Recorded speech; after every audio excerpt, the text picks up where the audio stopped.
Hello, ladies and gentlemen. Welcome back to Speed and Grease. If you are coming back for another episode, and if it's your first episode tuning in, I hope it's not your last, and thanks for taking the time to listen in. Have you ever wondered why maybe your favorite race car driver doesn't make it to all the events you wish you could see them at? Or maybe even why they don't race in a particular division that you wish they did?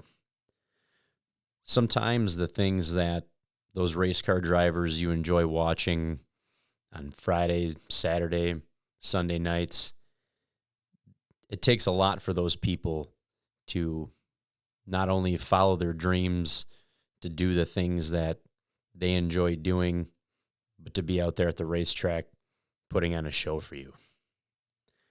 Whether it's racing go-karts, sportsmen's, super late models, and even higher levels of racing, the path for most certainly isn't easy.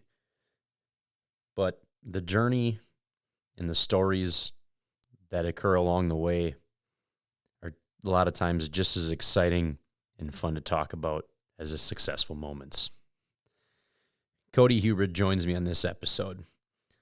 Like many, he had a strong desire at a young age to go racing. But it took some time for him to put all the pieces together in order to make that happen. Through some trial and error and some building of relationships, he was able to make that happen. He shares his story of what it took in order for him to get his first race car, to finally get it together, and to move up through the ranks a bit, and to meet some good people that really made it happen. And he talks about those stories and the things he had to do in order to show up at the racetrack on the weekend. And man, it was awesome for him to open up and share those things, because I don't think enough times those stories are getting out there to people in order for them to hear it. And I think it makes a person, whether you're a race fan, a fellow competitor, crew member, whatever, when you hear what it takes in order for someone to go racing and to make things happen, just to come out and put on a show on the weekend, you really grow a strong appreciation for not only them, but for so many other racers.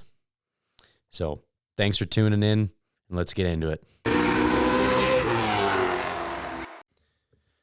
All right, man. Welcome to Speed and Grease.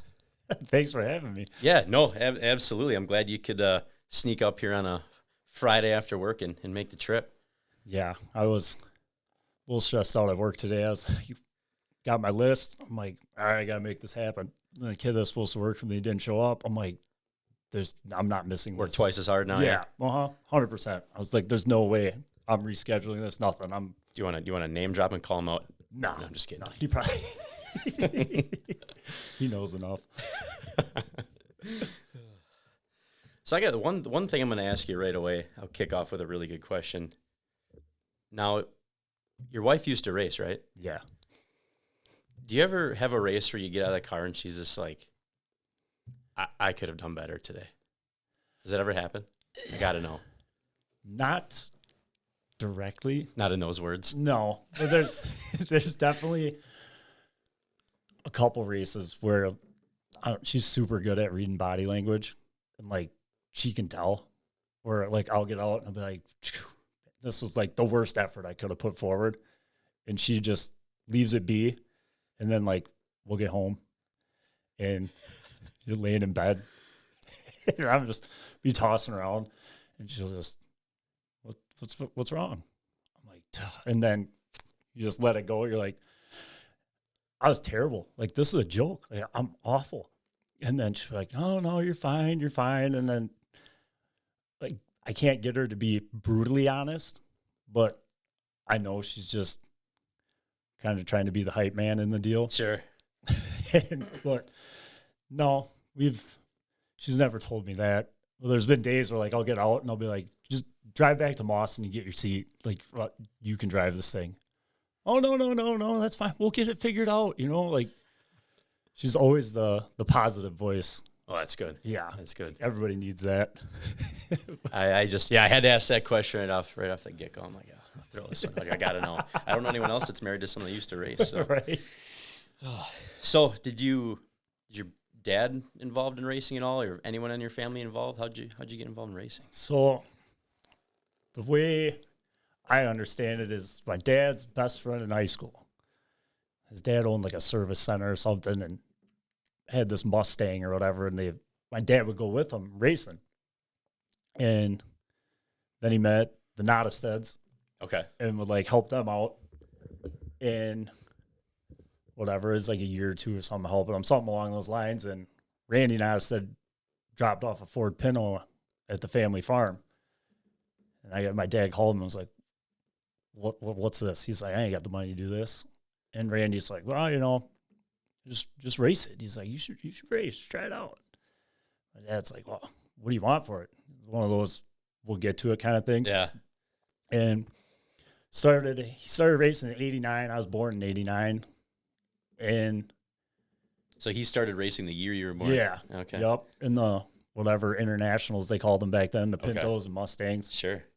And it's funny because like my dad's like 6'5", 6'6", in a Pinto. Like dude's sitting in the back seat to drive the thing. And what I remember is just every time, like if he went to my grandpa's to work on that thing, I was like, I gotta go, gotta be there. And I just always remember the smell, like the 110 smell. Yeah. Heck yeah. That was my thing, and then hearing it run didn't sound like any other street car. And we moved, so my grandpa has like 100 acres and had the farm on it. Whatever, grandpa sold him, gave him a slot on it. Sure. And moved this house from across the street on a semi-trailer, set it back on this foundation, built this big shop. And the Nottesteads were always over there. And if they came over, no matter what they're doing, like building the shop, roofing the shop, whatever, they helped them build it. And I was like, I got to be out there. Like, I think these guys are like the coolest people in the world. Yeah. Like, and then they'd race, they'd come over, they have bonfires, and my mom would always, like, I don't ever really remember going in the pits a lot after the races because it's kind of like, you got to go home, go to bed. Oh, sure. And I would wait till like my mom went to bed or whatever, sneak downstairs, run outside, hang out at the bonfire with them, and just sit there and just think like, don't tell your mother in the morning. Right. But I just sit there and look at them like, these dudes are like the coolest people on the planet. Yeah. Like, I don't care about NASCAR. It was like Scott Nottestead, Dale Nottestead, Justin Nottestead. And like, you watch them. And in that time, it was the Nottesteads were like the kings of international class. And were you growing up going to Jefferson Speedway watching races, or where were you going to? Yeah, Jefferson mostly. Like my dad would go to Columbus every now and then. Okay. And like he got his first feature when I remember we didn't live in that house yet. We lived up above some dude's garage in Rockdale. And he won the feature. He come home and he won like a 6-pack of 2-liter Coca-Colas and a trophy that was like a foot tall. And I'm like, dude, my dad's awesome. Yeah. Like my dad just won the feature. Yeah. Heck yeah. But I think that was the only one he won. I was at Columbus that night. And he just they put a new motor in something, went and shake it down, ended up winning. But Jefferson, I was like, couldn't beat the Nottesteads. They'd come over and they'd help him, but couldn't beat him. Dad run top 5. Nottesteads beat him. So they're all running the same class? Yeah, all the same class. And they're like best friends. They'd come over in the winter. They'd race snowmobiles out in the field. And I just, I'm like, I want to be a race car driver. Like, that's my thing. Like, I want to do this. Yeah. And my dad was sponsored by the guy who did the videotaping at the track. So, like, every 3 weeks, tape would come home, every race on it. For the last 3 weeks, I'd sit and watch him. Every race. Even though I'd already seen him. Just watch him. Yeah. Over and over and over. And then, like, at the end of the year, the dude would make a crash tape. And he'd, like, dub music over it. And it was just all the wrecks. I wore the 1992 one, I think. I wore out to the point where, like, tracking couldn't get the line out. And that's all I ever did. Like, Dad wasn't home. I just go sit in the race car and take like the little checkered flag, act like you're driving, have the window net up, pull the checkered flag out, wave it, because back then you used to take the checkered flag around for every race. You get the lap. And I used to think, like, dude, like, that's all I want to do one day is just take the flag. Like, just take it. I don't care what I win. I just want to take the flag around. And it was like 1994. Dad was racing. He was getting a lot better, like, in the mix, you know. And I want to say it was like season championship night or something. They did like out of car interviews. Dad started on the pole, and like I was like, dude, my dad's gonna win this race, like for sure. And it's like lap 3 or 4, something early, and there used to be this big dip into 1 and 2 at Jefferson. Okay. All the cars that hit, they bottom out. Cars that hop, bang around, and my dad hit it, and like sparks shot out, and he came out of 2, and all of a sudden the whole car just poof in flames, like completely. The whole inside of the car on fire. I remember sitting there watching him. He hits one of the sand piles, stopped, and it was like time froze. Like I was 5, maybe not even 5, and like your dad's not getting out of this car. You're like, it's like there's no way. My mom up in the stands freaking out. Grandma would record all of them, you know, the big shoulder mount thing, and she dropped the camera. And you know, at that age, you don't really know, but like, you know, something's not good. And it felt like he was in there for minutes. And all of a sudden, he come peeling out of there. Dudes running the whole track, like all the track workers, tow truck drivers, everything. Ran over there, drag him out. He rolls around on the ground, stands up. I'm like, oh, my dad's awesome. Yeah. Like, fire couldn't even get this guy. Right. And that was at the time, like, when like they'd have to wear long sleeves was like the only rule. And my dad had got this one-piece Simpson fire suit. It was yellow, dude. He looked like a big banana. And he got out. And I was like, wow. Like, all right, he's good. You know, it's cool. Well, my mom would always wash suit and then hang it up downstairs, like on the makeshift clotheslines in the basement. And like that Monday or whatever, I walked down there, look at the suit. There's melted paint all over the pants legs. Like, it was bad. Go out and look at the car. You know, all the interior is burnt up, all the paint's peeling off. It's like the gas pedal was melted, shifter boots melted. And what had happened was obviously back then, like, you didn't have fuel cells. They had a boat tank in there. And I guess what had happened was my grandpa was filling it up and filled it too full because it was a longer race. Sure. So they like packed it. Well, he spilled, and when he hit and bottomed out, spark shot up, lit all the gas on, and then the whole car just went up. And he didn't race the next weekend. I was like, okay, you know, mom was not having it. You know, my brother was a year old and didn't race the rest of the year. I'm like, all right, whatever, you know, not thinking much of it. And then the next year, like, it's April. Dad's car is still sitting on jack stands, not touched, didn't work on it, nothing. So I asked him, I'm like, what are we doing? Are we racing or what's going on? Yeah, I don't know, man. Maybe a little bit. I ain't had time, you know, sprucing it up to your kid. And he took it out. I don't know, it was middle of summer. Took it out, got wrecked, backed it in the fence, kind of folded it up a little bit. Sat there again for a couple more weeks. I'm like, you know, home. I think I know what I'm doing on a race car. You know, I knew how to take tires off, roll them around. That's about it. Clean it. And he never fixed it. He was just working. He worked a lot, you know, like I think he was trucking then. So he'd run sweet corn. So like he was all the way up here by you. Okay. Like hauling sweet corn. Like he'd leave Sunday night, come home Friday night, go race. That was kind of the deal. Well, then, like, when he'd come home, he'd just hang out with us. Wouldn't work on the race car. Wouldn't go racing. We wouldn't even go to the races and watch.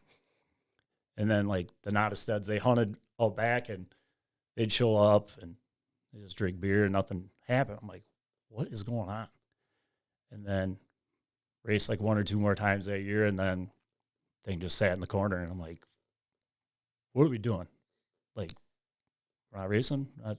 Dad's like, nah. He's like, you know, I don't really got time, working too much. He's like, Got to spend more time at home with you guys. I was like, no, man. Like, let's go race. Like, this is what I want to do. Like, And how old were you probably around at this point like in time? 6, 7. Okay, so you're pretty young, yeah. Yeah, like not grasping the whole deal, The whole picture, yeah. Right. And now that I'm a dad, I'm like, it made sense. So it's Right. like you have that close thing where it's like that could have been bad and things couldn't have turned out the way they turned out. And then you got 2 little kids here.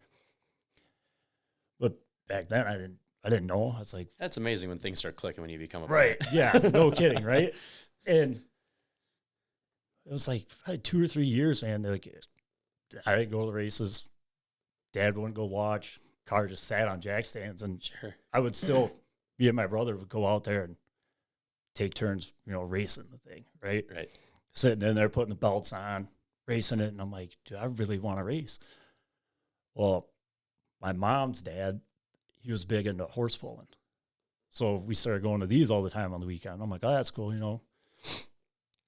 And I was like, well, I'm like, kind of slowly started forgetting about racing. And I'm like, I'd go over to my grandpa's, work the horses with them. And I was like, I'll pull horses. Like, that's going to be my thing. I'll do that instead of racing. Like, just some kind of competition, right? And I was like, probably 8. My dad took me to a big wheel race in town. And I was a foot taller than any other kid my age.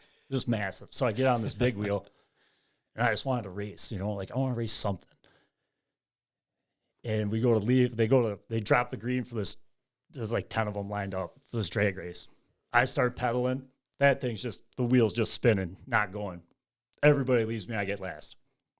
I'm not even going to sit here and lie. I bawled. I was like, no, dude, like, I got last. Like, no. I'm like, and I'm like, why am I so mad about getting last? Like, I was so embarrassed, Right. And then my little brother goes for his age group, wins, drives right out of everyone's life in this big wheel drag race. But then, he won a big wheel.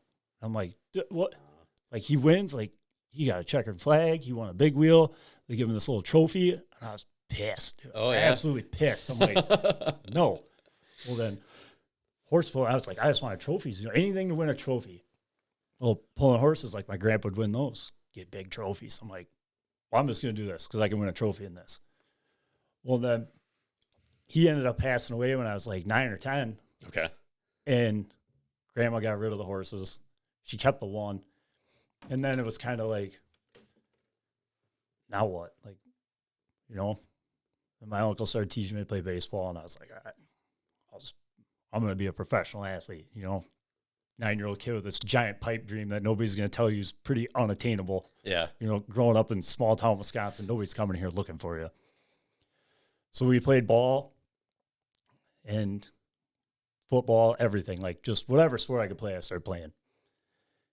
And I had to be like 12. And one of the dudes that used to race with my dad, his kid was racing, who was whatever, he's probably 10 years older than me.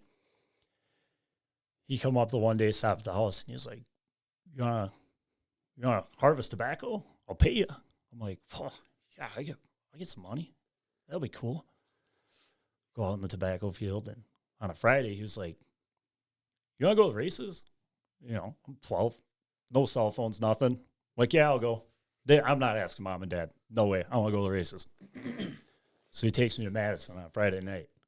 I was like, man, this is it. Like, I want to do this. And then the next day, they raced to Jefferson. And he's like, you want to go with us to that? He's like, you only got to be 14 to get in the pits. He's like, you're 14, right? I'm like, yeah. Yeah. Yeah, absolutely not.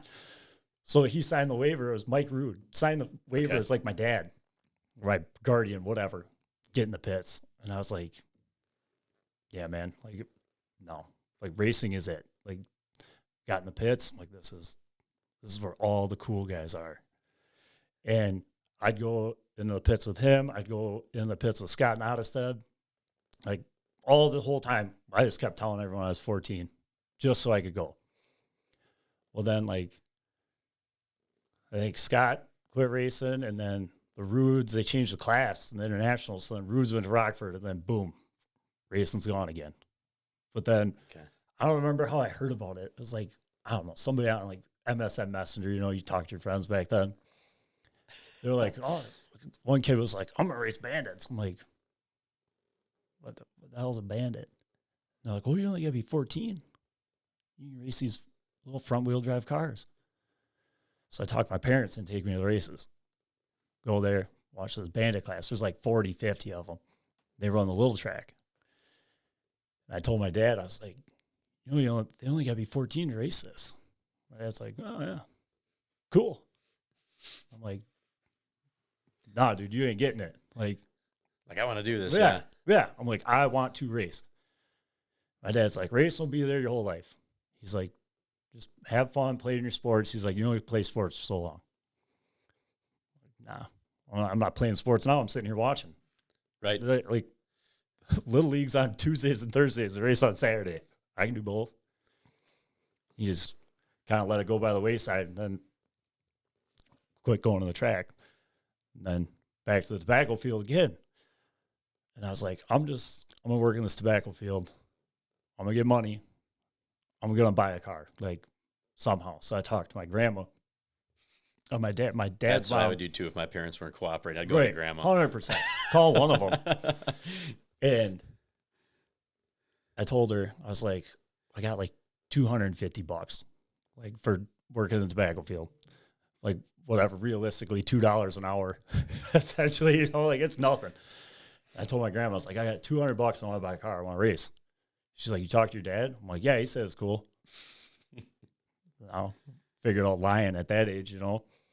And she was like, well, you know, my grandpa was like, anything he could buy and fix up and make something out of it, like, that's what my grandpa did. Like, I'd walk across the tobacco field through the woods to their house. He'd have a go-kart, some like pit bike looking thing. Sure. He'd have these lawnmowers with duals on them. And he found this car. And I was like, what do they want for it? My grandpa's like, $200. I'm like, man, it's 200. That's like, oh, I got $50 left. Like, what? All right. So I give my grandma the $200. They bring it home, and it's this 4-door Nissan Sentra. I was like, yes, I'm going to race. Well, then that thing sat there. I just drove it up and down the driveway, out in the horse pasture, tobacco fields. And my parents would leave us home alone, and we lived in the absolute middle of nowhere. Like, your friends ain't riding your bike over their house. Okay. You're not riding to their house. Like, you got to go down the main highway to get there. My mom was a mail carrier, right? So she had 2 Subarus. One was old. My dad bought a new one. And I talked to my brother. I was like, let's go race. Let's go race out in the field. He's like, okay. We sat in the passenger seat. I'm like, no. I'm like, go get mom's mail car. He's like, oh, no. I'm like, you said your brother's younger than you? you? Yeah, Okay. my brother's 3 years younger than me. So he was, I was 13-ish. Brother's 10. Can't reach the pedals, nothing. You know, we slide the seat forward, get it all figured out so you can drive the thing. We go out in the field and we're racing. Well, he passed me. And I was like, what the hell? Not again. Yeah, I'm like, no, wait. So I hooked him in the field. Spun him out. And like, we were laughing, you know, it's fun, whatever. Start bouncing off each other. I'm like, Did it leave a mark that your mom was going to notice? Yeah. Well, so like at the time, like we're thinking nothing of this, right? We park him. Mom gets home at like 4:30, like 3:30. We're like, all right, dude, we got to park it. Put it back. Put everything back where it's supposed to be, like line the tire tracks up, do everything right. My brother gets out and he's like, oh no. Like, what do you mean, oh no? Big black smeared on the bumper from the bumper of the other car. Like, oh, dude, it was a white car. I'm like, oh, what are we going to do? So we start running around trying to find white paint somewhere. We find white house paint. Go out there with the brush, dude, start brushing over it. It looked like ass. Like, we looked at it, we're like, there's no way they're going to know, right? And my mom gets home, and it didn't cover it up enough. And then you get the, what'd you guys do today? Nothing. Like, played video games, watched TV. You know, we live in the country. There's nothing else to do. We got dial-up internet. Can't, like, that's what we did.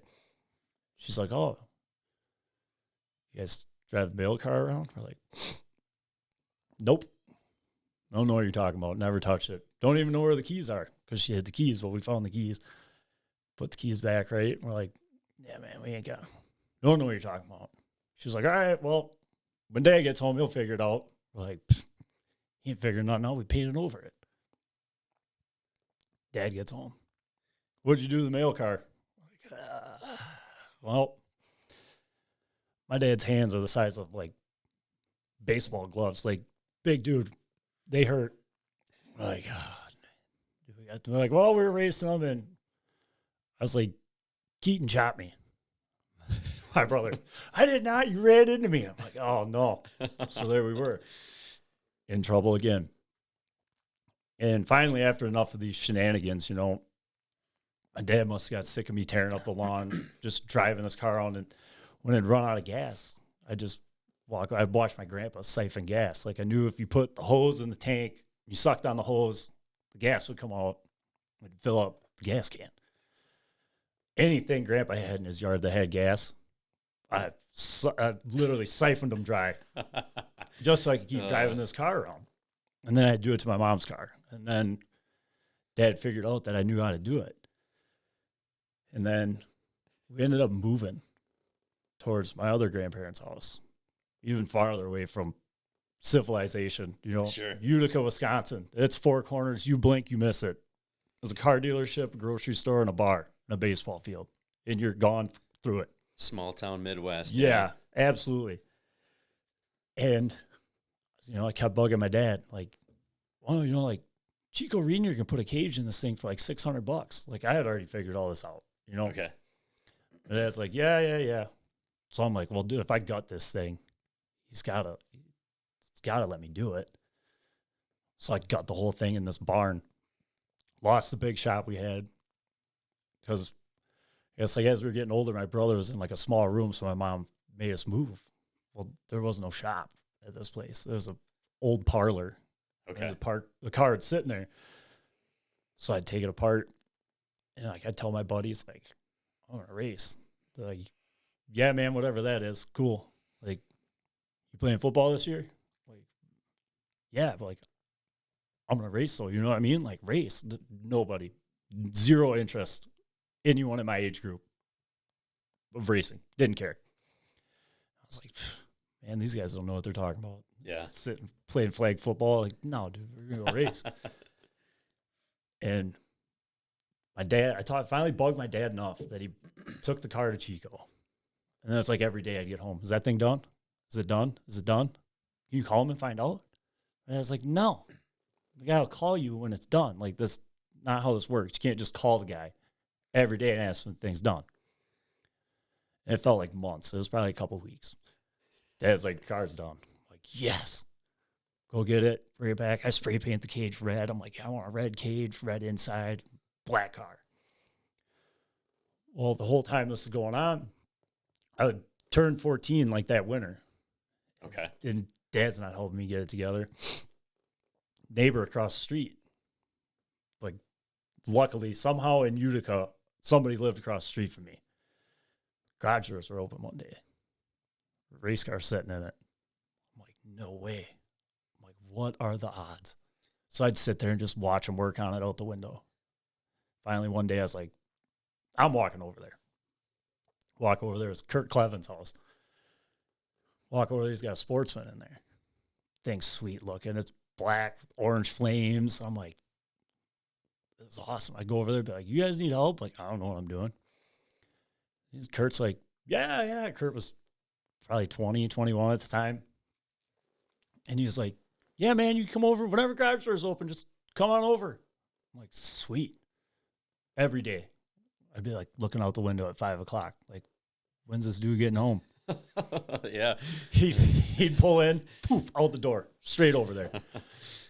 And then, well, it was like a Friday or whatever. He come walking over the house, and he's like, you want to go racing? I'm like, yeah. I'm like, well, I don't know when my mom gets home. And he's like, well, can you call her? I'm like, yeah, sure. Call her. The bag phone days, If you're not in the car, you don't hear it. Call, doesn't answer. Call the post office. Hey, is Kirsten there? No, she's not back yet. I'm like, forget about it. I'm leaving. My brother's 11. I'm like, you got this? Where are you going? I'm like, I'm going to the races. Went up and my dad would keep his money in the freezer. Cash, like his little stash. Yeah. Pull a $20 bill out of that. I'm like, gone. Run over there. Entry and a cheeseburger. Yep. Yeah. Yep. And same thing. He's like, you 14? I'm like, yeah. He's like, no big deal. I'll sign as your brother or something. All right. We go there. He was racing, whatever. Something broke. And just riding in the hauler there and back, I was like, I got it. Like, I want to finish this race car. I don't have no money, no clue on what it actually takes to get this thing together. I just want to do it. And the one day I told Kurt, I was like, I got a race car too. And he's like, oh yeah? Like, okay, kid. I was like, yeah, it's in the barn. It's just not finished. And he's like, well, what do you got to do to it? I'm like, oh, just like a couple things. Like the doors weren't even on it, no seat in it. And he's like, well, bring it over. So I grab a milk crate, throw it in there, throw the doors in the back, drive across the street into their shop. And he's like, oh, yeah, there's a little work to do. He's like, we'll get it. So we got the doors, put them on, and he builds this plate to get the seat up. And he's like, you got a seat? I'm like, yeah. Run over to my dad's race car thing sitting in the weeds, wrecked, because the Nottesteads would come take it and run like the specials with it and then just drop it off. And it's sitting there all wrecked. I was like, took the seat out of it, brought it back over. Then my dad comes home the one day. He's like, where's the race car? I'm like, oh, it's across the street. He's like, what? I'm like, yeah. I'm like, Kurt helped me finish it. So you really want to do this? I'm like, yeah. Like, let's go. Finally, Dad takes me. Go there, it don't run. Missing, popping, farting, banging. I'm like, dude, I've been beating the tar out of this thing for a whole year. Never missed a beat. Get on the racetrack, don't run. How'd you get it there? Well, my dad still had his open trailer. Okay. Yeah. And he finally, go there, don't run. I was mad. Just absolutely pissed. Take it home. I think like a week went by, bugging my dad. Then finally he was like, all right, we'll do this. I'm like, okay. Then you get the whole spiel, if your grades suck, you're not racing it. He's like, we will not miss sporting events to go race. I'm like, okay, whatever. So the whole first year was just terrible. Like junkyard tires, no idea what's going on. And that winter, it just sat there, and Dad's like, you want to race the whole year, like, you got to get some sponsors. I'm like, okay, how do I do that? Yeah, right? Yeah, he's like, well, you got to call him and ask. And I'm like, call who? And call who and say what? Right. Like, look, no idea what you're talking about. Well, I was like, Kyle Jarlsberg had TNT Stone on his quarter panel, and like the logo looks sweet. And it was the local gravel pit. And the guy's kids were like 2 years older than me and 4 years older than me. And I was like, I want that logo on my car. My dad's like, well, you got to call him and ask. So you get the phone book out, dial the number, rings once, bang, hang up. I'm like, I can't do it. I don't know what I'm going to say to the guy. Call him again. Rings twice, hangs up. My dad's like, what'd they say? God, I didn't answer. So then a couple more days go by. I'm like pumping myself up. Like, all right, I'm going to do this. I'm going to do this. Call him. Answers. I'm like, hey, I'm Kody Hubred. I'm from Cambridge. I'm going to try to start a race. I was wondering if you want to sponsor my race car. He's like, yeah, sure. He's like, so have your dad come down and get the check. I'll have one at the scale house on Wednesday. I'm like, oh, hang up the phone. Call Dad. I'm like, dude, we can go racing all year. $200, He's like, all right, told him. And then when that guy told you, yeah, like what were you feeling at that point? Oh, dude, I was pumped. I'm like, I don't even know what I was so scared about that for. Like, that was easy. Yeah, that was simple. I don't know why I was scared about it. But I was like, in my head, I'm like, I'm not asking anybody else for money. Like, no way. And I didn't. And then like my dad would get some money from the place he worked at, and then a couple $100 from this guy. Like my dad kind of did the heavy work on it. Yeah. And go to school. I'm like, I'm racing. Racing. I'm gonna be fast. I'm gonna be good. I was terrible. The whole first year, I think I ran 5 or 6 times. Awful every time. Couldn't even make it out of the Conti. Where were you running it at? Jefferson. Okay. Yep. And I was walking through school or something because I was 15, so I was a sophomore.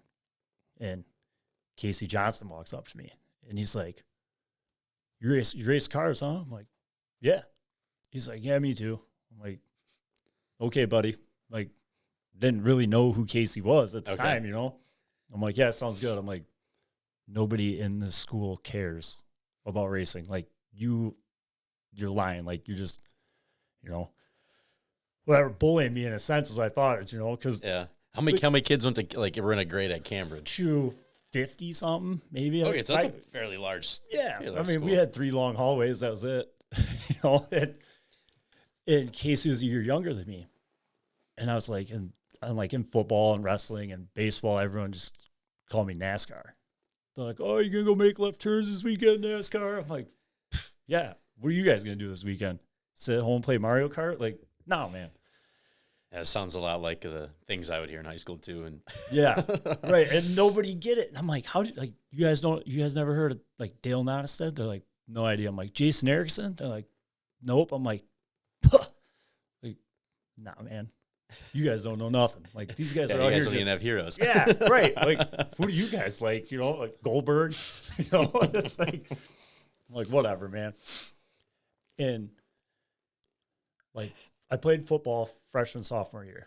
Well, 2 days started when racing was happening. Well, you'd have to practice on Saturday.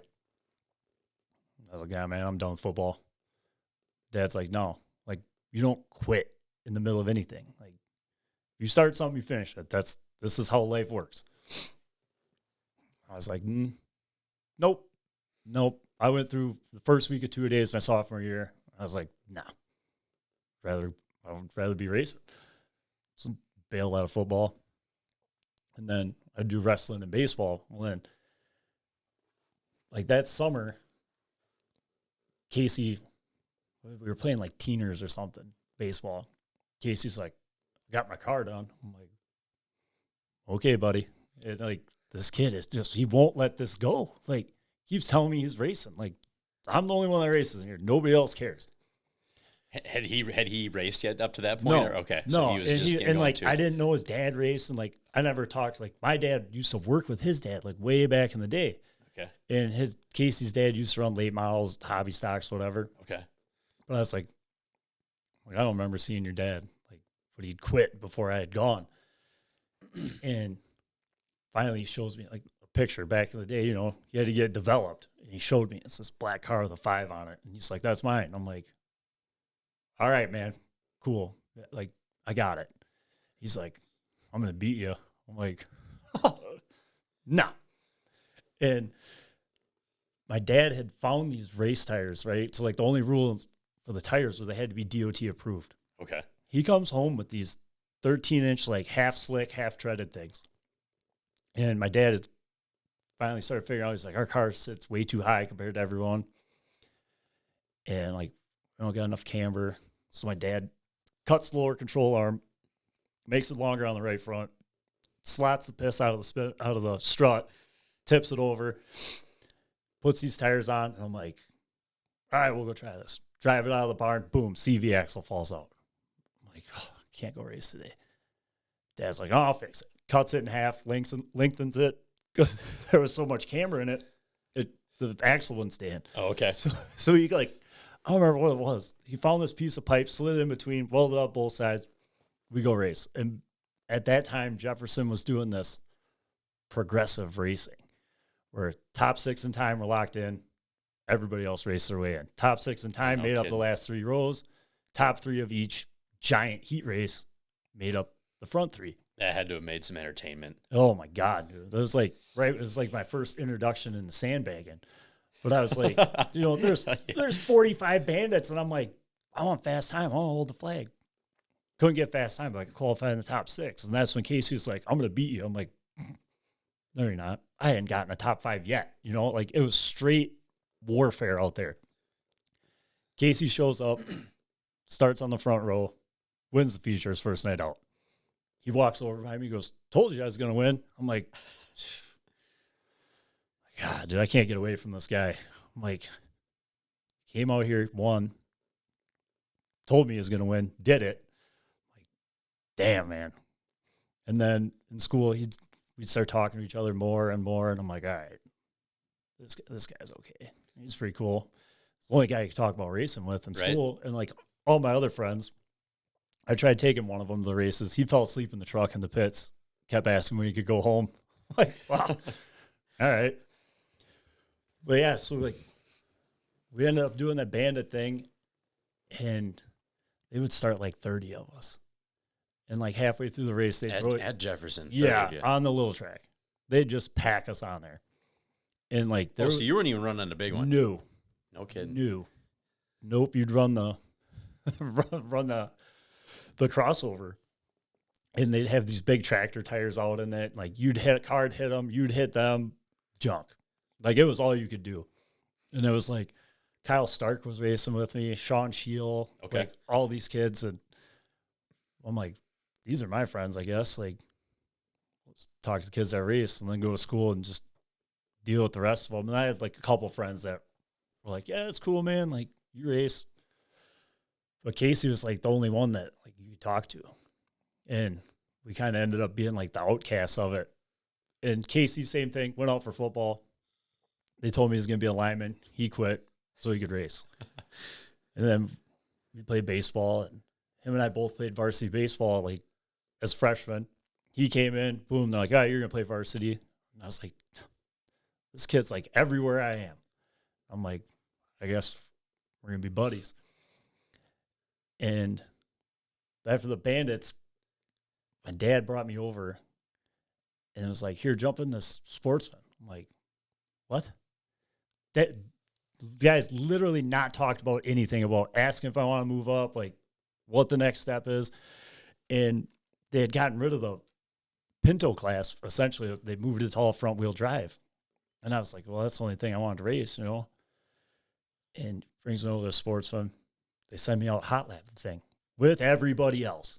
Like, not by myself. Not so on race day. Yeah. Sends me out there. Like, I'm shaking. Can't even get the buckles latched. Dad had to latch them.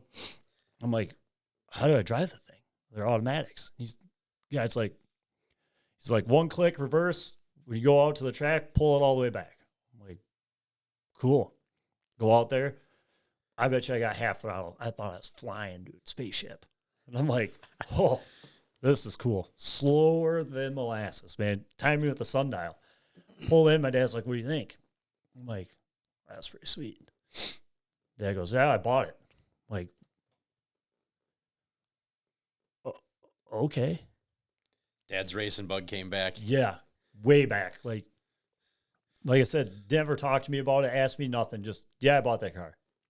I'm like, okay. Like, I didn't know we could really afford it, I guess.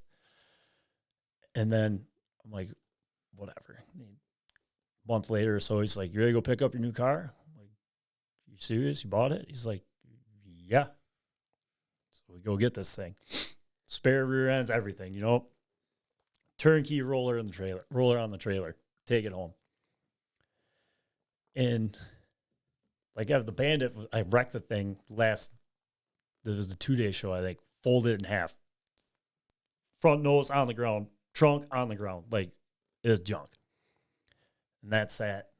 Tractor tire get you? Yeah. Well, so, and it was like, just when I was starting to figure out, like, you can't wait. Like, if you wait, you're done. And I was finally getting like the confidence to like just throw it 3 wide, follow the rest of them. Like Randy Kamenek used to call Kyle Stark the Waterloo weapon.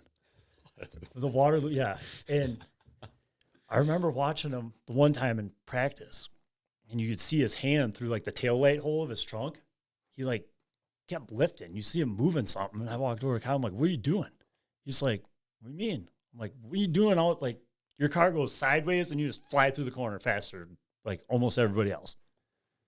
And he's like, oh, dude. He's like, yeah, give us some e-brake. I'm like, No way. You gotta do what? He's like, yeah. He's like, if it ain't gonna turn, he's like, just pull on the e-brake. I'm like, oh, I'm trying that. Go in the corner, flick the wheel, pull my e-brake, cable's gone. So it just goes, sticks. Car doesn't go sideways, does nothing. Well, Kyle used to run like way up on the outside. And he'd put these, they're called tire flies. They're these little screw-in light-up things you put on your valve stem. Oh, yeah. And then as they'd get spinning, they'd light up. Okay. So, like, you'd see in your mirror, you just see these flashing lights whipping around. And he'd go on the high side, pull the e-brake, slide past, like, 2 rows. Unreal. Well, that 2-day show race, I'm like, as soon as Kyle gets by me, I'm just going to follow him. He gets by me. I jump out there. We start moving. This kid gets loose into, like, the crossover. Yeah. Gets loose. Well, like, I'm still really green. Like, I don't understand that a front-wheel drive car, when it gets loose and the tires are pointed to the right, like, the minute that kid lets off, that thing's going wherever the tires are pointed. Yep. So I look at him like, oh, getting this one. All of a sudden, whoosh, comes in front of me, hits the tractor tires on the light pole, shoots straight back into me. I left it floored. I'm like, I got to get through here. He shoots in, comes back, hits, goes up over the top of me. Casey's behind me. Bang! Hits me. This kid's flipped over. I hit him so hard, it locked the window net. Like, it bowed the window net, so it got stuck. So I'm like pulling on the buckle. Won't drop. I'm like, oh no. And I hear this kid, help, help, help. I'm like, look in my mirror. Mirror's broke off. I'm like, I gotta get out of here. Like, this kid's screaming help. I'm like, Yeah. Like, I don't know what's going on. I'm getting the hell out of this thing. Can't get out. Kid's still back there yelling. No idea this kid had literally, like, completely flipped over, was laying, like, pretty much on top of my car. Finally, I get out. There's this Honda Prelude. Tipped right over. Folded up. Kid climbs out. I'm like, wow. I'm like, well, that's what I get for trying. And then, yeah, the Bandit was done and onto the Sportsman. And that was back when, like, all my buddies had got something else, you know, like Stark. Oh, my dad got me a hobby stock. And Sean Shields, like, we bought this guy's Sportsman. And I'm like, all right. Well, everybody else is moving up. Then we start the Sportsman. I wanted to quit, like, right away. You know, there's 35 of them back in the day. Yeah. My dad raced Pintos, like leaf spring cars. Zero relation. You know, Dad's been out of the game for 12 years. The Bandit was like, just make sure the thing runs, put air in the tires, go. We go out with that Sportsman. Everybody's got 4 screw jacks, outboard shocks.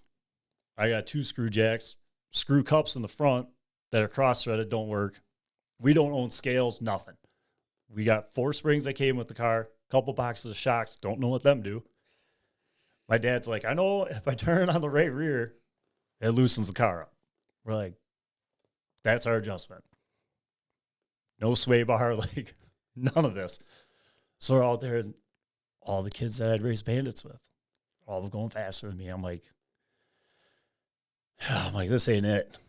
So then I get mad and end up in the consi, right? So they'd have an A and B consi. Top 2 out of each of those fall to the back of the last chance. Top 4 of the last chance, make it on. It was like week 3 or something. Somehow won the heat race. I'm like, cool. Like, I can do this. Go in the consi. I'm 5th. Guy in 4th. I'm like, he's got to get out of the way. Got to get to the next guy.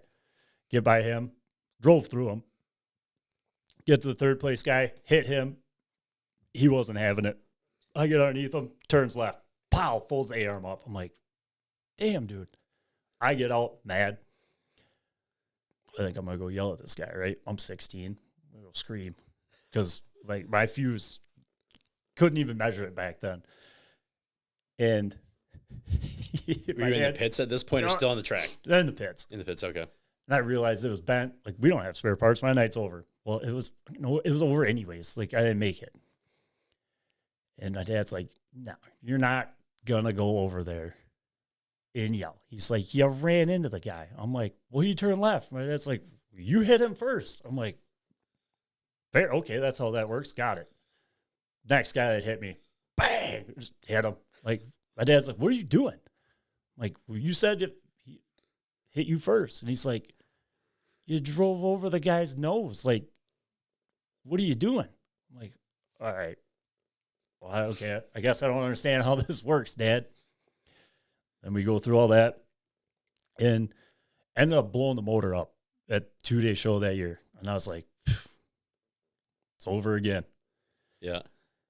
And same thing, car sat there all winter, motor in it. Dad's like, we ain't got the money to fix that motor. Like, ah, whatever. Back to focusing on wrestling and baseball, I guess.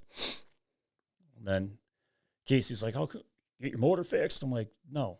Well, Casey's dad, Jeff, like, if that man can't fix it, nobody in this world's fixing it. And he's like, he was blowing up his Saturn all the time. His dad's fixing it. And I'm like, my dad, like, can you fix that motor? My dad's like, no. Like, no, we got to take it somewhere. Well, we get to baseball season, and Casey's like, my dad's second hot lap is late model this year. I'm like, come on. Like, he's like, is your car ready? I'm like, no. He's like, is the motor out? I'm like, no. What are you doing? I don't know. So after a couple of days of having those talks, I went home the one day after baseball. I'm like, I'm pulling this motor out. I ain't got a clue how, but I'm going to do it. So I go take the motor mount bolts off, get the exhaust off, get the carburetor off, get the plate on it. And I'm like, cool, she come right out. Start cranking on the cherry picker, motor just starts standing up.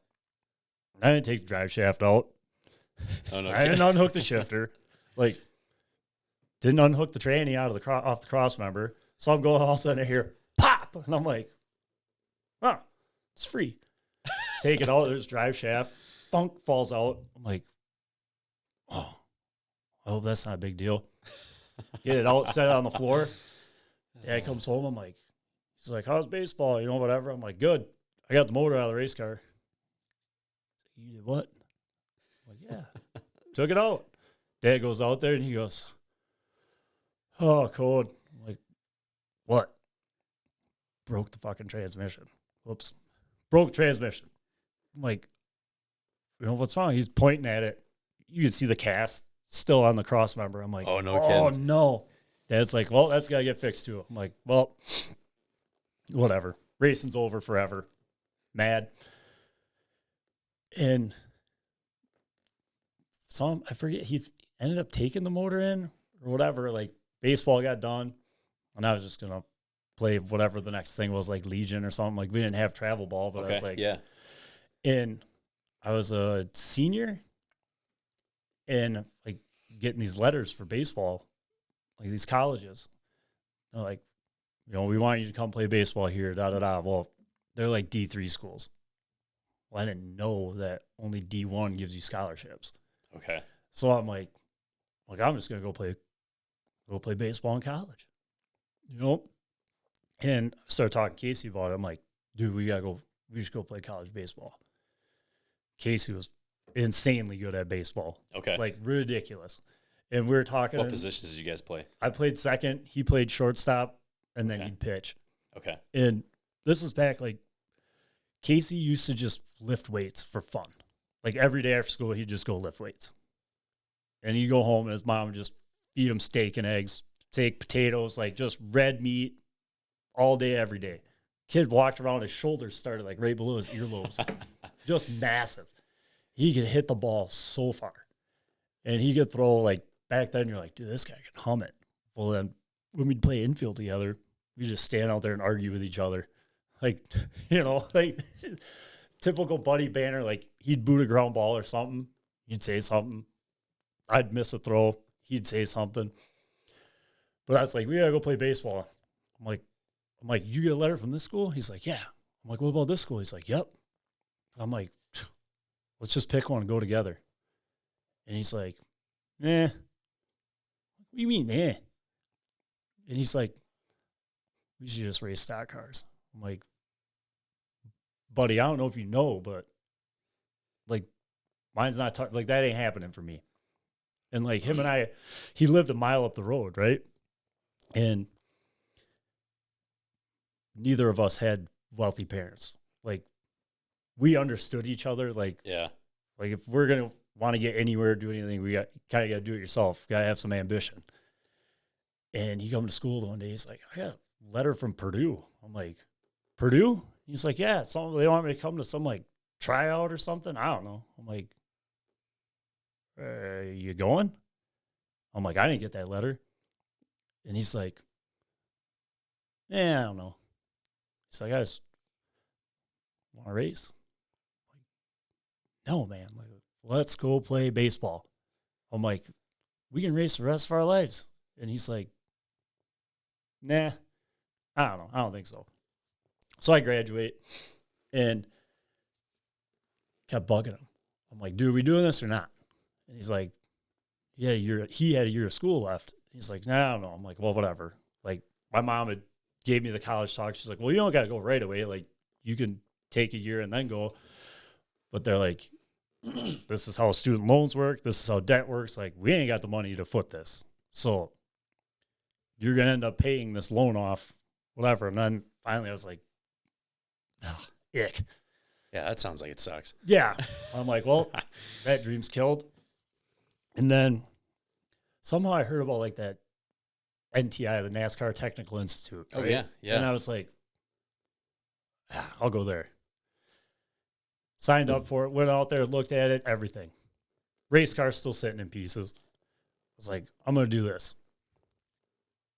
And I started thinking about it, like, you move out to North Carolina and like you go to school and you work. That's it.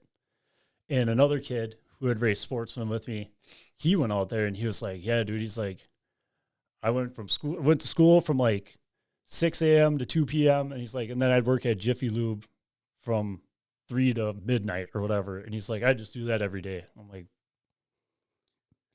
that doesn't sound like college. That sounds terrible. Yeah. But I'm like, whatever. Got to do something with life, you know? And we get to like 2 weeks before I got to go. And we had just got the race car back together, and I stand in the payout line. And some dude who raced late models, might have been Tim Noble. He walked up to me and he was like, you going to that school? I'm like, yeah. He's like, I ain't here to like ruin your dreams or anything, but he's like, I know a couple people that went there. He's like, you're better off just applying and being a guy that pushes a broom and kind of work your way in that way. I'm like, well, I ain't going to that. Bailed. This other kid was supposed to go down there with me. I call him. I was like, yeah, man, I ain't going. He's like, what? I'm like, no. I'm just going to stay here, I guess. Race cars. And Casey had started racing his late model. And then Dad got the motor, put it back in, ran like twice, end of the year. So I started getting mad, you know, like, I'm sick of being slow. I got to figure this out. Well, Kurt, my neighbor, he had moved away. Like, I don't know, I was probably 16, 17. Parked his race car in the front yard of our house. His parents sold that shop or whatever, the house that he lived in. Okay. And then that car just sat there. Well, one day he like drives in the driveway. I was like, dude, where you been? He's like, oh, you know, I moved working out of state. And he's like, I was like, dude, I got a race car like yours. He's like, oh, yeah. Look at it. And he had been helping. He met Tori Bagley through, Okay. I don't know, racing quads or they're doing something. And he called Tori. They came over, they look at it, and they're like, oh, man, this thing's kind of like out of date. I'm like, who's this guy? He's like, oh, he's going to race this year with Chris Earhart. I'm like, okay. I'm like, I know who Chris is. And meanwhile, I got a job at my uncle's company that he worked at, third shift, loading trucks by myself. $14 an hour. I think minimum wage back then was like $6. So I thought I was loaded. And I'm like, oh, I got money to spend. So we go over to Mad Dogs. It was a couple miles down the road. And they're like, this is what your car's got to look like. I'm like, well, how do I do that? And this big, massive dude with a beard goes, a lot of money. I'm like, look at him like, thanks. Just kill my dreams right now. And we leave him like, who's that? They're like, oh, that's Smut. I'm like the guy, like, because back in the day, like Jason Toma was running Sportsman and just absolutely making a mess of the field with like him and Jake Halvis. Like, they were the dudes. Okay. Well, on the side of Jason's car, like on the B pillar, it just said Smut. And that's him. Like, that's the guru. Okay. And so I started going over there all the time. I'm like, I got to learn about these race cars. Meanwhile, like, I'd go over there, learn something, go back to my car. I'm like, yep, can't do any of that. So then Smut, I asked him, I was like, can you like help me? Like, I'm sick of being slow. He's like, what springs you got in your car? I said, I got 2 reds, a yellow, and a blue. He looked at me and just shook his head and like walked away. I'm like, I look at Tori and Kurt. I'm like, what's that about? Kurt's laughing. Just laughing, just tears running out of his eyes. Yeah. He's like, 2 reds, a yellow, and a blue. I go, wow. Ain't they color coded? Like what? And he's like, no. He's like, you got to take them out. There's like a tag on them. And it says what they are. I'm like, all right. So I go home, figure out how to get the springs out of the car, come back, tell the dude. He's like, He's like, you know, whatever, something, one of the rear ones. He's like, fronts are fine. He's like, the back, you need this and this. I'm like, well, I don't have that. He's like, how much money you got? I'm like $200. Shakes his head. He walks over to the shelf at Mad Dogs. He grabs 2 springs. He's like, bring me $50 at the racetrack on Saturday. He's like, put this one left rear, this one right rear. Okay. He goes, and set your ride height back. I'm like, what's that? And he looks at me again, just shakes his head. He's like, you measure from the ground to the frame. I'm like, okay. He's like, but you got to be in the car. I'm like, my dad's still working like 80 hours a week. Like, how am I going to do that? Shakes that again. Tells me, he's like, just measure them, change them. And then he's like, is that thing even got screw jacks in it? I said, yeah, in the back. And he goes, in the back? I'm like, yeah, I don't have the front ones. Oh, he goes, so put those in, go to the track, qualify into the feature. First time ever. I'm like, dude, this is sick. Just the rear springs and frame heights. Like, thing drove way better. I'm like, wow, that's neat. So now, like, that's when, like, the actual itch, like, stuck. I'm like, okay, like, I'm not just screwed because my car is old. Like, I kind of am, but I'm not. Like, I got a chance. And go out the next feature. Car spins out in the front row. Never saw him. I was in the back. Everyone parted. Pow. Bend the frame horns. Like, we're done again. And my buddy's dad come over and he's like, just drop it off at my house. He's like, I'll put a frame horn on it. I'm like, how much? He's like, just give me $100. I'm like, okay. So he puts the frame horn on it. I don't touch anything else. I think everything's good to go. Take it back. Car sucks. Like, what? All right. Back to square one. Like, I don't know what I'm doing yet. Finally, Kurt and Tori that winter were like, we're going to come over to your house and we're going to work on this. I'm like, I got like a small Craftsman toolbox. Like, I don't got a welder. I don't got a grinder. I don't have nothing. Well, my mom's mom lived down the road still at the farm. And the dude she was with after my grandpa passed, like, redid the whole, he had like a massive pole shed. Okay. Well, he like redid, he has his own landscaping company. So he like redid the shop. And I asked my grandma, I'm like, can I put my car in here? Like, it's got heat. Like, dude's got all the tools. And she's like, yeah, that's fine. Drive it down the road. Mile. Right down the road. Pull it in there. Kurt and Tori come over. They cut it apart. Put new bay bars in, screw jacks. And they're like, all right. And they're like, you owe Smut like $350 for these parts. Oh, man, dude. Like, I make that a week. And I got to pay my truck payment. All right, whatever. I'll make it work. Well, that's when I figured out, like, if you had $5 in your checking account, you could swipe that thing in the gas pump and put $80 in your truck, and then you just lose $75 off the next check, you know? I'm like, okay. Yeah. This is where we start my bad financial decisions in life, right? Like, I tell my mom about it. This is where you really started being a race car driver. Yeah, right. Still, we ain't talking to nobody to get money to go race either. Like, I just, like, I'm not calling people. Like, I'll figure it out. And that's how I was. I still kind of am that way, too. Like, if I can't do it myself, then, like, I hate asking for help. So they tell me I owe them that much money. I'm like, oh. And their shop nights were Tuesday.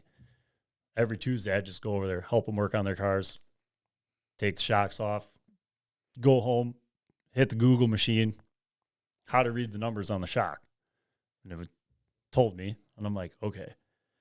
So I go over there the next Tuesday. And Smut was like, I'm like, what do you want me to do? He's like, take the shocks and springs off that car, you know, middle of winter, stripping it down.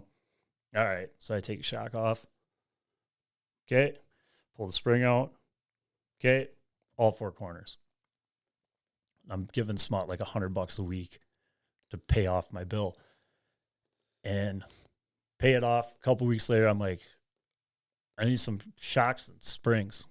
Because I went home. I have none of that, you know. Okay. None of those springs. Didn't have outboard, you know, Heim shocks. And I was like, I need these 4 springs and these 4 shocks. He looks at me. Where'd you get those? Or where'd you come up with that idea? Well, the day you told me to tear the car apart, I looked at all of them. He shakes his head and he's like, you want to start a new payment plan? I'm like, oh, I got $400. I'm like, and he goes, all right. He's like, just give me the 400. We'll worry about the rest. I put it together. Still don't own a pair of scales. Set of scales. Nothing. Tori and Kurt grab the ones from Mad Dogs. They come down, scale it. I think this is like 2009. So yeah, I was 19, fresh out of high school. This old tired motor, like we didn't take it to refresh. It was run until it blows up and then be depressed, you know, the rest of the summer. Do that, I go out, and I'm like, at the time, like a 15.6 would put you in the show. 15.2, 3's fast time. Went out first night, run a 6. Like, oh, nice. Smut comes over. He's like, you gotta buy some tires. He's like, where are your race tires at? I'm like, I own like 7 tires. All of them are bald. He's like, dude, you gotta buy some tires. I'm like, okay. What do those cost? Like, I've never been in the tire shed. I didn't know. The car, when we bought it, came with like 25 tires. So I just keep throwing them on. Like, I knew which ones were rights and which ones were lefts. Okay. But like, we had open rear ends, so like staggered. Didn't know that. Come to find out, it didn't really matter back then. And I was like, I got a couple more at home. And he's like new ones? I'm like, no. And he's like, if you want to go any faster, he's like, you got to buy some tires.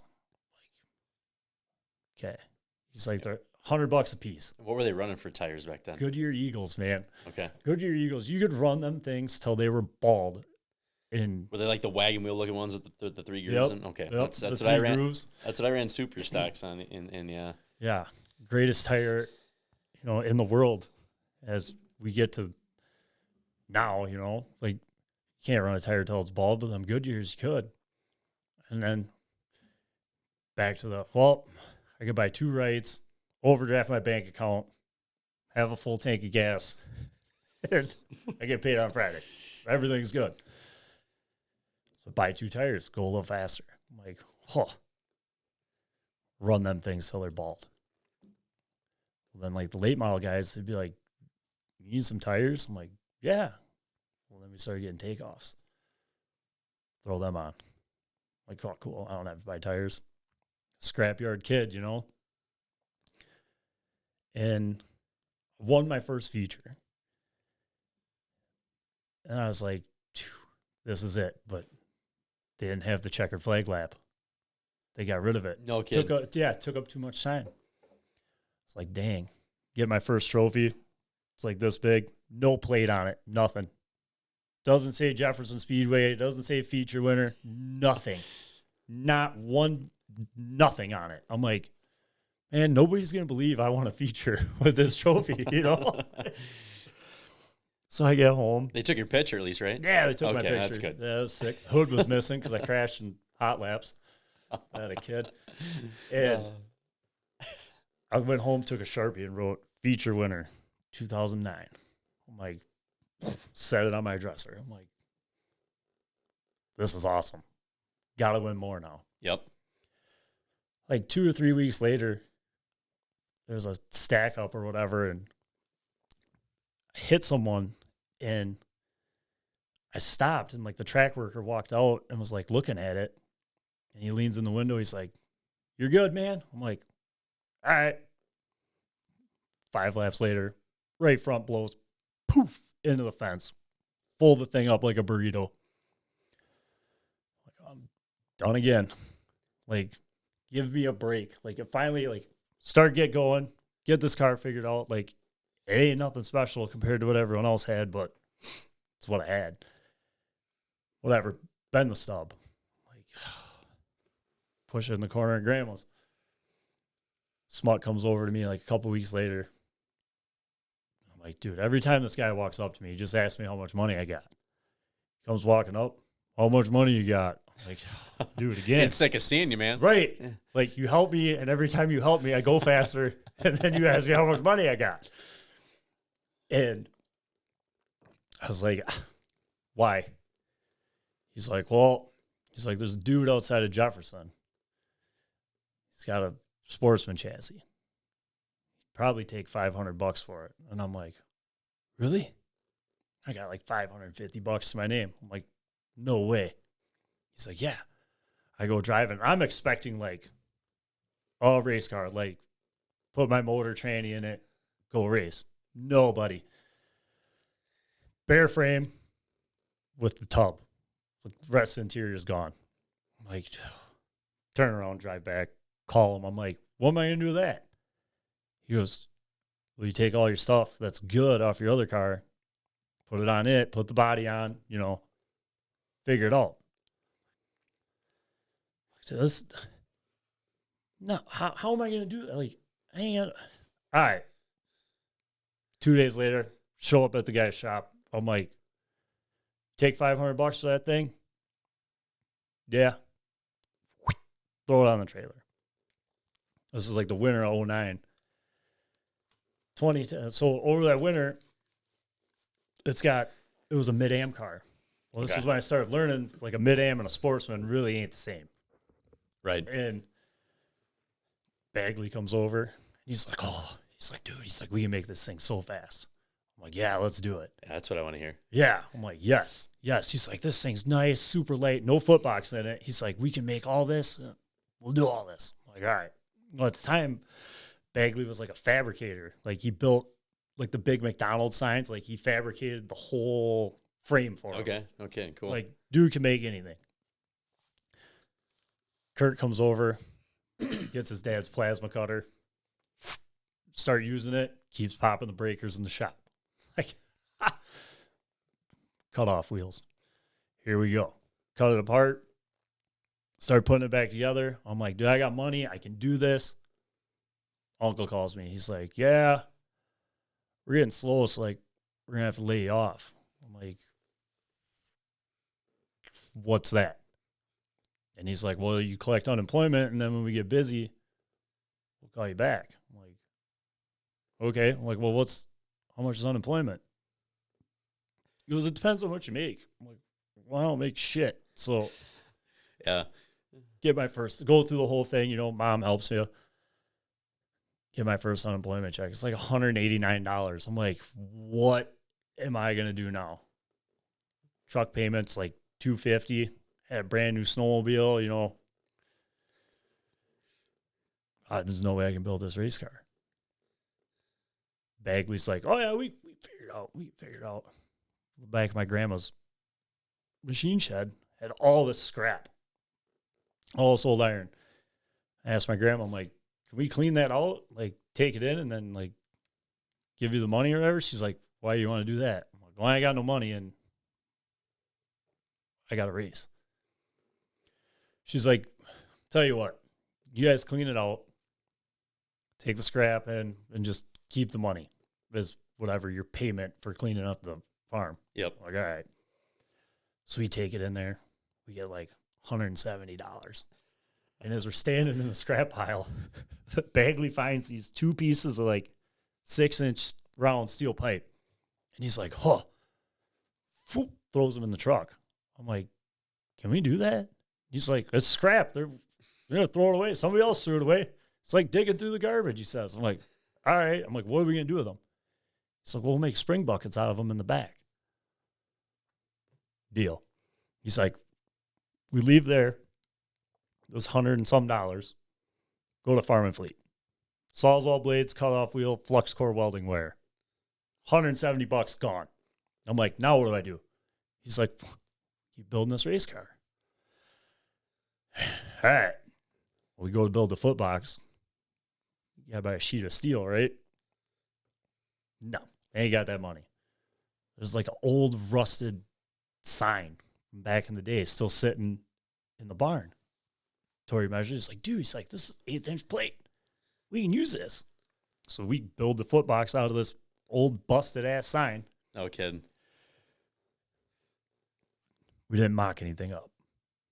So we get the foot box in there, and Tori's like, all right, let's put the motor in. We'll start doing steering shaft. We go set the motor in there. It's in there. Tail shaft's pointing at the right rear, hitting the foot box. We're like, damn. Cut it apart, slide it over, put it back in there. We didn't leave it in there like smart people. Doesn't fit. Cut more out of it, slide it over, weld it back up. All right, it fits. Cool. Meanwhile, we're literally use a grinding wheel, throw it away. Put another one. Well, eventually we're out of grinding wheels. We're out of cutoff wheels. Out of Sawzall blades. So we're digging back through the garbage and just burning. Like Sawzall blades, if it had 3 teeth on it, we were cutting with that 3 teeth. We'd run that grinding wheel all the way down to the nut on the grinder. And I'm going home and eating, like you get like the pack of cupped ramen. Yeah. Like whatever, 30 cups for like $5. That's what I ate. Just drank water, whatever. And get the car together through all of this, dude. And like, we got this, this thing's gonna haul ass. And I'm like, what? I ain't got no tires, bud, and I ain't got no money. I'm like, so now I gotta find a job because this laid off thing ain't cutting it. How long did you go being laid off? The whole winter. Oh, no kidding. Oh, yeah, because that whole winter, all I did was race cars. Mine are up at Mad Dogs. And then Kurt had bought one. So there's 3 cars at Mad Dogs that they were building. So I'm going up there just trying to sponge everything, like learning caster, learning camber. Didn't know what any of that is. Learning bump steer, whatever that is. Cool. Don't understand the importance of it, but that car has it. They're beating my ass, so whatever, I'll do it. And yeah, get the car done. Need money, buy tires. Ain't got tires. Clevin shows up. Whole back of his pickup truck's full of tires. I'm like, where'd you get them? He's like, don't worry about it. Rolls them out. I'm like, dude, these things are like all brand new yet. He's like, yeah. I'm like, what do I owe you for them? Nothing. I'm like, well, you want them for your car? He's like, oh, I kept 4 to practice on. I'm like, to practice on? He's like, oh, yeah. You have a practice set.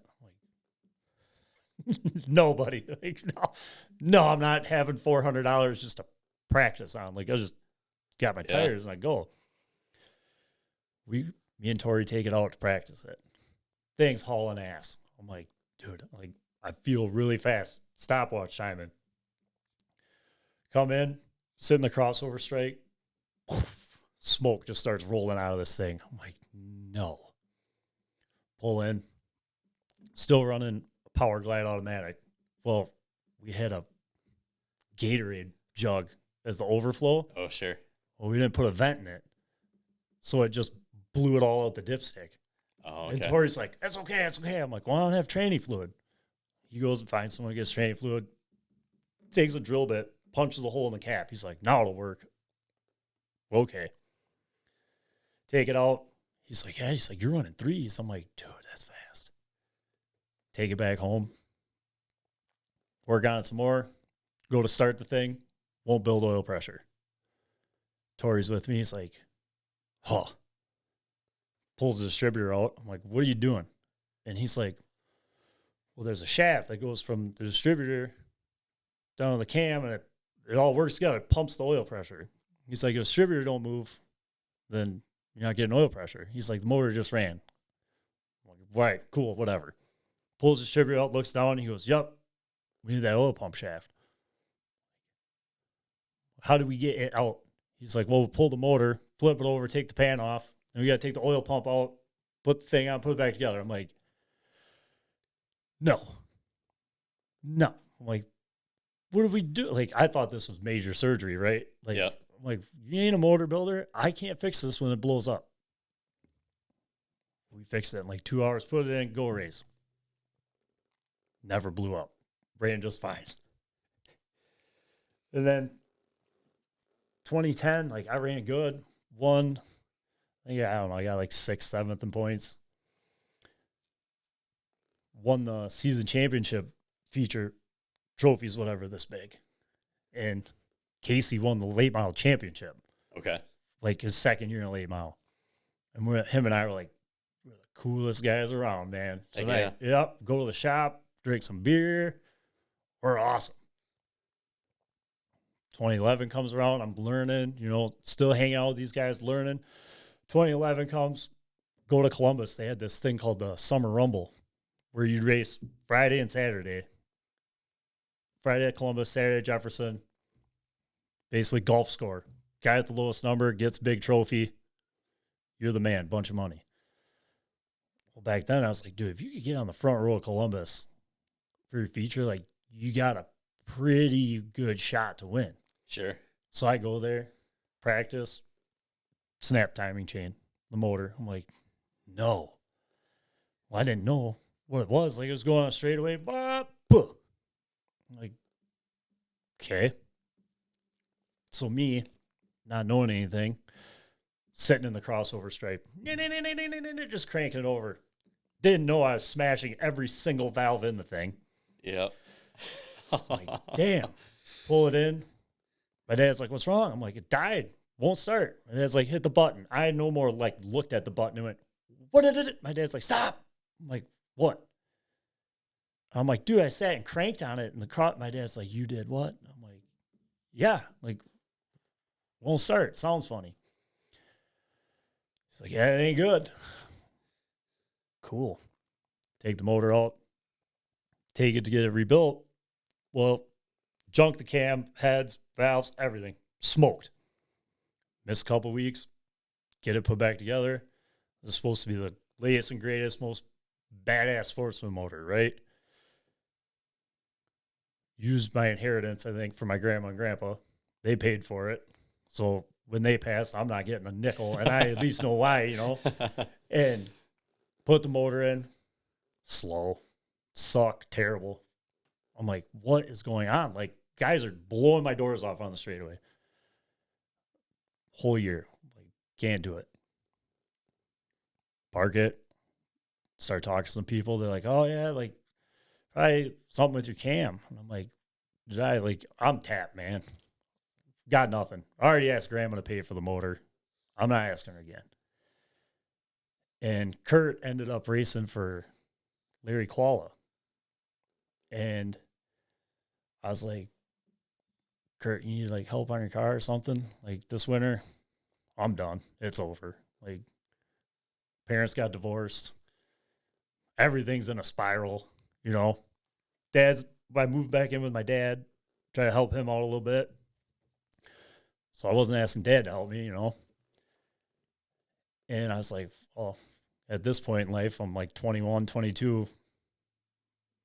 Ain't nothing else to do. I was just drink beer and race, I guess. Yeah. Find a way to go to the races, help someone. Well, Kurt had helped me out so much. And I was like, he's like, oh, yeah, you can come out to Koalas and help me work on my car. I'm like, all right. So we go out there, we cut his car apart. And Larry buys this other car for Kyle, his kid. We're working on it. And all of a sudden, go out there one night, Kurt don't show up. Like, calling him, don't answer. All right, whatever. Grind away on this car. Come back the next week, ain't there, still ain't heard from him. I'm like, call him again. He's like, what's up, buddy? I'm like, where you at, man? He's like, yeah, he's like, I'm going through some things. He's like, I don't know if I'll be able to race. I'm like, okay. And I had been going with Casey every now and then. Okay. Because he started traveling, and I'm like, dude, I'll travel with you. And then just call Casey. I'm like, hey, whenever you need a hand, like, let me know. Like, I'm not racing. Oh, yeah. He's like, I'm gonna run the Big 8. I'm like, you're gonna do what? He's like, the Big 8. I'm like, that's back. The Big 8. The Big 8 was, yeah. I mean, that was the thing. Yeah, like if you thought, yeah, would have been McCarnes would have been running it, right? Yeah. It's like if you thought you were the guy, 40 other people showed up to the same race. So I'd go do that, and then Smut calls me the one day. He's like, so when you going to Koalas? I'm like, I don't know. Kurt ain't going out there no more. He's like, I think you should keep going out there, working on that car. I'm like, for what? And he's like, you never know. You never know what. And he goes, maybe the guy might ask you to drive it. I'm like, all right. Start going out there all the time. Don't really know the guy too well, like just kind of feeling it out. And it was like 3 weeks before 2012 racing started. He's like, why are you out here working on this thing all the time? I'm like, he's like, don't you have your own car? I said, yeah. So the motor's junk in it. He's like, what do you mean? I'm like, dude, it ain't got no power. Like, bring it out here. Okay. Like Larry owns his own repair shop. Okay. And as I'm learning, Larry's another one of them guys like Casey's dad, like fix anything. He's got lathes, mills, everything, Same thing. I'm like, all right, guy's mechanic. He's guy knows what he's talking about. Wheel it over there, pulls the distributor out, looks down, he goes, yeah, the cam gear's all chewed up. I'm like, yeah. I'm like, somebody said something about the cam. He's like, well, I got another cam sitting up there with lifters. I'm like, okay. Like, I still really ain't got the money, man. Like, living at home with dad, like, trying to make sure that's all good. Brother's gone to college. Wasn't really talking to my mom at the time. Like, I wasn't in, like, a place to race, Like, racing just turned into my escape through that period. Sure. And I was like, man, no. Like, I'm done with the highs and lows of racing. Like, yeah.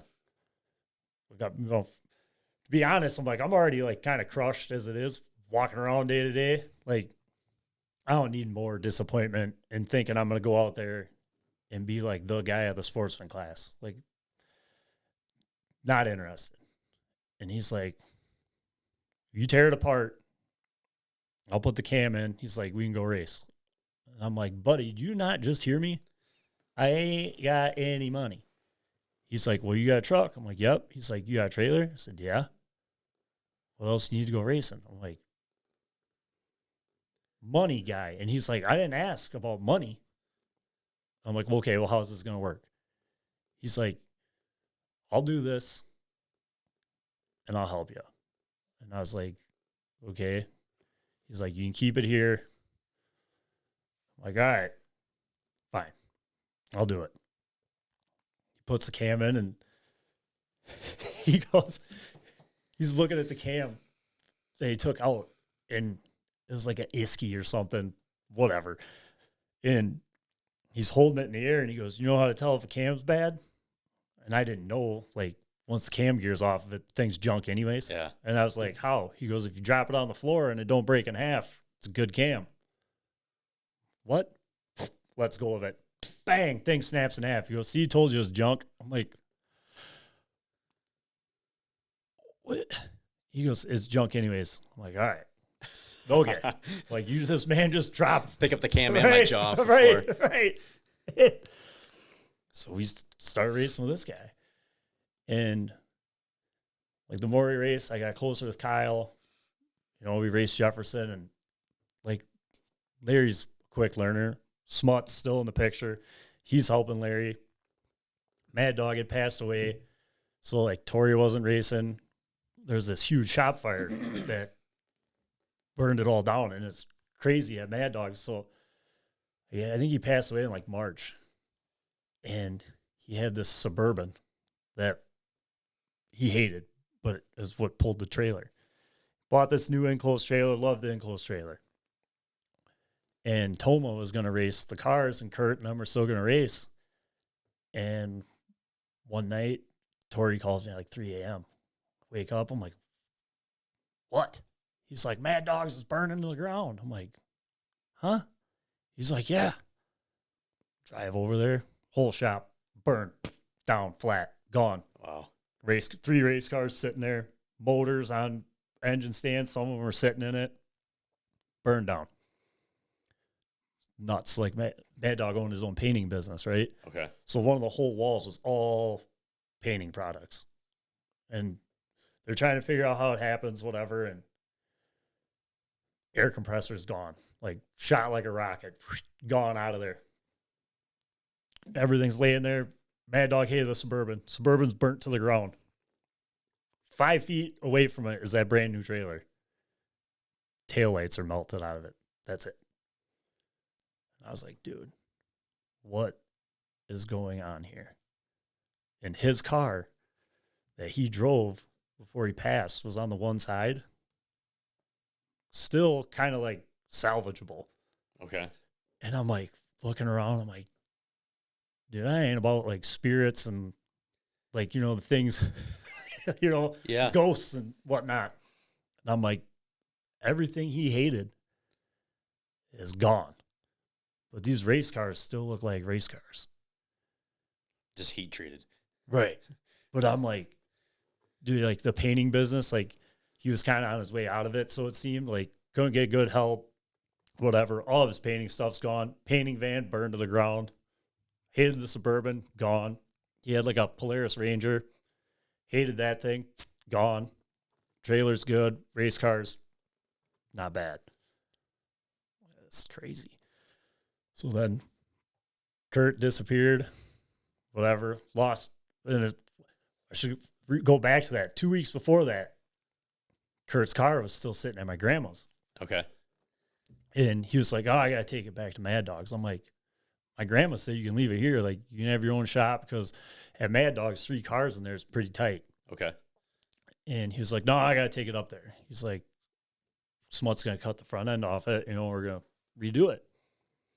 I was like, dude, just keep it here. Like, we're 3 miles apart. Just tell the dude to drive down here and do it. He's like, nope, don't want to. Took it up there, burned, gone. So then Tori's kind of disappears. Kurt disappears. And Smut started helping Larry. So then I go out with Larry, start running good. Still like a weird funk in life, you know, like I was 23-ish, I think. No clue what I'm doing with my life. Like, work construction, hate it, but it pays the bills. Yep. And I just started, like, going over to Koalas every day. Like, after work, I just go over there and hang out with Larry and Tammy and Kyle and just talk. And started racing more. And then Larry's like, oh, we're going to go to this race. And, like, at that point, I hadn't really traveled. Okay. He was like, you want to try Madison? Sure.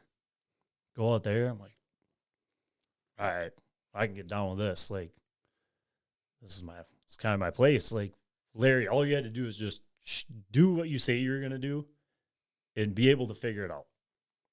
Like, if he told you to cut something apart, you just cut it apart. Don't go in there 5 times and ask the man how to cut it apart. He tells you once, you figure it out. When you mess it up, he'd let you know, and you fixed it. And you just, started learning all this stuff. And then the next year, I was like, dude, I want Lumina. And he was like, all right. A couple weeks later, there's Lumina sitting in the driveway at a shop. I'm like, what's that? He's like, it's your race car body. Cut it off if you want it on the car. Okay, where do I start? And he's like, well, do this. So he cut it. And then I really got into like the partying. Like Thursday, Friday, Saturday, Sunday. We're just going to drink. Go to the shop on Tuesday. Drink there. Kind of didn't really work on the race car. Partying was way cooler. Yeah. And it was like March. Car didn't have a body on it, nothing. He got pissed. And I was like, how's this guy all mad about? I'm like, still got a month. Dumb me didn't realize, like what all went into actually doing this new body. So we go do that. And I was like, all right, maybe I should cool it on the partying. Yeah. Go racing, get it all together. Things pretty fast. We're going all over them. Slinger brought the area sportsman in 2013. Go do that. Did you have to burn some midnight oil to get that thing ready? Phew. There was no more oil left at midnight. I am here to tell you. And I would work on it till midnight, wake up at 4, go to work. But I had, you had to be there by 6:30 at wherever you're working. And at the time, dude, if the sun was out, you worked. Yep. Sucked. Hated it. But the whole time, I'm like, whatever. Gotta go racing. Gotta pay the bills. This is being an adult. This sucks. And when we weren't racing, Casey called me the one time. I don't know, it might have been 2012. It's like, I need a spotter. I'm like, you need a what? He's like, spotter, you've done it before. I'm like, yeah, one time. When I was 15.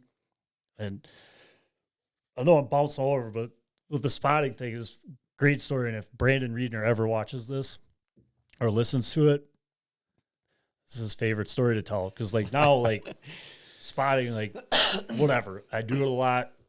I think I'm pretty good at it, right? Brandon always tells everyone. So we went to short track. I went with Bud Reedner. And he's like, we can run radios. I'm like, can I spot? They ain't got a clue what spotting is. But I'm like, everybody wears the headset. They talk. They're the guy. I want to do that. We go out for the feature, and Brandon's like, okay, one thing you got to follow. Don't talk my ear off. I don't want to hear you unless the car's by me. Okay. And he goes, you tell me inside or outside? Got it. I'm like, well, this is easy. He's leading the thing, right? Checked out, gone. I'm like, cool. Spotting's pretty simple when you're leading by a straightaway. Fred Nason had a modified that they let race with the sportsman to build the car count. Fred gets loose in the pack and whoof, takes off.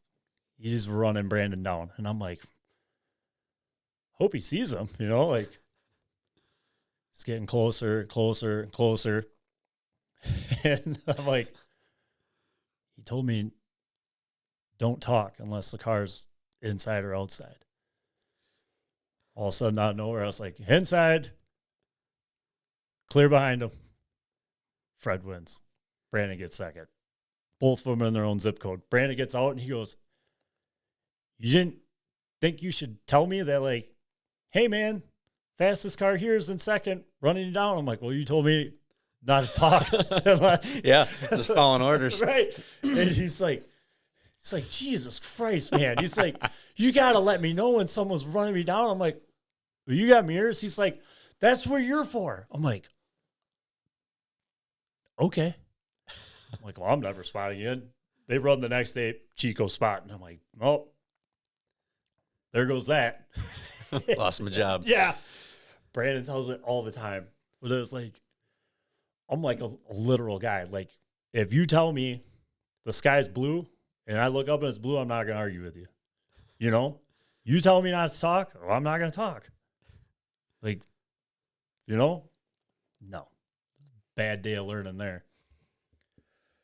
But, yeah, so, like, Casey, like, I had listened on radios before, and Casey's like, I need a spotter. I'm like, okay. So we go spot, and I'm like, oh, this is cool. So I started going, like, if I wasn't racing and Casey was, boom, gone with him. Even with Larry. And then we started racing Slinger on Sunday, so I had Friday and Saturday, nothing to do. Well, Casey raced wherever there was one. Started going with him.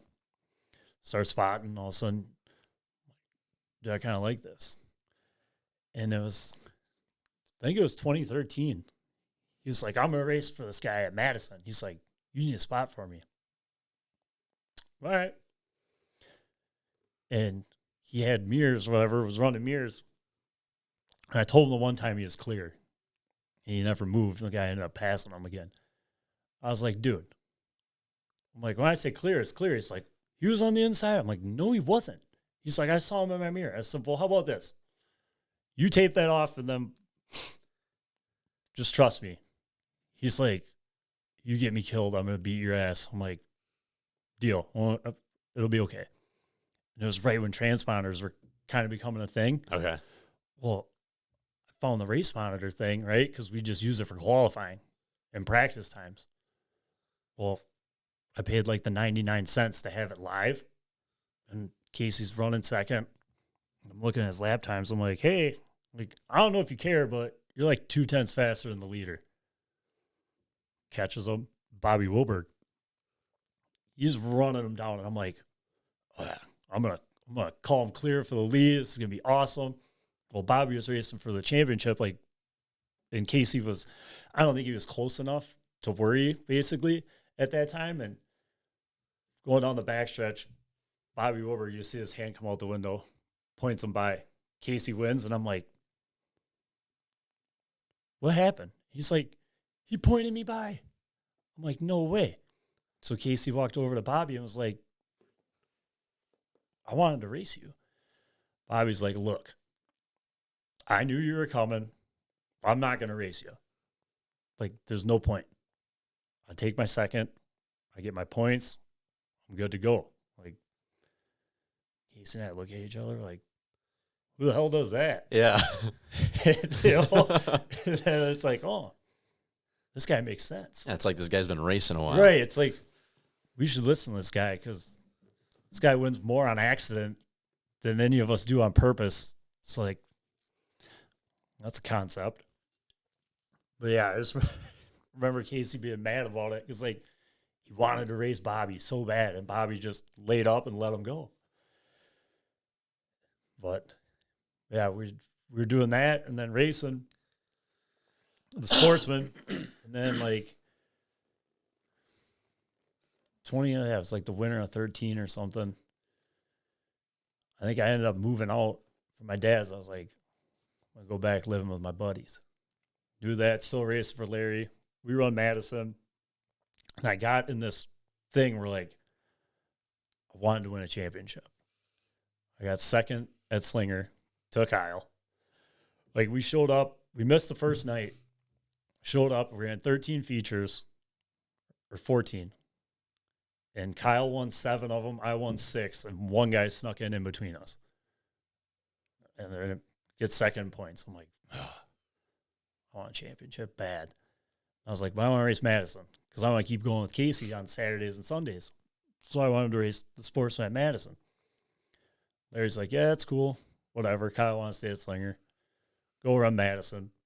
They had 11 races. Well, won 6 of them. Don't win the championship.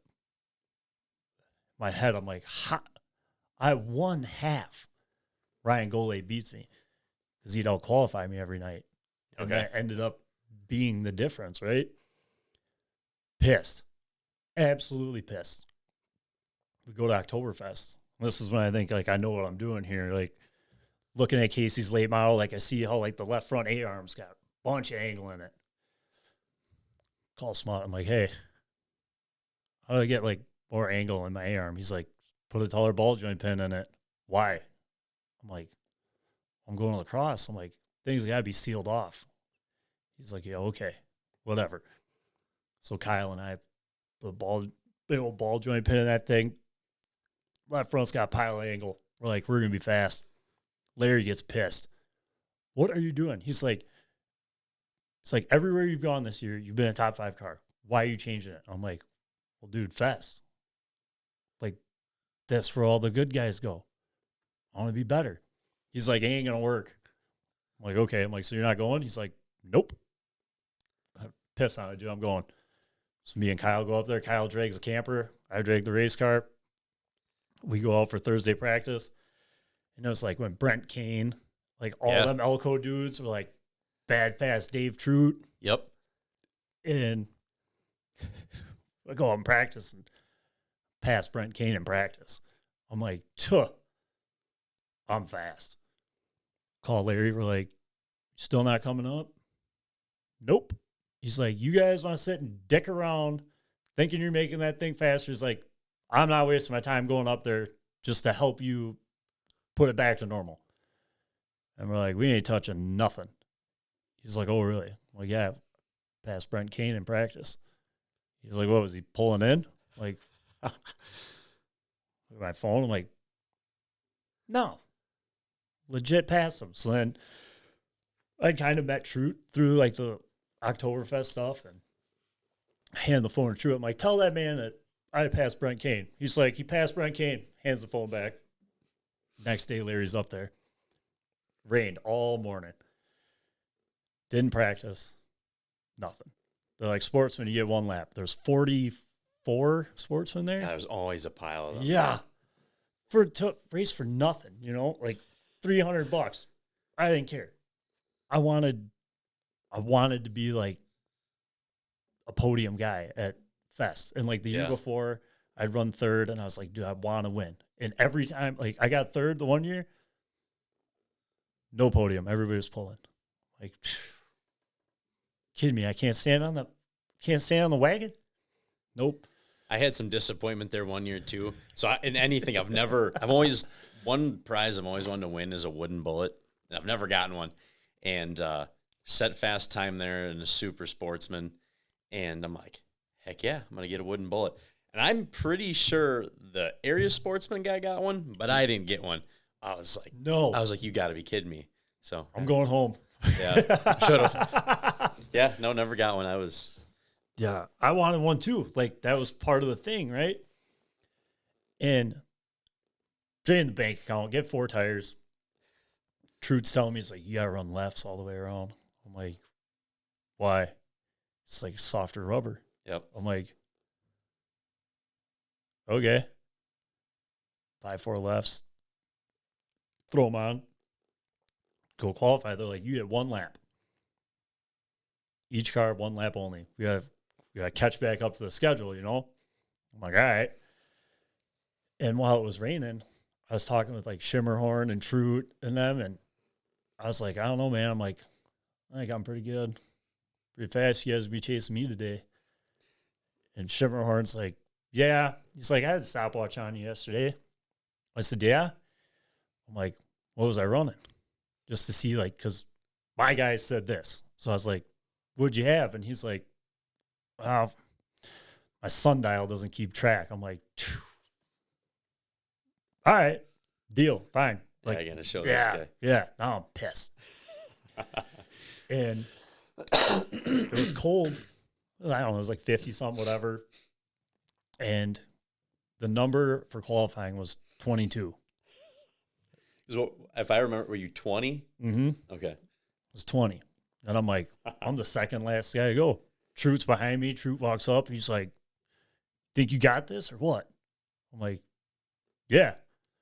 And I'm learning more about Dave. You drink a little bit. You realize this guy's the gray area king. And he's pretty good at the mental warfare side of racing, right? And he's like, yeah, you got him. And you need to show these guys. And I'm like, I think so too. Just pumping you up. Yeah, dude, just get me like ready to go. And he's like, "Hey, you got like some extra crew guys?" I'm like, "Yeah, why?" He's like, "All my guys are down in the trailer drinking, and I gotta take a shit." He's like, "You push my car in line for me?" I'm like, "Oh yeah, sure." Dave True, yeah, we'll do it. Push his car up in line. He comes back out. Like, I didn't even know if he went to go do that. Like, he could have just played me like a fiddle. Go up there. I'm looking at all the times. And Bachman and Shimmerhorn had run like, I think that was a 21-8, which at the time, dude, like, that's flying. I'm like, phew. They said I was running O's in practice. Like, got to run an 8. Nobody's going to beat Shimmerhorn or Bachman, like, by that much. Go out there. We left the car run for like 20 minutes. Had blankets over all the tires. Go out there, get hauling down the backstretch, go in a 3 car, turns, throttled up. I'm like, I'm getting them. I'm going to get it. Go into 1, and like where the pit wall ends, I drove all the way down to it. Had to talk myself into it the whole way down there. Like, don't lift, don't lift, don't lift. All these other guys lifted there. I got it too. Go in there. I was like, oh no. Tap the brakes, catch that lip at 1 and 2. Sure.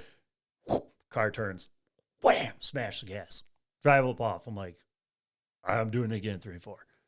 Drive off in there. I'm like, oh no. And how, like, you get the lacrosse float where you're just kind of like turning the wheel, where you're not really going anywhere. You're just kind of holding it on the edge. And I smacked the gas, got scared, lifted, and I was like, no, boom, put it back down. Whole way down the front stretch. Tucked under the steering wheel. Boom. 21.82. Boom. 20, top of the boards. I'm like, fist pumping. I'm like, yes, I just set fast time. I get back to the quarter mile, and I look up at the scoreboard. 21 is in front of the 20. I'm like, no way, dude. Troots guys all jumping off the wall, fist pumping. Dude, run a 21.6. I'm like, how? Like, in my head, I'm like, dude, the only way you could do that is just hold the thing wicked. Yeah. And Dave goes and gets his bullet. He comes by. He's like, you like that? You almost had it. He just keeps walking by. He's like, you come look at my campsite the rest of the weekend if you want. I'm like, all right, buddy. We ain't doing this. Go out for the race. We start next to each other. I'm zigging through traffic. He's behind me. I'm like blowing by, got by Bachman, got by all like the locals. I get to Shimmerhorn. And I was like, once I get by this guy, buddy, it's home free. The guy, he was rolling outside. The guy on the bottom slid up. Pow! Feeds him a door. Well, there's like a small hole. And I'm like, going into 3. I'm like, nope. Drive up in there. Cuts in front of me. I'm like, all right. Yellow comes out. I'm like, all right. I'm going opposite of this guy. Passing him. Dave can't hang with me. Done deal. Get the restart. Dave's on my outside. We're going on the backstretch. And I hear his car. I'm like, literally down the backstretch of the cross. I turn my head. I'm like, that dude just shifted. No kidding. I'm like, how? Like, whatever. Get it going. Same dude. Hit Shimmerhorn in the door. Same hole. And I'm like, nope, not letting you in this time. Drive down. He drives over my nose. Spins out, wrecks. And I'm like, I never touched him. Never touched him. I ain't going on the back. Receiver. 20 to the rear. I'm like, no. Go to the back. I'm like, whatever, dude. That wreck took out like 9 cars. I'm like, I'm going right back up there. Go green. Go into 3. Scattering. I'm like, all right. I'm like, I'm going to get up by the wall. Just creep my way around this. Some dude comes out of the grass. Pow! T-bones me. Junks the car. Knocks the A-frames off it. I'm No like, kid. Oh, man. sick. Troop goes on and wins the thing. Landslide. So me being me, walk over to him in Victory Lane, shook his hand. I'm like, you ain't getting any more Christmas gifts from me. I said, he's like, what do you mean? I'm like, dude, I had you. He's like, you didn't. Hey, he's like, you thought you did. I'm like, no, man. Like, I know. Get to the Red Bar, and I'm like, we're drinking beers. He's like, here you go, Hubred. He's like, you have a couple of these Busch Lights. Hands them to me. He's like, I'll give you Christmas presents still. I'm like, come on, dude. Laughing. And I said, that's cute, though. What you did on the backstretch of that restart. He's like, what are you talking about? I'm like, you shifted. Nah, he says. He's drinking his beer. He's like, you're hearing things. I'm like, no, I'm not.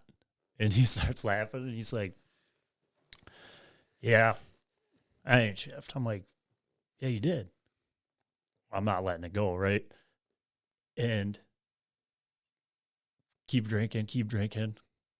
And he's like, hey, Hubert, you know I beat you for fast time? I'm like, no. He goes, you got to have that 103 third gear. I'm like, what the hell's that? He's like, change gears in tranny. Grab an extra gear. He's like, qualified in third, raced in fourth. I'm like, come on, dude. He's like, yeah. I'm like, where do you, like, how do you even come up with this? And he's like, machinist is my best friend. I had him change the gears in it so I can shift. I'm like, that's illegal. He goes, no, it ain't. He's like, they're not straight cut gears in that thing. He's like, just got to think outside the box. I'm like, phew. This is how I like, dude, I'm like, let me see that bullet. I'm hanging on to it. And he's like, you hang on to it all you want. Just put it back on the table when you're done. Yeah. Yeah. Oh, what a guy. Yeah.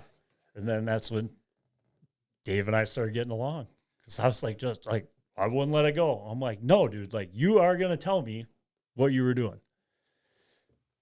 And he finally did. And then became buddies. And then, so like after 14, Casey was like, you get late model. I'm like, yeah, right. Well, Kyle Koala was going to drive for Danny Delcamp at Slinger in the late model. And I was like, I don't know. Casey calls me again. He's like, you should call Johnny D, ask him what he wants for that car you wrecked. I'm like, why am I buying a wrecked car? He's like, well, it's a bolt-on stub. He's like, we can change stub. Okay. Text Johnny or whatever, however you talked in 2014. Text him, Facebook him, whatever. Yeah, I think MySpace was done at that Yeah, point. MySpace is gone. Yeah, Tom had a good run. And, and he was like, oh, whatever. It was like 3,500 rolling, needs a front stop. Call Case. I'm like, $3,500, dude. He's like, that's a deal. I'm like, on what planet? And he's like, I'm telling you, that's a deal. You need to buy it. I'm like, okay. So I go talk to Larry. I'm like, hey, man, like, I think I'm going to kind of do my own thing here. You know, whatever. And he's like, yeah, that's cool. I'm like, all right. So I pull the motor and tranny out, take the gears out, all his stuff, set it aside, put my car for sale. I put it up for like $4,500, which now, like, I undersold it by a ton. But at the time, I'm like, $3,500 for the car, have an extra $1,000. We're good. Put up for sale on the old Facebook. 2 days. Dude from Minnesota's like, I want it. Okay.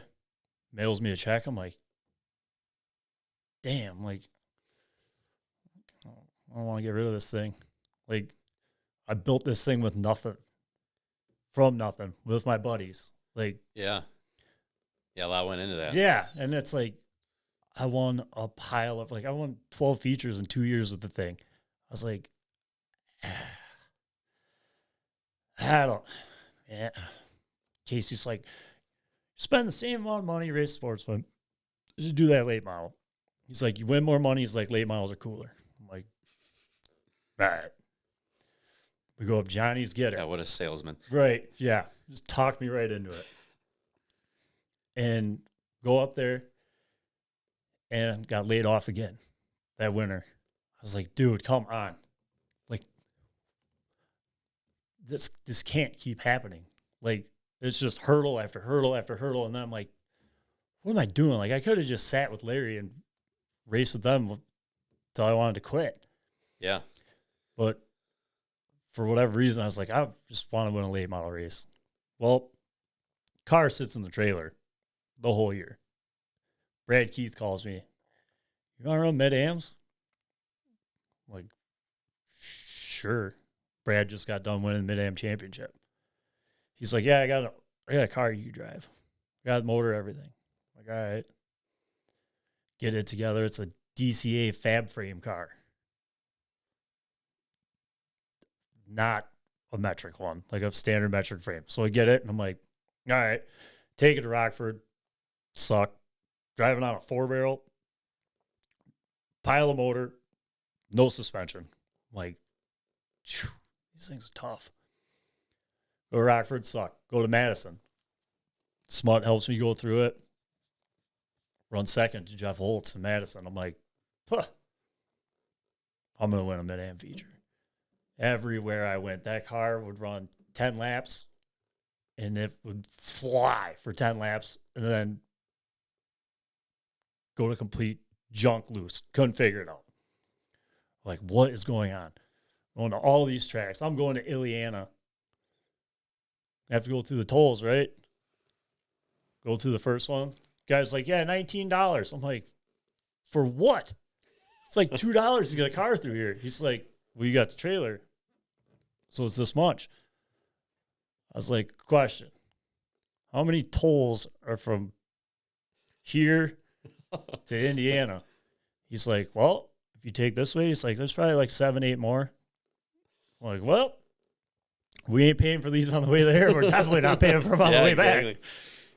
So it was me and Clevin. Drive down there, skip all the tolls, run right through them. And go down there, run, decent, same thing. 10, 15 laps, thing just loose. So then we get looking at it, and Smut's like, dude, he's like, there's way too much upper angle or angle in the upper trailing arms. He's like, it's going to drive like this till we fix it. So I call Brad. I'm like, you care if I cut this thing apart? He's like, nope, don't care. So we look at it. Well, to cut and move the shelf on it, all fab, like we'd have to cut the spring buckets out, like Okay. Yeah. Yeah. So then I'm like, call Brad, and I was like, it's too much messing around, man. Like, if you want to sell it, that's cool. But like, I guess I just don't know how to make this thing faster. And he was like, yeah, that's fine. Whatever. And I was like, appreciate you letting me drive it. Whatever. Boom. Thing's gone. Sold. I'm like, all right. Now what do I do? Tinkered around with a couple of guys, sportsmen. They'd be like, hey, you want to figure this thing out? We go to Larry's, get it going. I'd run a couple times. They'd take it. Bud Reedner is like, you want to race dirt? I'm like, sure. Go run dirt a couple times. I'm like, this is fun, but this ain't for me. I'm not about getting out of this car and scraping mud off of it and all that. And like the way they race, like the no mirror thing. Like we went to Chilton. I was running on the outside of this dude for the lead of the heat race, and he just blew me off the backstretch. I'm like, okay. So I walk over to him. I was like, hey, man, new to this. I got told, like, if I can't see you out of, like, my peripherals, like, you ain't there. But you ran me, like, off the track. Like, I guess I'm just wondering what I did wrong. He's like, yeah, it's my spot. I'm like, so you're just going to, like, run me off the track? He's like, yeah. I'm like, yeah, I'm good with this. Like, this ain't for me. See you later, the dirt racing crowd. Yep. And Then I was with Trout up at the Dells, and Schumann was running for championship, right? In the late models. And Chad Miller had another late model that Dave was driving, and he was doing double duty at that in the Sportswood. And Dave wasn't going to race the late model because they're just going to leave it there for Schumann in case something happened, you know? Chad Miller walks up to me. He's like, "You ever drove a late model?" I said, "No." He's like, "Don't you have one?" I'm like, "Yeah, it's sitting in the trailer. Like, still don't really know if that's what I want to do." And he's like, "You want to drive?" The car is 55, right? They called it Nichols. He's like, "You want to drive Nichols next week?" I'm like, "Huh?" I'm like, "Buddy, I've never drove one." Like, he's like, "I don't care." I'm like, again, same thing. I'm like, "I don't have money if I've junked this thing." He's like, "It's fine." He's like, "Schumann drives it too." He's like, "It'll be all right." I'm like, "Okay, yeah, whatever." Go home. Tuesday, phone number calls me. I'm like, "Nope, don't answer." Finally got your phone number. Save my phone. I'm not answering. Leave voicemail. Yeah. Text me. Voicemail. "Hey, it's Chad. Give me a call." I'm like, "Oh no." Call him. I'm like, "Yeah. You get up to the track at like 10 o'clock Saturday?" I'm like, "For what?" He's like, "Driving the thing." I'm like, "Well, what do I got to be there at 10 for?" He's like, "Practice." I call Casey. I'm like, "What do I do?" He's like, "Will you drive the thing?" I'm like, "Are you sure?" He's like, "Well, yeah." He's like, "You said if you junk it, nothing bad. Like, that's okay." He's like, "Yeah, get in it." All right. Go up there. Never been a late model. Never had 4-piston brakes. Never, nothing. I go out there, just roll off in the corner, driving the Dells like I drove at my Sportsman. Hammer on the brake pedal, nose just bang, bang, bang up the hill. I'm like, I look like a jackass in this thing. Pull in, and I'm like, "Yeah, man, like, I don't." He's like, "You trying to break the gas pedal or the brake pedal or what?" I'm like, "What do you mean?" They're like, "Okay, break down to you. Like, Sportsman, 1 piston, push it on the side. This one's got 4. You don't got to push the pedal that hard." Okay. They're like, "Shouldn't really be on them anyways." Got it. He goes, "This is not Grandma's Buick. This thing's built to turn. You don't have to make it do anything. Just turn the wheel, let it roll." Okie dokie. Go out there again, and I'm like, all right, getting the hang of it. So I'm all pumped up. I'm like, I can do this. Everyone shows up. I don't want to do it anymore. I'm like, "Nah, man, like this, I don't want to do it." Go out for practice. I'm like 16th out of, like, I think there's 30. Go to Scuff. Run a 3. I was like 6th in Scuff. I'm like, wow, I can do this. Like, last car to qualify. Go out, run the same time in Scuff, or the same time qualifying that I did in Scuff. Like 14th in time. I'm like, no way did I made it. Well, that's cool. Well, they got the invert, right? They're inverting for whatever, the dice plus whatever. Okay. So 14 possible. Like, there's no way. Like, I'm starting in the back. I'll miss the invert. It'll be cool. I'll just drive my race, not kill this guy's car, and go on with my day. Guy rolls the dice. It's 6. They're all like, "Dude, you're starting on the pole." I'm like, "I'm what?" They're like, "Hey, you got the pole." I was like, "I'm going to start in the back." They're like, "No, you're not." I'm like, "Yeah, I am." They're like, "No, you ain't." I'm like, "I don't think you're hearing me, man." Like, I've, like, you watch the whole sliding thing. Like, I've never been a part of any finesse moves like that. Like, Sportsman, it was pile them in the quarter panel, shoot them a door, go by them.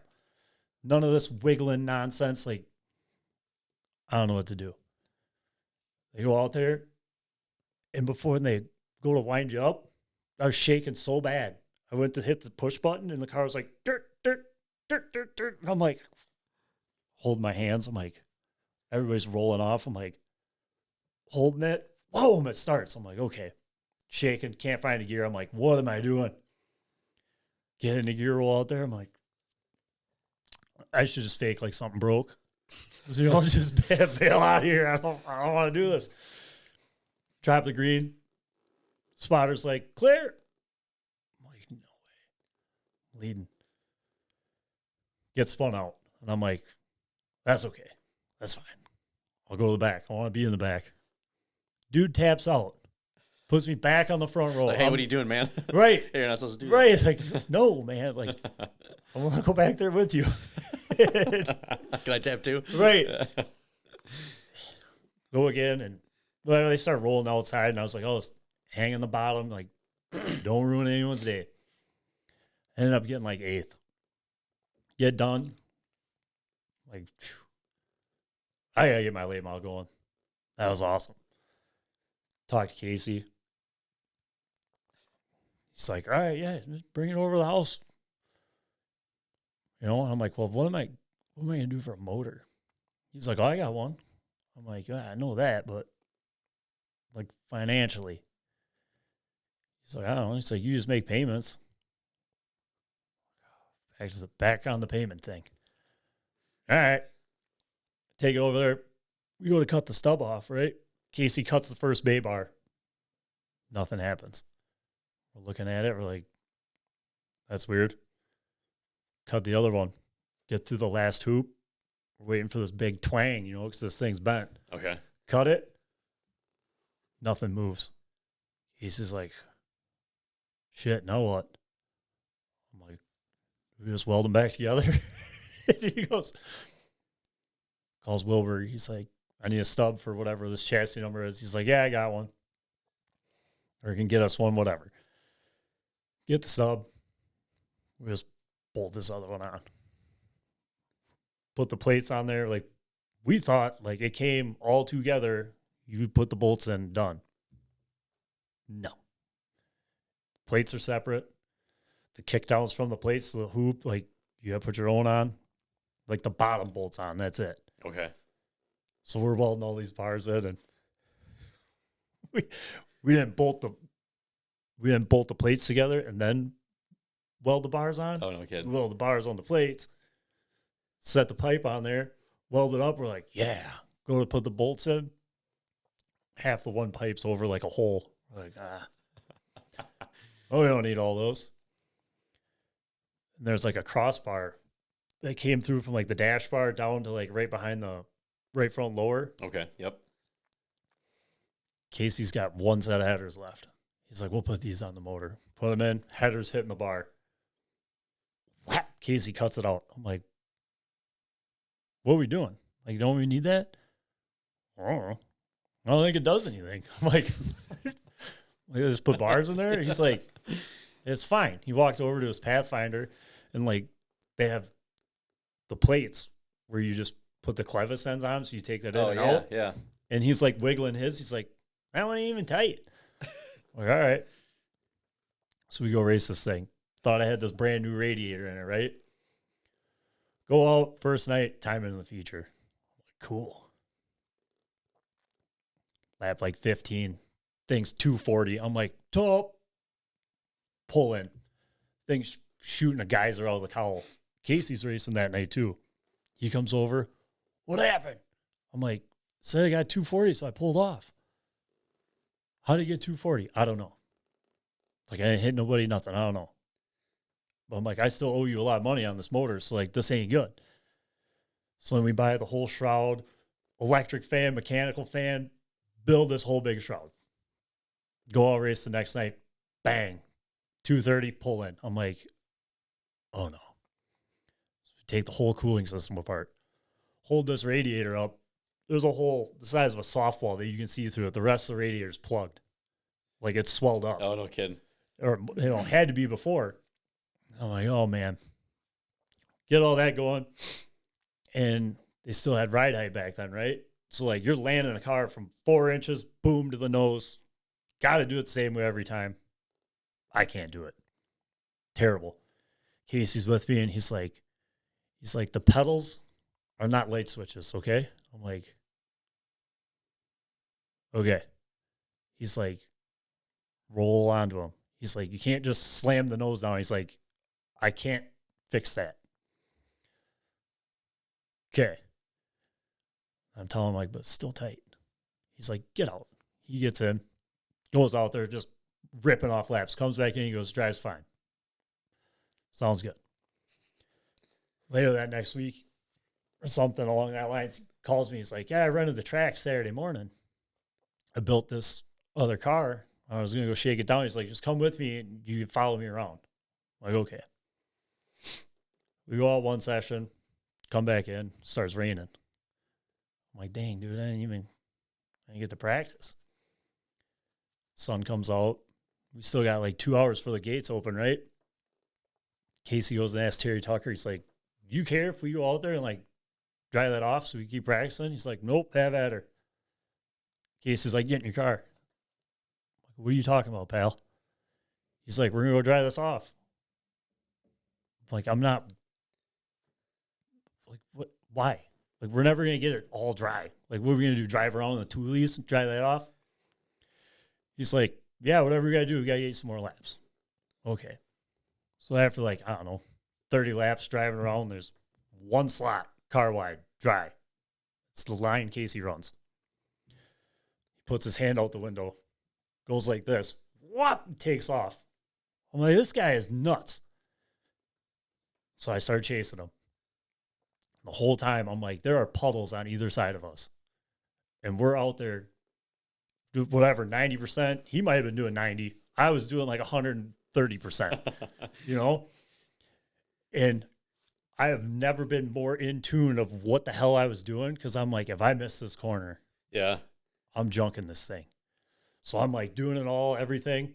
And all of a sudden he pulls down, pulls back up behind me, starts chasing me. I'm like, yeah, I'm going to kill this thing. I bet you we ran probably 40 laps like that. 1 lane track in the water. We get done. And I come in, I get out, I go, what was that? He's like, should be good to go. I'm like, it should be good to go. This guy is nuts, man. Like, our dads are laughing. They're like, you guys are crazy. Like, the guy weed whacking around the bleachers stopped and watched us. Like, look at these two idiots, you know? Go out for qualifying that night, run my fastest lap ever at that time. I'm like, no way. And whatever, as that year goes on, like getting better, you know, learning. Gotta call Casey every time I get out of the car. You know, he's off doing Midwest tour things, whatever, whatnot. Okay. You know, learning how to do all this stuff. And I was like, a night in August, they had like a 6-foot trophy you could win. Huge one. I told Casey, I was like, I really want one of them big trophies. Because like when the Kim Parsons tour would come to like whatever track. Oh, yeah. Yeah. Yep. Never won. Couldn't ever win one of them. I'm like, dude, I just want a big trophy. Like, I don't care. I want a big one. Well, the guy who made the trophies for the track sponsored that night. So the late models had this massive trophy. Casey's like, yeah, I'm racing that weekend. I'm like, come on, man. Dude, I ain't even got a prayer now. Like, I got Dale Nonstead, Jason Erickson, like Michael Grunberg. Like, I already have like no chance. And now you're coming to like just put the nail in the coffin, right? Rain's out. They're like, oh, whatever, we move it to Labor Day. Cool. Casey's like, well, I guess you can win it now. I'm like, why? He's like, oh, I got a tour race or whatever. Labor Day's like, I won't be back. I'm like, yeah, I'm going to win it. And like, I had started leading some laps, like getting taken to school by Dale Nottestead, like just learning, right? Yeah. And we go that night, and they still do it even now. It's like if top 6 in time, make up the back 3. 7th to 14th, they line you up by point average. Okay. So my point average wasn't spectacular. Start second row. I'm like, all right. Get it going. Get the lead. I got Craig Phillips spotting for me. Yeah, get out front. Big lead. Took all the mirrors out of my car because Casey's like, you don't need them. You just listen to the guy. Quit looking at him. You look in your mirrors, you slow down. Did you actually take the mirrors out? Yeah, gone. Literally, took them out. Craig's like, "You're doing good. Doing good." Craig's like one of the least serious guys I know. Yellow comes out with like 20 to go. I'm like, "How's it doing, Craig?" And he's like, "You're doing pretty good." He's like, "I went down, got some nachos there the last 10 laps." He's like, "You're so far ahead." I'm like, "You did what?" He starts laughing. He's like, "Yeah, they're pretty good." He's like, "You want some?" I'm like, this dude really walked away. Like, what the hell is he doing? They go 1 to go, and he's like, "All right, 1 at the line." He's like, "You see that big trophy there in victory lane?" Of course, look over, sitting there. I'm like, "Yeah." He's like, "Go get it." I'm like, "Yeah, I'm going to go get it." Well, they had pulled the sneaky on me 2 weeks before that. I kept telling him, I'm like, "Take gear out of the car. Take gear out of the car." Like, I can't, my right foot's dumb. Like, I can't do this nice roll like everybody else, you know? Well, they told me they took gear out. We go to warm up tires, and I'm like, "What did you guys do to this?" They're like, "Well, we went up like 15 points in gear." I'm like, "You did what?" And they're like, "It'll help you. It'll help you." I'm like, "No." And then Casey like bumped the chip down lower so I could hit it, right? Well, like I'd only hit it in qualifying. We go back green in that feature, and I hear clear by one, by one, by one for like 5-6 laps. I'm like, "No, dude, like I want to win." And one time through 3 and 4, I just, whoa, rolled into it, got down the hill. All of a sudden, I hear that chip. I'm like, I'm flying. Yeah, we got ourselves a run. Yeah. I'm like, I got to figure it out. I got to figure it out. Start hitting the chip. Boom, boom, boom. And all of a sudden, Craig's like, "No pressure." Like 2 to go. Start shaking. And I'm like, "All right, just don't miss the corners." Win. I'm like, "Dude, no way." Win, go down there, get the big trophy. Go through tech. Whatever, tear it apart. Yada, yada. Get it. I drank Saturday, Sunday, and most of Monday on Labor Day, buddy. And Hell yeah. yeah. And the next week's championship night, right? Qualified like 6th. I'm like, I have the hang of this. Like, I get it. It's all making sense. Like, all the adjustments, like, it's all coming together.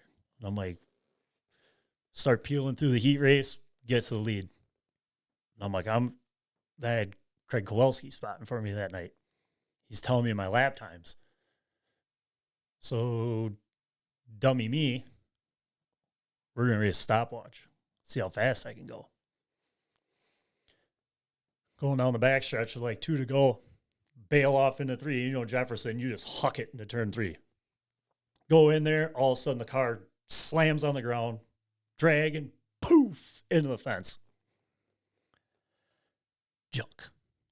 I'm like, dude, no way. Just finally gave Casey the money for the rest of the motor. Like, killed it. And I go to like try to move it, right? Turn the steering wheel. Just spins. Broke off the rack. I'm like, oh, dude, I'm like, not a cheap part. No. And I'm like, this thing is so bent. It's over again. Like this time I can't come back from this, you know, like, yep. This is it. This is my journey. You know, I got a late model feature win. Like, I'm going to have to live with this. Take my helmet off, get out, just walked right off the track. Didn't pop the hood, look at it, nothing. Just walked off.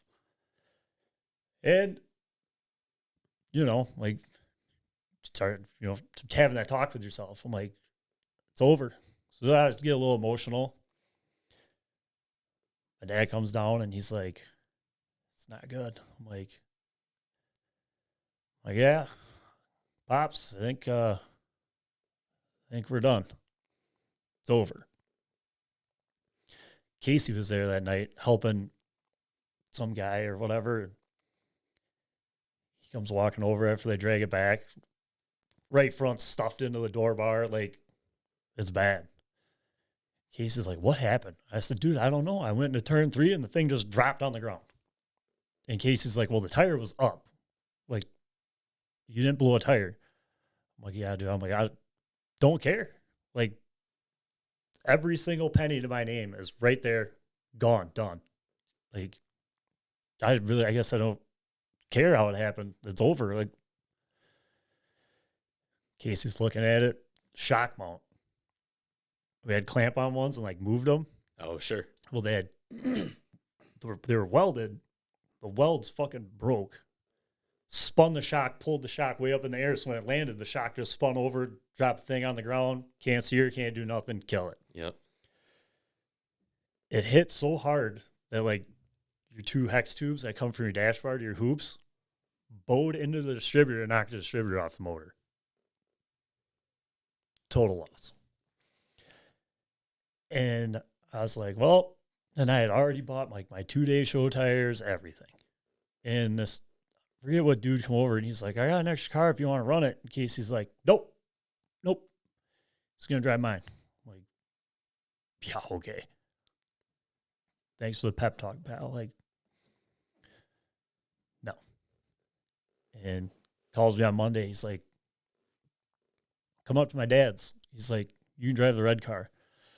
Now, mind you, the red car, Casey bought for like, I don't know, it's like $2,500 as a roller from Chris Blowett. Okay. Like, this thing has had a life. Like, it was Brad Miller won 2 Super Late championships with it. Then it went to somebody else, ended up with Gary Lamont, got clipped a couple times. Blowett had it. Blowett pretty much said, like, it's kind of run its course, like, it's done. Well, other people are looking at it, nobody's buying it. So bargain hunter Casey, who had been building cars off of auction parts, goes like, we will look at that. Go look at it. Whatever. Casey ends up getting it rolling with like most of a body for like $2,500. He bought it to run Rockford. Was leading Rockford with it. Ignition box got hot, shut off. Never saw a racetrack again for that year. He's like, run this one. I'm like, dude, I just killed one. What? He's like, don't worry about it, man. He's like, just get back in and go. All right, whatever. And with Casey, like, you're not talking yourself out of it. Like, you're going to do it. Yeah. So get in the thing, and like the springs I was running were way stiffer than his. Like, so it was easier for me to drive, right? And he goes, the only thing is I'm not touching any of that suspension. He's like, you're gonna figure it out. I'm like, all right, yeah, I got it figured out by now. Go out to practice, don't got it figured out. Just slow, pushing, plowing. I'm like, dude, you got to free this thing up. He's like, I am not touching this car. He's like, figure it out. So he's on the radio with me, right? And one lap, he goes, if you're going to drive that thing like a little girl, just pull it in here. I'm like, what do you mean? He's like, you're coming off 4, you're scared of the wall. He's like, just get on it and let it go. This is Jefferson, right? Yeah. Yep. And I'm like, fine. Stand on it, chase it to the fence, boom, boom, boom, boom, boom, boom, boom, bounce it all the way down the front stretch wall. I'm still in the fence. And he goes, bring it in here. I'm like, I told you, dude. Come in. Have a little come to Jesus talk, right? Nothing's bent, nothing's bad. Like, just drug the rub rail off. Go out for the 2-day show for qualifying the next day. Make it on time. Don't know how. I run like 9th, 5th, and 6th. I'm like, dang, dude, that's pretty good. Go up, get my payout, just hand it to Casey. And he's like, you want to drive that thing next year? I'm like, guy, let me, like, just let me quit. Like, I'm over this. Like, at this point, like, all of this stuff over and over and over. I'm like, I'm over it, man. Yeah, a lot of up and downs. Right. And it's like, I can't, like, you don't get it, buddy. I can't handle another letdown. Like, financially, whatever. Like, I'm whatever. I think I was like 25. I'm like, I don't got a house. I live with my buddies. Like, I got to get something going in the right direction here. He's like, well, just You're not quitting. Fine, I won't quit. Go put my motor in it. And I told Casey, I said, how is this going to work? Like, what's the stipulations of this? He goes, I give you a roller. You give me a roller back when you're done. Pretty simple. I'm like, do you want money for it? He's like, no. Just fix what you wreck. Give me a roller back when you're done. Okie dokie. They get rid of the ride height rule the next year. So I buy this brand new trailer from Brad Miller. Badass Bravo trailer. So, because mine was like this, they called it the cotton candy trailer, right? Taco truck. My grandpa bought me this trailer and enclosed, and it had like these side doors. It was like a concession trailer. I think some dude Sure. yeah, I've seen it. Yeah. Some dude used it to like barbecue, whatever. Grandpa gets a good deal on it. Yeah, here you go. Sick. Not ideal for late models, right? So I call Brad Miller. I'm like, hey, I have X amount I can spend. Like, take a loan out. Like, but this is all the farther I can go. I'm like, what can you get me? He tells me he goes through these options.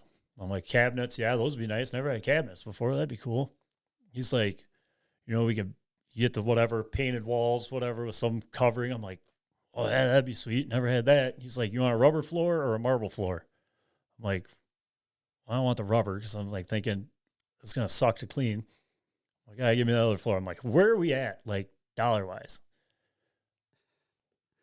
Right at your number. I'm like, okay, well, let's just call it there. He's like, you want the raised roof or whatever? I'm like, what do you mean? He's like, well, you can get the option to make it like 8 inches taller or whatever it is.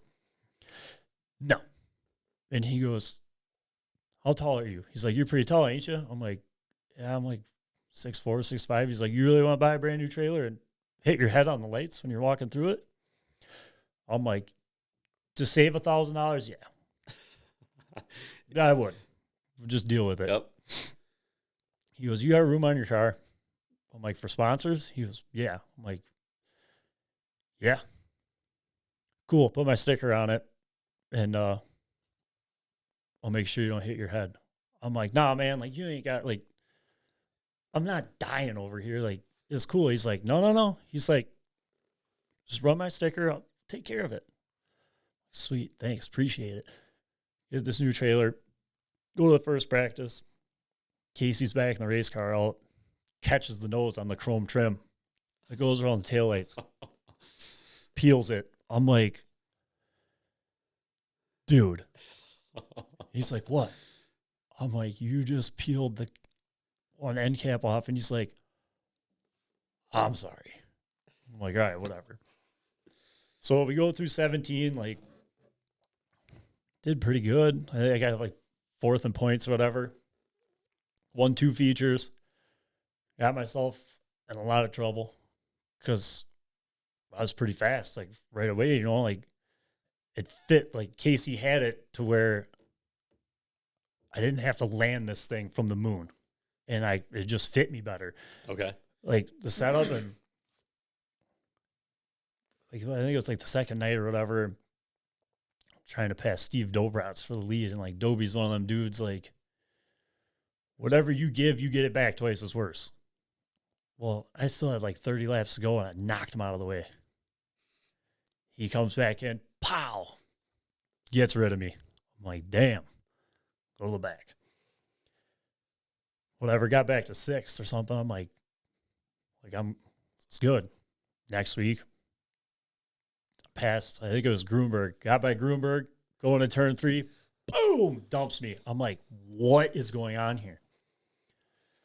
Go to the back. Get by Adobe again. And I'm, seeing red. I'm pissed. But Adobe 3 wide, smacked off of him. Didn't care at the time, got to go. We go into turn 3. He picks me up, sends me sailing again. Didn't spin out. Drive away. I'm like, all right. I gotta quit. I gotta quit messing with this guy. He's going to kill me. Casey comes down. He's like, you keep messing with that dude, you're going to owe me a whole car. You got it?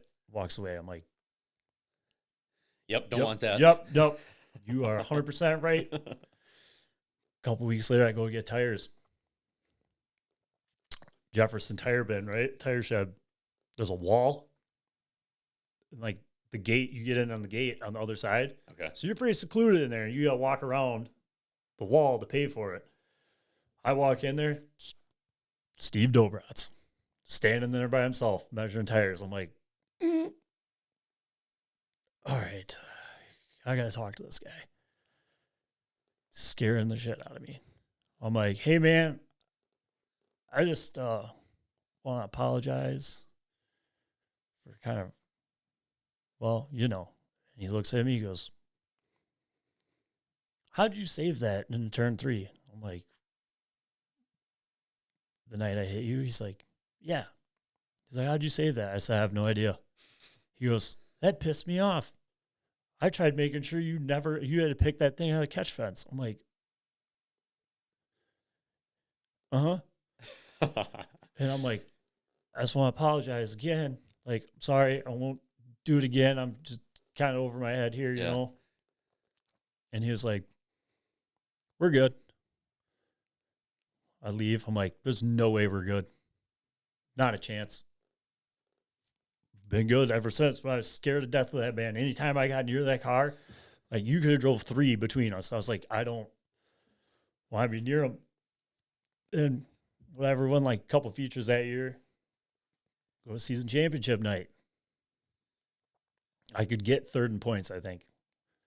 Something like that. I was within reach of whatever. Like 15 laps into it, going down the front stretch. Motor just starts missing. I'm like, what is going on? This is a Wagner 10.8 that I bought from Casey, right? I know what's in here is not cheap. And I'm like, plug wire melt, something. So I just left my foot down. Let off going into 3. Woof. Pumped all the oil and water out the tailpipe. Spin out. Hey, God, it's me again. You know? Calling on another favor. Yeah. Like, I get it this time. Understood. Never took my helmet off, nothing. Just sat there. They pushed me back. Got out. Called Casey. I'm like, blew up. I got another one on the floor. Come get it. I said, no. Not this time, pal. Like, appreciate it. Love you. Everything you did for me. Like, I'll get the motor out. I'll get my seat out. Bring it back. I'll just go race with you. Nope. That winter, I didn't touch the thing. I was like, dude, I'm done. Like, I'm not kidding this time. Like, it's over. Sold the snowmobile. Had 2 of them, sold one. Had some extra money. Casey calls, hey, there's this kid in Michigan selling a whole car for like $6,000 with a crate motor. I think you should go get it. I'm going to hang up on you. No. So I drive to Michigan. Whole bank account again in the center console of my truck.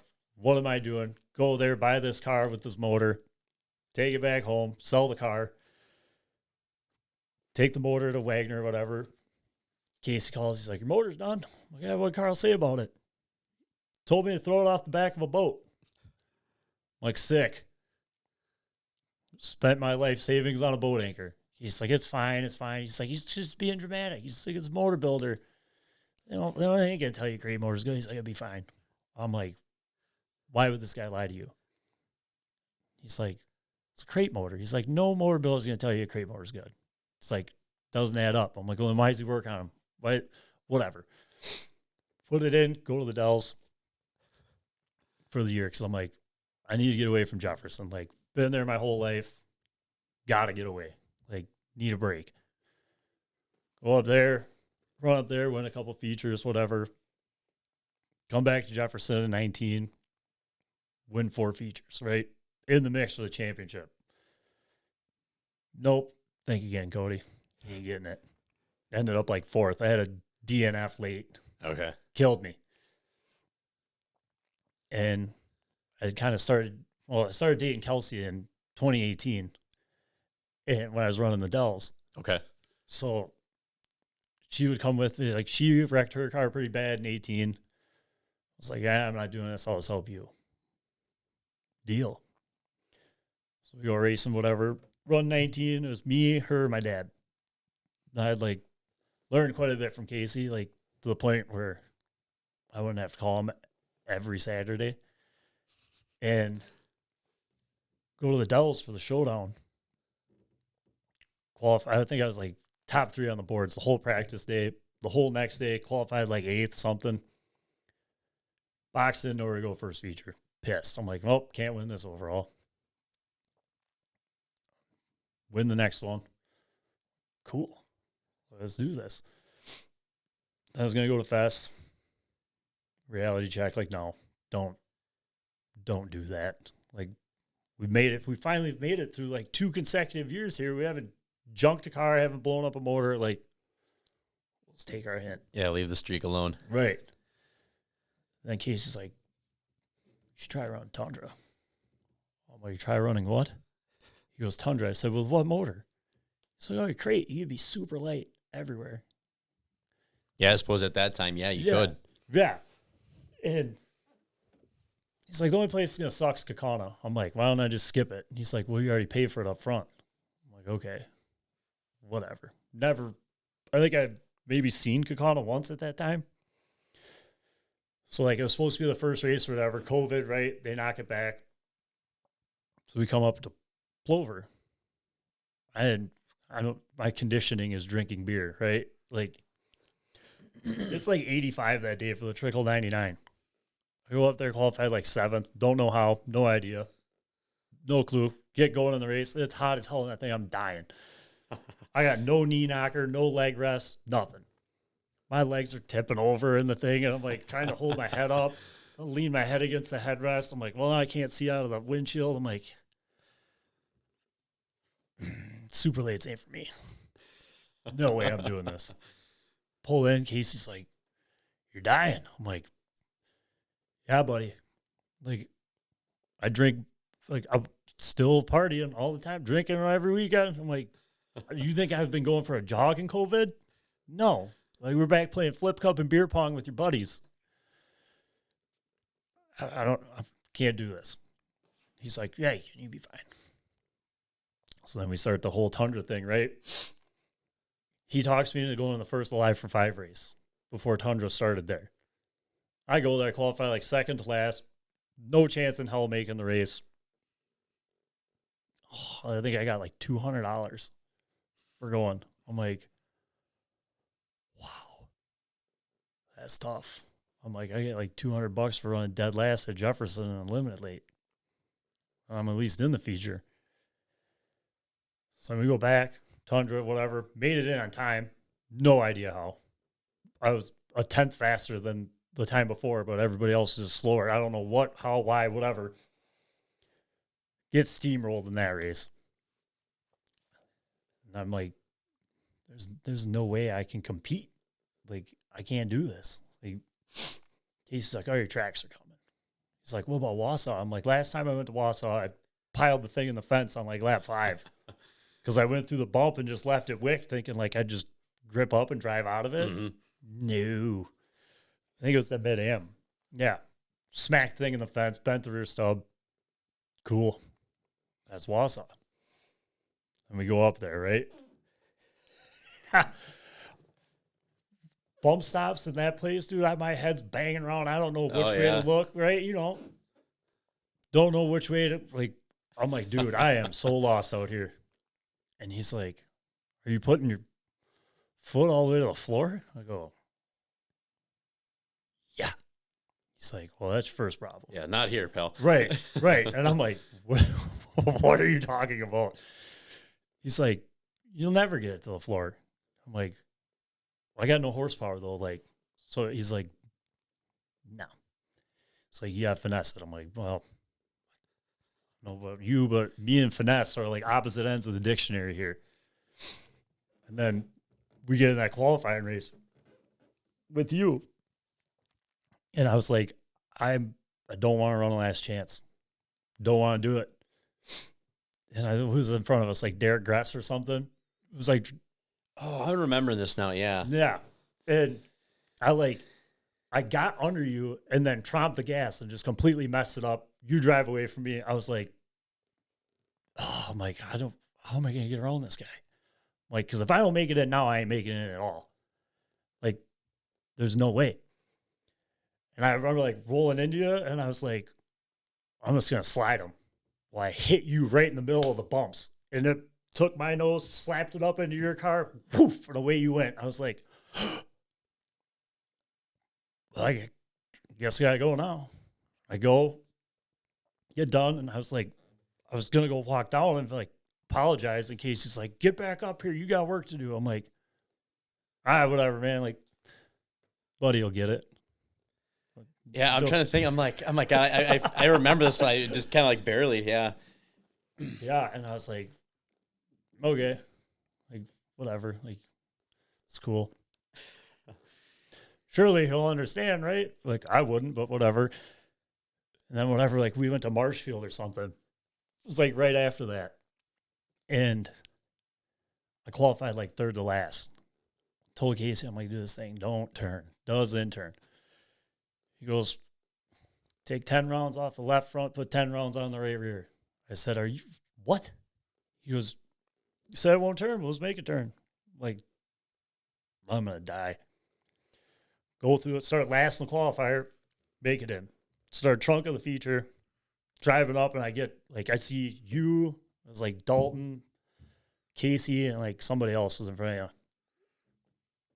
And I get to you, and like, I get underneath you, because I see, like, I was hooking the rumbles. Like, I just put the left front in there, and it just peeled me right around. I'm like, well, that's the trick. Well, that's how I passed everyone, because everybody left the rumbles open. Yeah. Sometimes they really work, and sometimes it ain't the thing to be on. But yeah, if you can make it work down there, you can get around there quick. And it was like an accidental thing I figured out in the heat race. Like, a guy just kind of moved me down. I'm like, all right.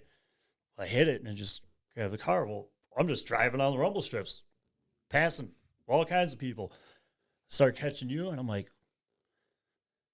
he's leaving that all wide open down there. I'm like, we'll get up, get going, we'll get by him. And like, I got you. They threw the yellow, like going into one or whatever. Okay. And I didn't hear it. Like, whatever. Didn't happen in time. You heard it before me. Boom. And I hit you. I'm like, oh. On the radio with Kelsey, I'm like, can you go find his spotter and tell him, like, I'm sorry. God, I don't remember that one either. You don't? No. Oh, my God. So, like, I just remember racing the piss out of you for the next several laps after that. Right. Well, that's why I was like, I'm like, this don't look good. Oh, God, I don't remember you. Yeah. I was like, but like, I don't, like, your quarter panel moves. Like, I don't know if it like actually moved your car, but like, I watched your quarter panel turn in, and I'm like, yeah, just enough to hold it on. Right. And I'm like, go tell him I'm sorry. She's like, okay. I'm like, what'd they say? He's like, oh, you just nodded at me. I'm like, okay. Then we go back green, right? And I was like, I'd let, like, you'd get away from me for a couple laps, and all of a sudden you'd like creep up into whatever groove that was working for you, right? Yeah. And I would like catch you, and all of a sudden you'd move back down. And I'm like, okay, like, I have this coming. I'll just deal with it. And whatever, I'll wait for him to mess up. I'm waiting. I'd like roll down, and you just drive me all the way off from the rumbles. I'm like, okay. Yeah, I remember you coming in, and the rumbles like, well, if that's his first groove, I'm going to make my second groove a little lower. Right. And then like I'd mess up, and then all of a sudden I'd watch you like slide back up, and then I'd catch you again. And we kept doing this, right? And then finally I was like, all right, man, like, I want a top 5. You're 5th. I get the point. But I'm not doing this anymore. I rolled underneath you, and like I stayed there off of 4. Because like you ran me down. I'm like, no, not happening this time. And like, whatever, we got to like the start finish line or something, and all of a sudden you just went, yeah, no. And all of a sudden I hit the rumbles, like went through the bump, into the rumble, car goes sideways, I go through the grass, come back out, and I'm like, I'm going to kill this guy. I'm going to catch him, I'm going to run him over, and we'll just give each other like a real reason to be mad now, right? And I look up, there's like 4 laps to go. I'm like, damn, dude, like, I ain't getting to him. And then whatever, hothead Kody. You pull in, I don't remember, I was double burden or something, whatever. I don't even know if I remember that. Maybe I didn't see it. Like, whatever, I'm loading my stuff up, and all of a sudden you come walking in between the trailers. I'm like, a bold move. Just going to talk about this at the front of the trailers. But I can respect that. Whatever. I think I walked up and I'm like, well, we should probably quit that, huh? That's not going to go well for either of us. Yeah, then whatever. Like, then we go to Jefferson or whatever. And I think I like started next to you or whatever in the qualifier. I'm like, this is how this is going to go again. I'm like, I'm already mad. I'm at my home track. Ran what I thought was a blistering lap time. Well, everybody else blistered too, right? We're next to each other, and you just drove out of my life. And I'm like, I can't go any faster. Like, this car will not go faster. Like, this is all it's got. I'm barely turning the wheel. I ran like a 5, like we ran 5s or something in that heat race. I remember because I went and looked, like, this dude just beat my ass at my own track. This is in a qualifier? Yeah. Okay. Yeah. And you won. I got second. Well, that was one of them that, like, they only took the winner. Okay. Like, I'm trying to think if this is like my first or second trip. It was probably my first trip there. Yeah. Yeah. But I go back, look at my phone. You ran 5s. I ran a 5. I'm like, so we both ended up running laps in the qualifier that would have put us in the race anyways, right? That I think I remember, because I think I remember someone telling me that, Yeah. like, hey, if you'd have ran that in qualifying, you'd have been all right. Thanks, Captain Obvious, Yeah. right? And I remember looking and I was like, damn, I'm like, not making it. Me and this guy just hashed it out, and he just drove out of my life. So now I really look like the dick stain in this, and whatever. Then the Tundra stuff comes and goes, and I was like, well, super late ain't for me, man. And I think I ended up, I just parked it after that because I had no interest in Jefferson. Just had enough of Jefferson of just, I mean, whatever you're racing. Right, you know how it is. Like, I mean, yeah, I ran Golden Sands a lot in my life, and I think I raced Golden Sands full time like in 16, and I didn't go back full time running there until 2024. Right, and then wins the championship and leaves. Yeah. But yeah, I mean, like, it was just one of those where it's like same song and dance every time you go, like, and then whatever, I think we got engaged too, and I was like, whatever, life's kind of got to start. And yeah, and then like Joey messaged me one day, Pop Brand was like, you want to sell that race car? I'm like, yeah. Because I had it up for sale before, Tundra, and nobody wanted it. And I'm like, dude, I just won. Like, I tied the champion for the most features won that year. Like, it's a fast car. Nobody wants it. Couldn't give it away. Whenever Joey's like, I'll trade you my truck for that, I'm like, deal. Joey calls me like a month later. Yeah, I don't think I want to trade anymore. I'm like, whatever. He's like, just come get it. Just come get it. What do you mean? He's like, you just drive it. So he wasn't buying the late model. You were still going to have that, but come get the truck. Yeah. I was like, okay. So whatever. We hash out the deal. Pretty much same thing. Like, if the motor blows, don't worry about it. If you kill it, fix it. Like, deal. That's the only way I'm doing this, right? So we run that for a couple of years. And, well, for the first year, whatever, spent the whole year racing with a dead left rear shock. Changed everything on that car, right?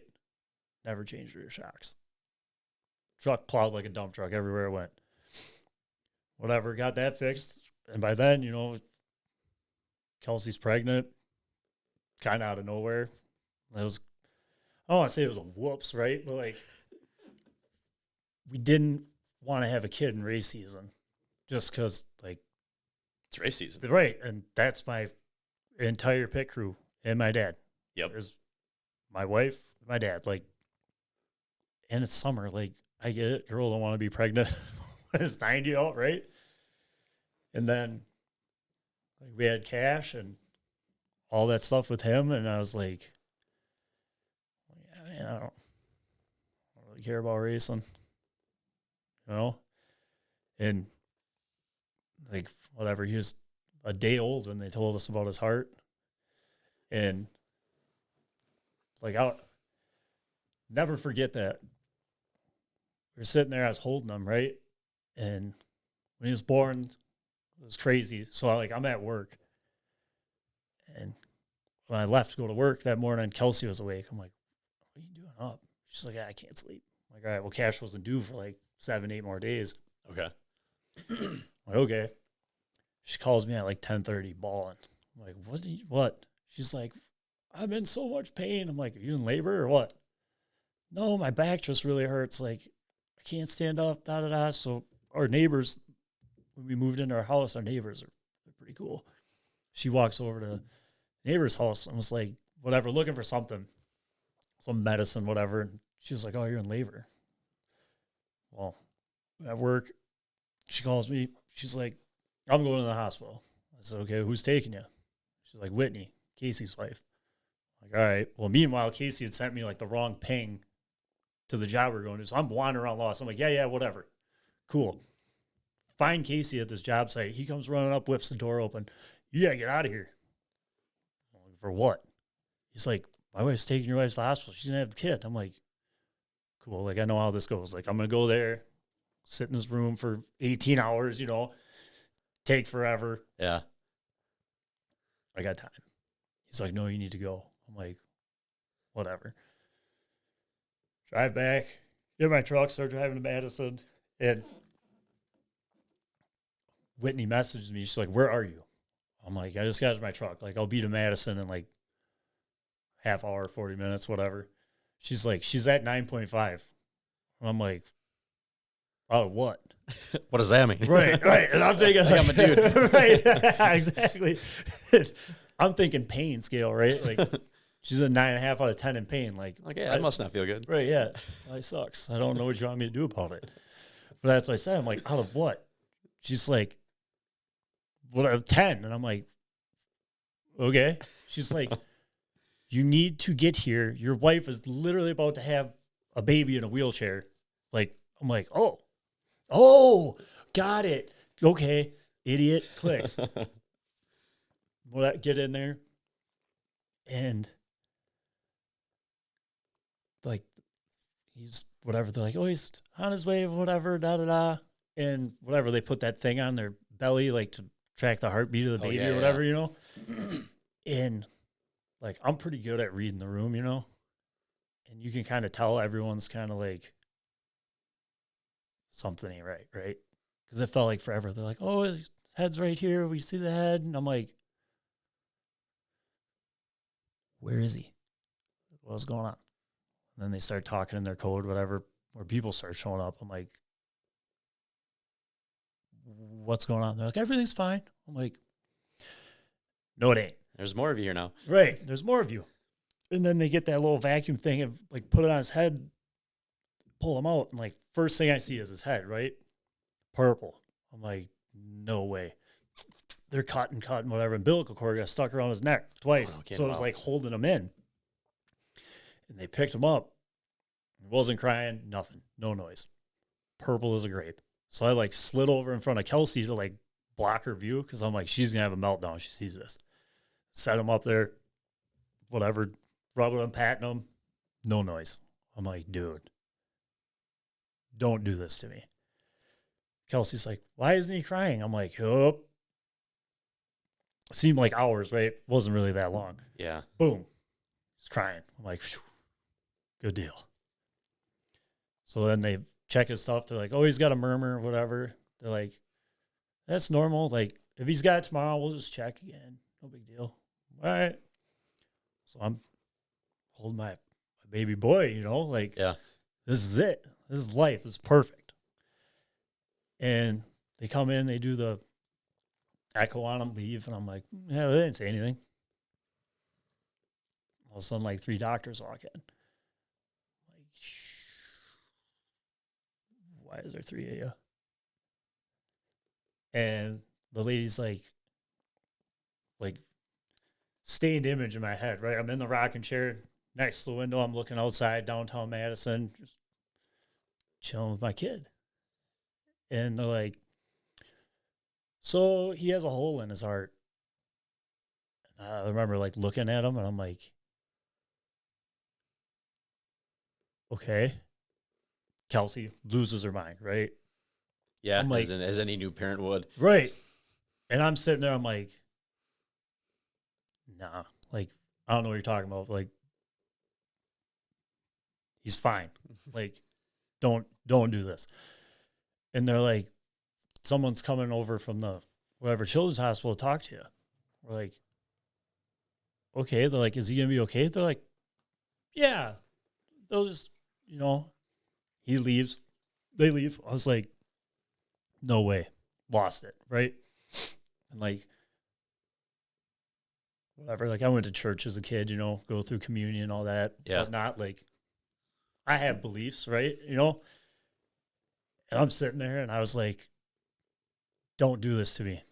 Like, I'm sorry. Like, I know I like don't exactly live like the world's greatest life. Like, I haven't, but like, you cannot, like, don't. And they come in and they're like, show us, we got this, whatever, anatomic heart. And they're like showing us, like, yeah, there's a hole here. It's bigger than it should be. Like, whatever. It's normal if they have a little hole or whatever. Some of it closes up on its own. They're like, this won't. And I'm like, cool. Like, my kid's gonna have like, I'm thinking like something like he's gonna have problems with this like the rest of his life. So whatever, he asks all the questions, and they're like, yeah, you'll have to bring him in like a couple times a week or a couple times a month, right? Track it. Well, he'll have to have surgery. I'm like, all right, when? And they're like, oh, probably when he's like 7-8 months old. I'm like, what? They're like, yeah. So we go with all these appointments, right? This doctor's telling us like how he's gonna fix it. Like, there's not really like a super, like, obviously there's a chance he doesn't make it, but like, odds are in his favor. And they're like, we'll get it fixed. He can have a normal life. I'm like, okay, cool. I'm like, so like, how you guys fix it? And they're like, well, cut his chest open. And I'm like, man. Yeah, even though the odds are in your favor, just hearing that that's what they got to go through is just like, wow. Yeah, right. And like, to a little 7-8 month old, right. And like, it was tough, like, right, like he's not growing because basically what it was is like hole in the bottom chamber, so the blood's flowing to his lung side too fast. So like he breathes or was breathing like he had been running all the time. Okay. And like breastfeeding and stuff, whatever, eating, it was like every 2 hours. Kelsey's body can't keep up. So now like it's just tough on everyone. Yeah, right. Like it's taxing the world, right? And they're like, if he's any like little bit sick, like can't do it. Like has to be good to go. So Kelsey took like a month off of work before the surgery, just stayed home with him. Basically, like we didn't do anything. We just sat in a bubble. Yeah, I can't chance it. Yeah, exactly. Yeah. And while this is going on, right, my mom calls me. She's like, hey, I'm like 7:30 in the morning on like a Wednesday. Like, what's wrong? She's like, what do you mean what's wrong? I'm like, you're calling me at 7 in the morning on a random day. What's wrong? Well, I'm in the hospital. I'm like, phew, why? She's like, I had a heart attack. I'm like, you did what? She's like, yeah. I'm like, are you good or what? Like, she's like, yeah. She's like, I gotta have whatever double bypass something. I'm like, dude. Well, they still had that COVID stuff going on where it's like only 2 visitors a day. Oh, sure. Well, so like my grandma was there all the time with her. And me and my brother was like, we went up there right away, and they like weren't going to let us in because she was already over visitors. Like, no, dude, get out of here. So we go through that and then having to stay home. Like, I go to work, come home, go to work, come home. Like, don't do anything. Like, I make sure this is good. Hope mom's good, but like, I got to stay close. Like, I'm not leaving. and we go in for a surgery. And I was like thinking to myself, right? So I told my boss, I was like, hey, my kid's having surgery on Thursday. Like, I'll be back to work Friday. And he's like, you sure? I'm like, yeah, they said it's like, no big deal. Idiot. So we get there, right? They take them. That sucks. And they give us this little like saucer thing, like when it's your turn to eat at the restaurant, but it sends messages. So like they told us it was going to take 6 hours. We're like, Wow. all right. So we're just wandering around the hospital. I don't know what I'd do with myself for 6 hours while my kid's in surgery. It sucks. Every time it like vibrate, I was like, you read it. Like, I'm not. Well, then 6 hours, and they're like, he's doing good. And then like that thing, like it was like, it had been like every half hour, 45 minutes, you get a message. Well, then it was like 2 hours, no message. I'm like, we're on like 7.5 hours here, and this thing ain't gone off. So like I walked to the receptionist lady in the cardiac, whatever, and I was like, hey, I think this thing's broke. Yeah, battery died. Right. And she's like, nope, it's working. I'm like, well, they ain't said nothing. She's like, well, they will. I'm like, and they're like, okay, whatever sends the message, you come up in the waiting room on whatever floor, room, yada, yada. Sitting there for like an hour. Doctor comes in. He's like, he's in his room. Like, he's good. I'm like, okay. Well, I've never seen anybody go through like a massive surgery like that, right? So like I'm walking down and I'm like, like he'll be sleeping, like everything will be good. Walk in that room, like, mind you, like the PICU is like the most depressing place on earth. Yeah. Like there's kids in there, like when we were there, they're like, you like didn't really see anyone at the rooms. It's like, dude, like I'd walk up and down the hallways, just head down. Don't look in the rooms, just go to where I gotta go. I've been in a children's hospital, with kids with cancer and that. Yeah, that's tough too. Yeah, it's like, oof. So like I'm walking through, and they're like, "Oh, he's in this room." Big window, right? And they got like that, like an operating light almost looking thing, like shining straight down on him. Room's kind of dim besides that light. I'm like, "Oh, that's him." So like I kind of look, and I walk around the corner, and see him. And like I didn't even you didn't even recognize him. Like his body was like so swollen from the surgery and whatnot. Sure. And like I walked in the door and I stopped. I was like, no, man, like And they had some thing in his mouth, so it sounded like he was breathing, but it was like making like a whistling noise, like when your kid whimpers. Sure. Like that's all the sound like you heard. And they're like, oh, he's doing good, da da da. He's got tubes and hoses running out of his body into these damn boxes, dude. I was like, no. Like, call my boss. I'm like, I'm not leaving this room without him. He's like, it's kind of what I thought. He's like, it's good. No big deal. And then, yeah, like after that, it was kind of like, Grayson was like, whatever. I called Joey. I was like, you sell the truck? Like, I ain't doing this.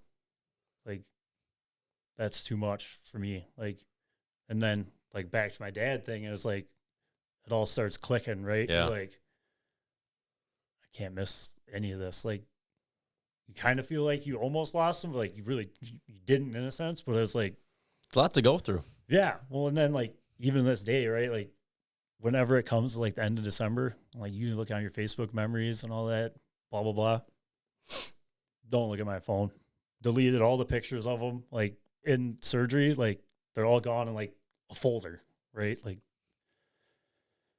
nah, dude. Wouldn't wish that on anybody. Now, will he have to have any other surgery his entire life, or is he good now? So he went, his last echo was August of last year, and then I told him, like, basically, as of right now, like, he's good, should be good, but it's like every year until he's like 20 or whatever, he has to go in once a year, and they just scan him and make sure everything's good. And now he runs around white hot and walks by the late mile and taps it, and he goes, my race car. Like, you getting baseball bats, footballs. Yeah. It ain't going to work, man. Like, he's like, so Casey won the Joe Shear, right? Yep. Cash is there watching him. Casey does that little burnout. Cash goes home that night playing with his cars on his little racetrack. He's whipping this one in a circle. I'm like, what are you doing? He's like, Casey did a burnout. Now all these cars do burnouts, right? And I'm like, ain't no way he's not going to race a car. I'm just going to have to deal with it. Like, oh, so you've already accepted it, huh? I mean, yeah. What are you going to do, right? Right. It's like with your kids, it's like, whatever you want to do, like, we'll go for it. Like, I can hope all I want. It's not going to be a race car, but his environment, like, I still play slow pitch softball quite a bit. Okay. And he's like, he thinks that's cool, but it's not a race car doing it. It's not a race car. No. You can't fix a softball with the wrenches. Like, I come home sometimes and there's wrenches hanging on the studs of the race car and everything's everywhere. Daddy, I fixed it. All right. No hope that it'll ever be anything different, I don't think. But yeah, what are you going to do, right? Right. We can dream. The only hope is that you just keep him out of bandoleros or something long enough that maybe he'll lose the itch. I don't know. Cross that bridge when we get there, I guess. Yeah. Yeah, that's the thing. There's a lot of cool, whether that is the one nice thing, other than like go-karts, there's some cool options for, kids as a good stepping stone to start young. You got bandoleros where you got something above your head, and you got Legends cars where you got something above your head. You don't just got this little go-kart, and right. Where if you flip, it's just your head. Yeah. I don't know. Well, mom will be a big driving factor in that, I think, because we already kind of talked about it. It's like, let's leave him in a go-kart till he can drive a Legend. I'm like, I don't see the benefit in a bandolero. Like, they're timed races. Everybody's learning. Like, let's leave him in a go-kart. Something. I don't know nothing about a go-kart though, so I don't know. I don't know nothing about a bandolero. I don't know nothing about a Legend. But like, at least I know people that know something about a Legend. You know, like I can find the kids. We'll figure it out. Right.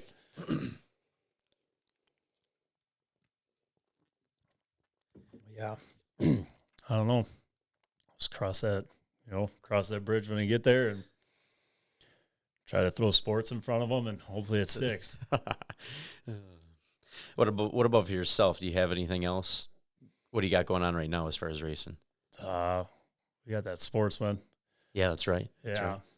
So, like, whatever. Last couple of years, I just figured I'd do the whole, race when you want to thing. And we know that don't work, right? Like, you can't race 4 or 5 times a year and think you're going to be on your game. And I was like, I don't have time. I don't, like, I hang out with my kid. Like, I can go play softball. Kid can watch every bit of that. I don't got to be gone. I don't have to stay in the shop. Like, and I was totally okay with that. And then, like, Smut called me and asked, and he was like, what are you doing next year? I'm like, I just spotting, whenever Johnny races, spot, if Case needs me, sure. But I don't have that desire to sit and thrash on the late model and race whatever 15, 16 times a year. And obviously race 5 times a year don't get you nowhere. He's like, you want to drive that 6 car? Hold on. Hit him on mute. I'm like, Kels, what if we drive the 6 car? Smuts? I'm like, yeah. Sure. Yeah, I'm in. And right back in the saddle. Right. But, like, I think they only race, like, 12 times a year, too. So, like, okay, it's enough, to, like, scratch the itch.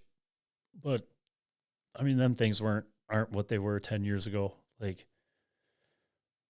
I feel right back into a learning curve, like, whatever, 2 years ago, whatever it was, they had the open practice, go there. Motors got, 40 more horses than it had when I drove. Rebuildable shocks, like, they ain't the same. and the brakes, spend all that time with 4-piston, go back to single piston. You're like, dude, this thing don't stop. It weighs 3,300 pounds now because it's got headers, small clutch, like all this stuff. And they're going a second faster. I'm like, got it. Oh, so does that change that much since?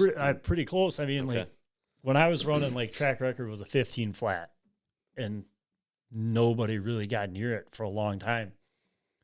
And then like I think Koala run a 9 in like 2012, and that was like, wow, like that's all the fastest I'll ever go.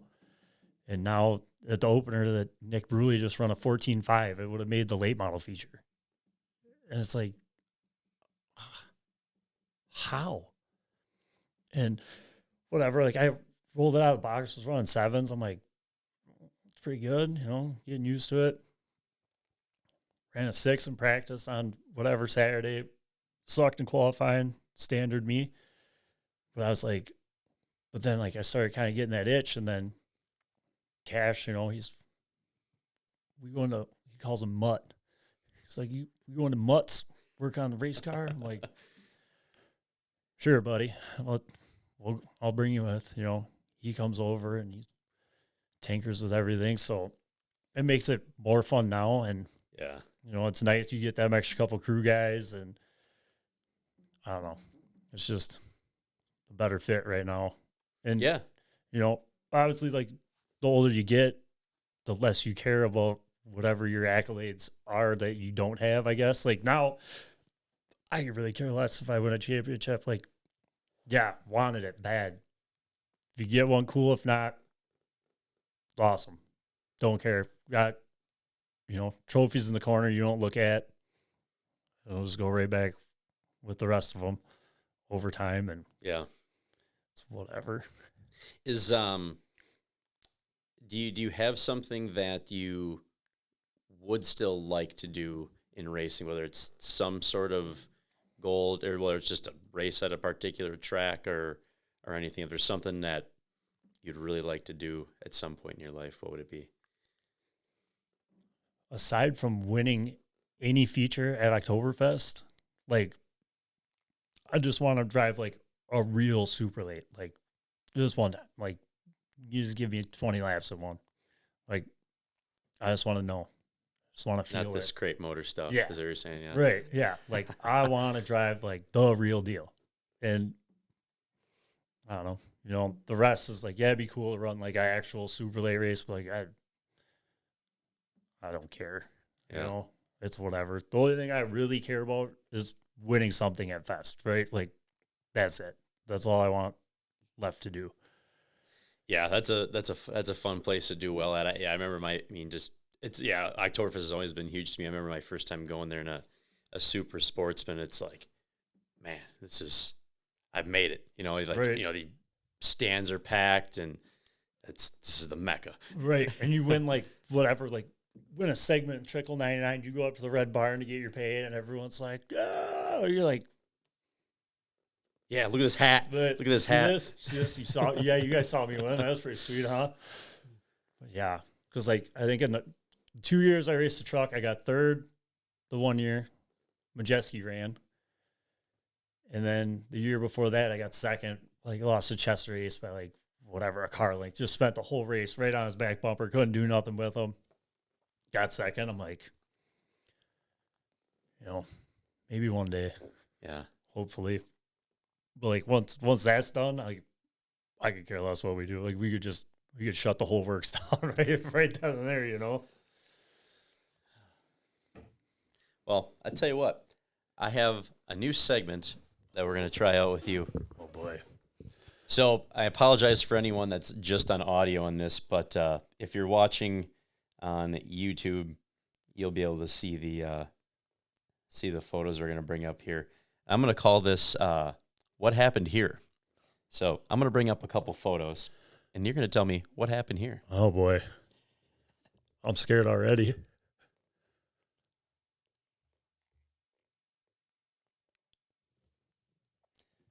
So, and for the anyone listening on audio, I'll try and describe it. Phew. So you may have talked about this here, may have talked about this incident, but I think what we're looking at right now is a hobby stock with the radiator showing clearly. The fenders are hanging on top of the tires, and the nose is peeled to the side. Yeah. Yeah. What happened here? That was Rockford. Okay. I never had the pleasure of doing that at Rockford or making a lap there. That's the only thing I could do at Rockford. Like, that was one of the places where I was like, I was fast enough, right? But always found the wreck. That one. So the funny part about that is that was night 2 of that looking like that. So like we'd race Friday and Saturday, 2 different features. Did it once and then came back for more? Yeah, tore it off Friday. That one, like the one night before that, some dude blew up in front of us, and we went flying through smoke, whatever. Nose flies off, wrecked the radiator. Cool. Run home, grab another nose, grab another radiator. Came back, and that one, like, I think a dude wrecked into one or something. Like it stacked up, nowhere to go. Pow! Killed it. And I remember looking at it, and I was like, "Yep, that's about right. That's how that goes." I only went back that year because in 2010 I was like battling for the lead, got wrecked, and I was like, I think I'm kind of okay at this place. And then we went back-to-back nights with that, and killed it both times. And I think like I mean, the place is gone now, so I don't care. But I think I walked out of there after 2 nights of racing with like $80. I'm like, sick. I just killed my shit 2 days in a row for $80 collectively. Awesome. Yeah. Yeah. And then I think I ended up going back to Rockford like a couple times after that, but they come home every time looking like that. My luck. Every time. Yeah, I always that track was as I was growing up. That track was always referred to me as Wreckford, and that is how I knew it.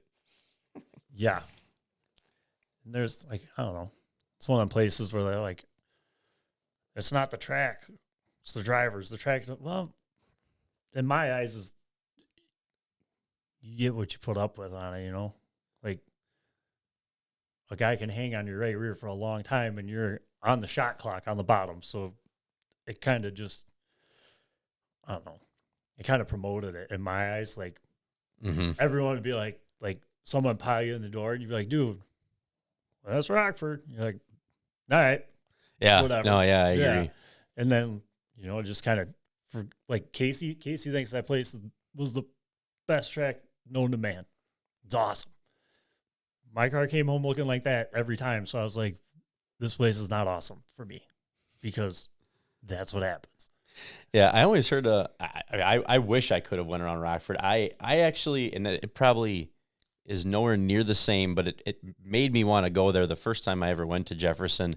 I really liked that whole coming down the back straightaway and just bringing it in towards the wall. And I'm like, oh, this is awesome. This is fantastic, And it was like the close at that time. I felt like the closer you got to the wall, the faster you were, and. I was like, man, what if this is what it's like to go run Rockford, but you to do it on both ends? I'm like, that would be fantastic. Yeah, and just run over a bunch of rumble strips on your way to the fence too. Yeah. But yeah, like and super late still at Jefferson are the only ones like everyone used to run along the wall. Well, like after they repaved it, whatever, a couple of years ago, like now everyone's farther down, but then super lates come back, boom, right along the fence in 3 and 4 still. But like the local guys, you go up there. Yeah, it's like almost in the middle of 3 and 4. Mm-hmm. Yeah, but it's crazy that the super lates can still make it work. But the local stuff, like, can't. You're literally 2/10 different when you hook that seam of that new pavement now versus driving around it. Oh, yeah. I went back there in 2024 in the Midwest truck, and I had someone come up to me, and they're like, hey, just so you know, nobody runs the wall up there anymore. And I'm like, thanks for telling me that before I went and qualified, because, man, would I have looked like an idiot. Right. So that saved me a little bit. Mm-hmm. All right, ready for photo 2? I guess. Just debating which one I want to do for photo number 2. All right, I'll do this, and we'll go with a good one. What happened here? What happened there? Yeah. This is a good story. So that was the So this appears, so to describe this for anyone listening on audio, this appears to be Kody celebrating in victory lane at the Dells. Yep. And like Limited late model? Yep. I've never been that kind of guy to like stand on the door, like kind of just get out. Yeah, you always get out and give the number, like number 1. No, yeah. Not a chance. Never ever. See that? Not one finger sticking up out of there. So to tell you, when I was digging for photos, I was just dying to find a photo of that. There's a couple. And I didn't see them, but I saw a photo of you holding up a number 2, but that wasn't quite good enough to bring up. That was the hobby stock one. I dug far back. Yeah, that was when I ran Truth's car, and I won both features that night. So I was like, I'm not holding up number 1, but I was like, I'll hold up 2. Like, Okay, so we're gonna divert to that quick. Why are you so against it? Because you're in victory lane. You're holding a checkered flag. Everyone knows where you finished.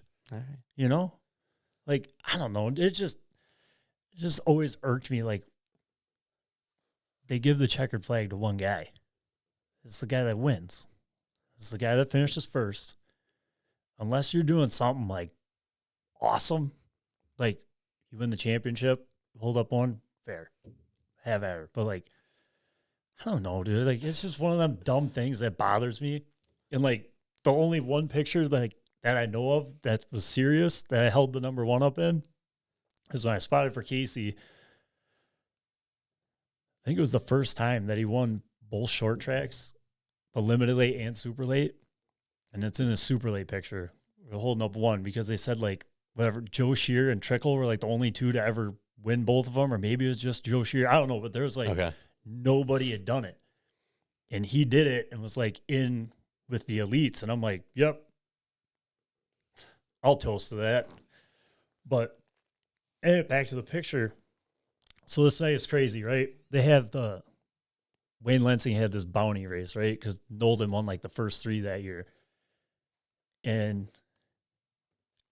it was supposed to be a 50 lap feature. And it was actually 250 if you beat them that night. And then it was going up like whatever, like $100 or $50, whatever. It was going to keep building. Well, my buddy Jamie was getting married. And I was like second in points at this time. And his wedding was that day. So my dad hauled the car up. I think Jason Stark hot lapped it because Troop couldn't fit in it. CWRA was there, right? And we all know what CWRA rubber does to a racetrack. Makes it like racing on ice when you follow them. I've heard limited late model guys say that before. Oh, dude, it's bad. And so whatever, I leave the wedding. My mom takes me up there. Get there right before qualifying. Go out, qualify, whatever, it was like 5th. Start the dash. Start on the pole of the dash. 1. But like we followed the first CWRA feature. And it was like racing on glass, dude. And I'm like, then my brother's on the radio and he's like, clear by 7, 8, no pressure. And I'm like, dude, I'm like wrecking loose. How is nobody near me? When? So I look at the schedule. CWRA feature went like 3 races before us, before the feature. So I'm like, I ain't touching the car. Sitting around there watching everyone else just thrash on them because we all raced right behind it. So it's like being on, everyone was just, I'm like, I'm going to gamble and say that there's no way this track's like that again, right? A couple other classes get by away, but clean. Started, I don't know, like 3rd, 4th row, something. Get to the lead, like, I don't know, it was like lap 25. Gone.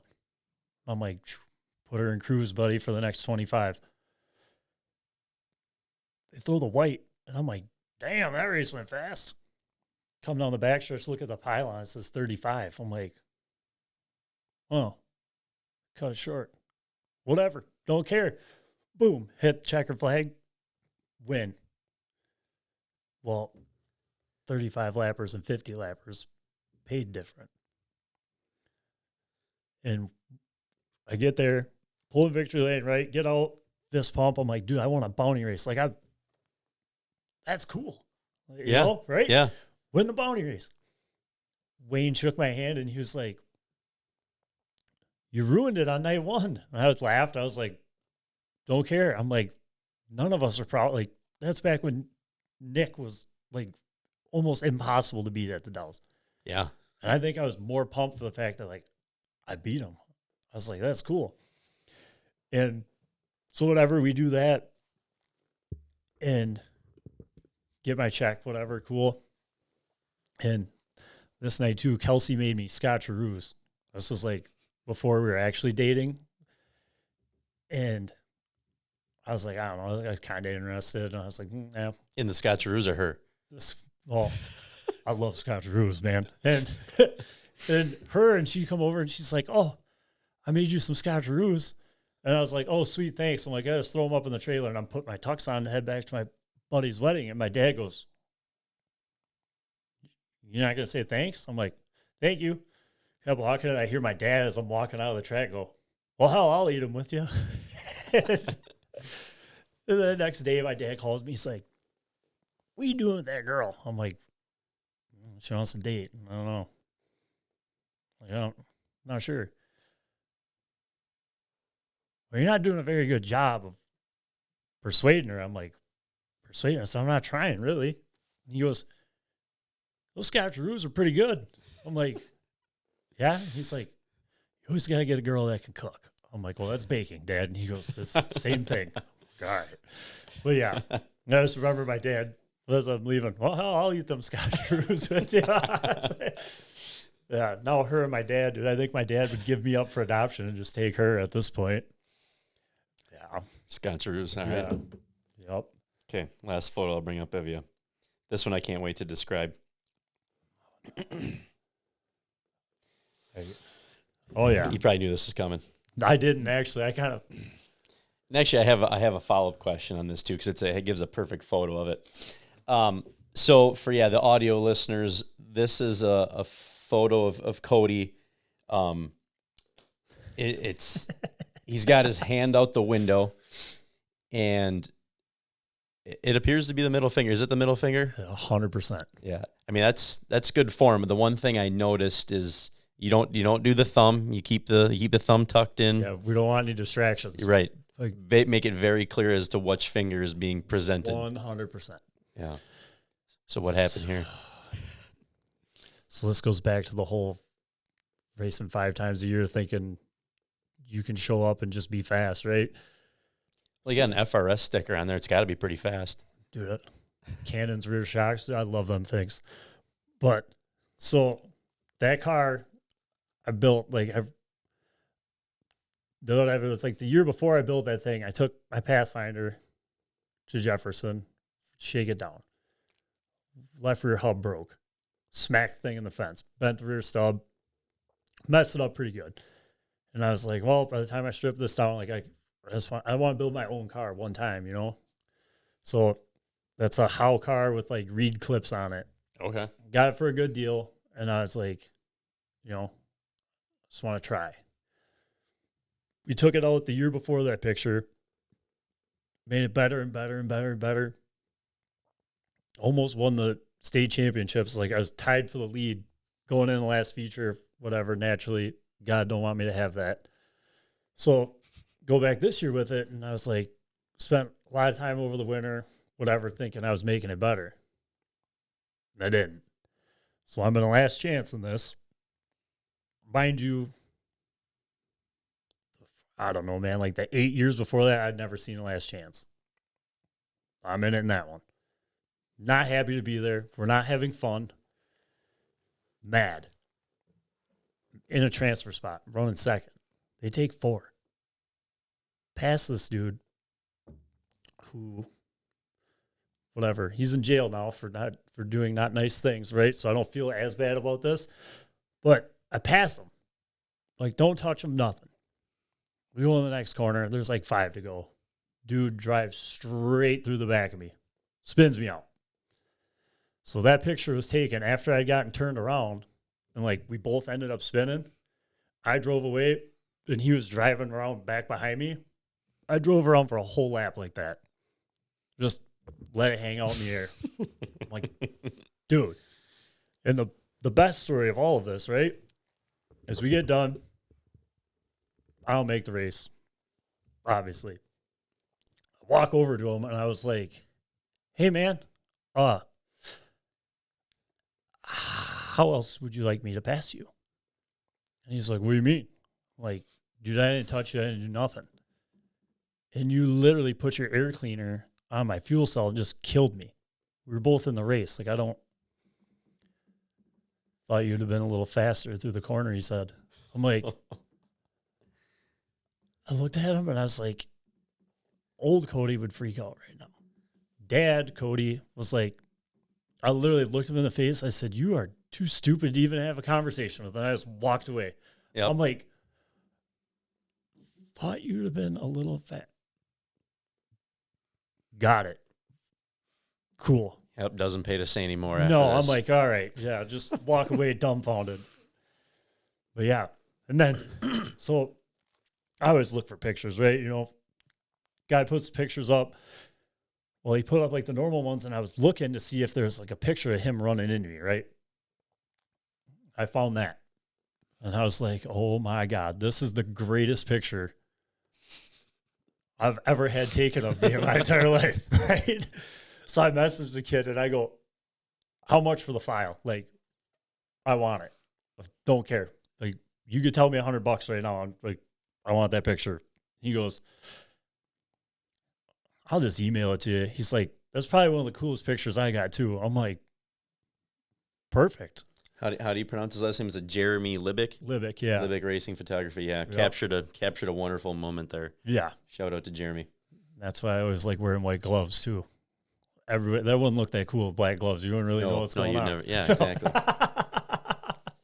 So then the other question I'm going to ask is, you've always had the naked lady on the number. How did that start? Oh man, so is it a PG-13 story? Yeah. Okay, yeah. Right. No, yeah, it's legit. It's safe. Okay. So like, I always liked like a flashy number, right? Like Dustin Ward used to do my violin. You always have that laser prism. Okay. He'd outline his numbers. I'm like, oh, that's cool. That's really cool. And then I'd go to Slinger all the time and watch. And Mike Borchert ran mid-ams. And he had the trucker girl like leaned up against his 9 on his 29. Okay. And I'm looking, I'm like I want something like that. Like not the trucker girl, but like the chick in the numbers. Sweet. So then the first car I ever got wrapped, Adam Eckes did it. And I just told him, I was like, hey, can you like put a girl or something next to the 0? Like, you know, just something. Like, I don't really know what I'm looking for, but like, I want a chick next to the number. And he was like, yeah, sure, man. Sent me that. And I was like, this is my number forever. Like, I'm not changing anything about this. It's like, that's going to be it. And I think that was like 2012. So yeah, we're on. Doesn't Jeff Storm have a similar thing in his He's number? got his is like in the 5, but it's a chick and there's a pole in the background and she's got like her arms wrapped around it. Yeah. But he's like, Jeff was This girl's just putting her hair in a ponytail or something. I think. Yeah, something. She's walking down the fruit aisle at the grocery store or something, you know? But yeah, no, I saw it and I was like, yep, that's it. That's staying forever. And then people still come down to this day and they're like, yeah, man, we're cheering you on. And I was like, oh, you know, first time here, whatever. Da, da, da. They're like, yeah. They're like, picked you because you got a chick on your car. I'm like, now it's got to stay. Yep. I'm like, always has to be there. And then, so like this year with the 6, I asked Travis, I was like, can we get that girl on the 6 without it looking like 16 or 61? He's like, no, not really. So now she's only like, I don't know, a couple inches tall in the 6. I'm like, whatever. She's there. Still there. That's, yeah. And Kelsey and I joked when she was pregnant, we were gonna put a belly on her. And, yeah. She kind of shot that down. I was like, what about, that's why. So the funny part, like the ultrasound picture, like when we told the world, you know, that we were pregnant, I taped the ultrasound in the middle of the chick on my race car number, and then took a picture and then put it on Facebook. I was like, oh, that's cool. Yeah. But yeah. That was that picture pretty much describes how 2023 and 2024 went, trying to race 5-6 times a year. Frustrating. Yeah, that'll happen. Yeah. One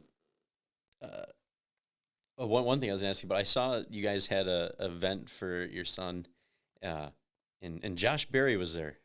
Oh, that was the bowling fundraiser. Yeah. Yeah, or was it your race? Yeah, was it for your son, or was it for the racing? For the racing. Okay. And so, like, down by us, we do these bowling fundraisers, right? It's like, whatever, you get your bowling alley, and they, like, whatever, you pay whatever X amount, like a lineage for each bowler towards them, but then, like, just make sure that they drink enough to make it worth the bowling alley shutting everything off for your tournament.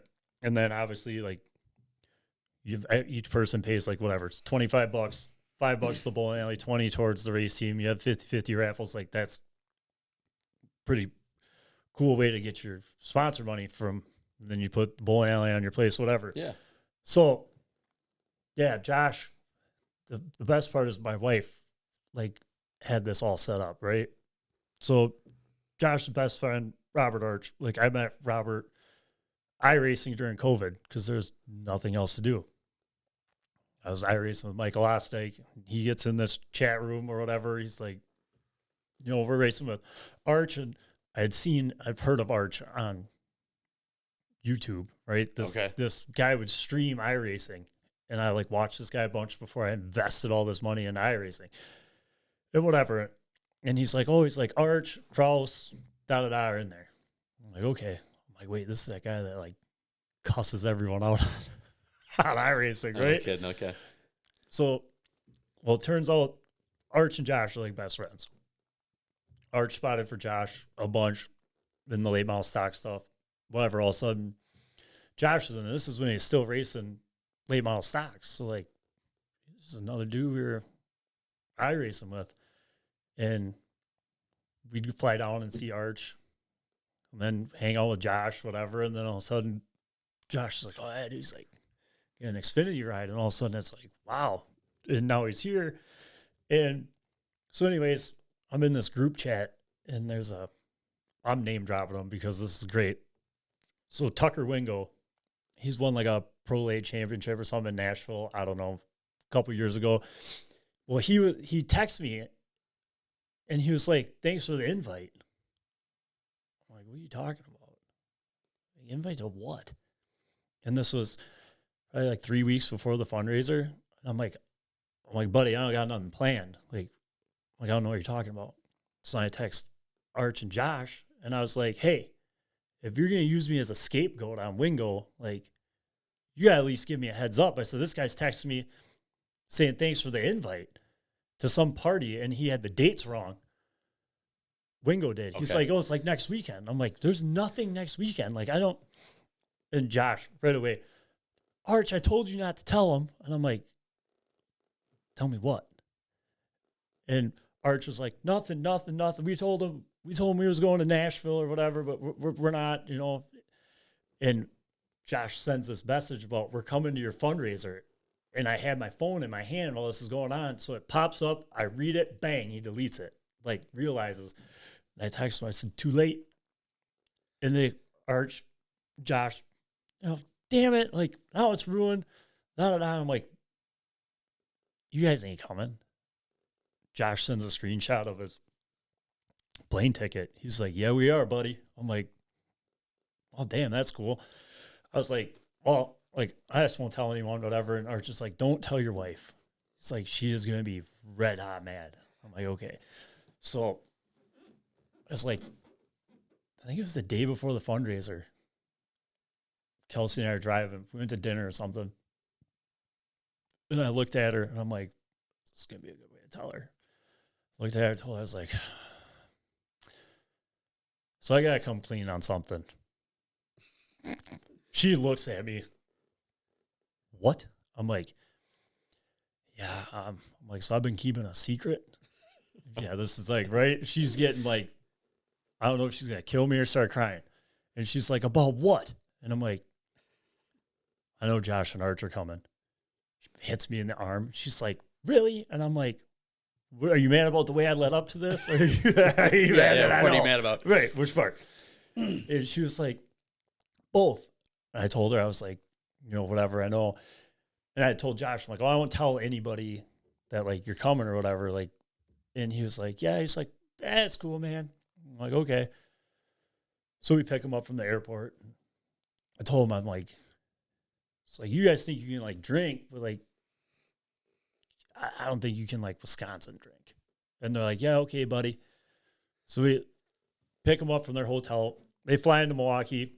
They're like, oh, we're drinking spotted cows. These things are delicious. I'm like, okay, whatever. All you guys that don't live in Wisconsin think spotted cow is like the best beer known to man. We got to smuggle it back.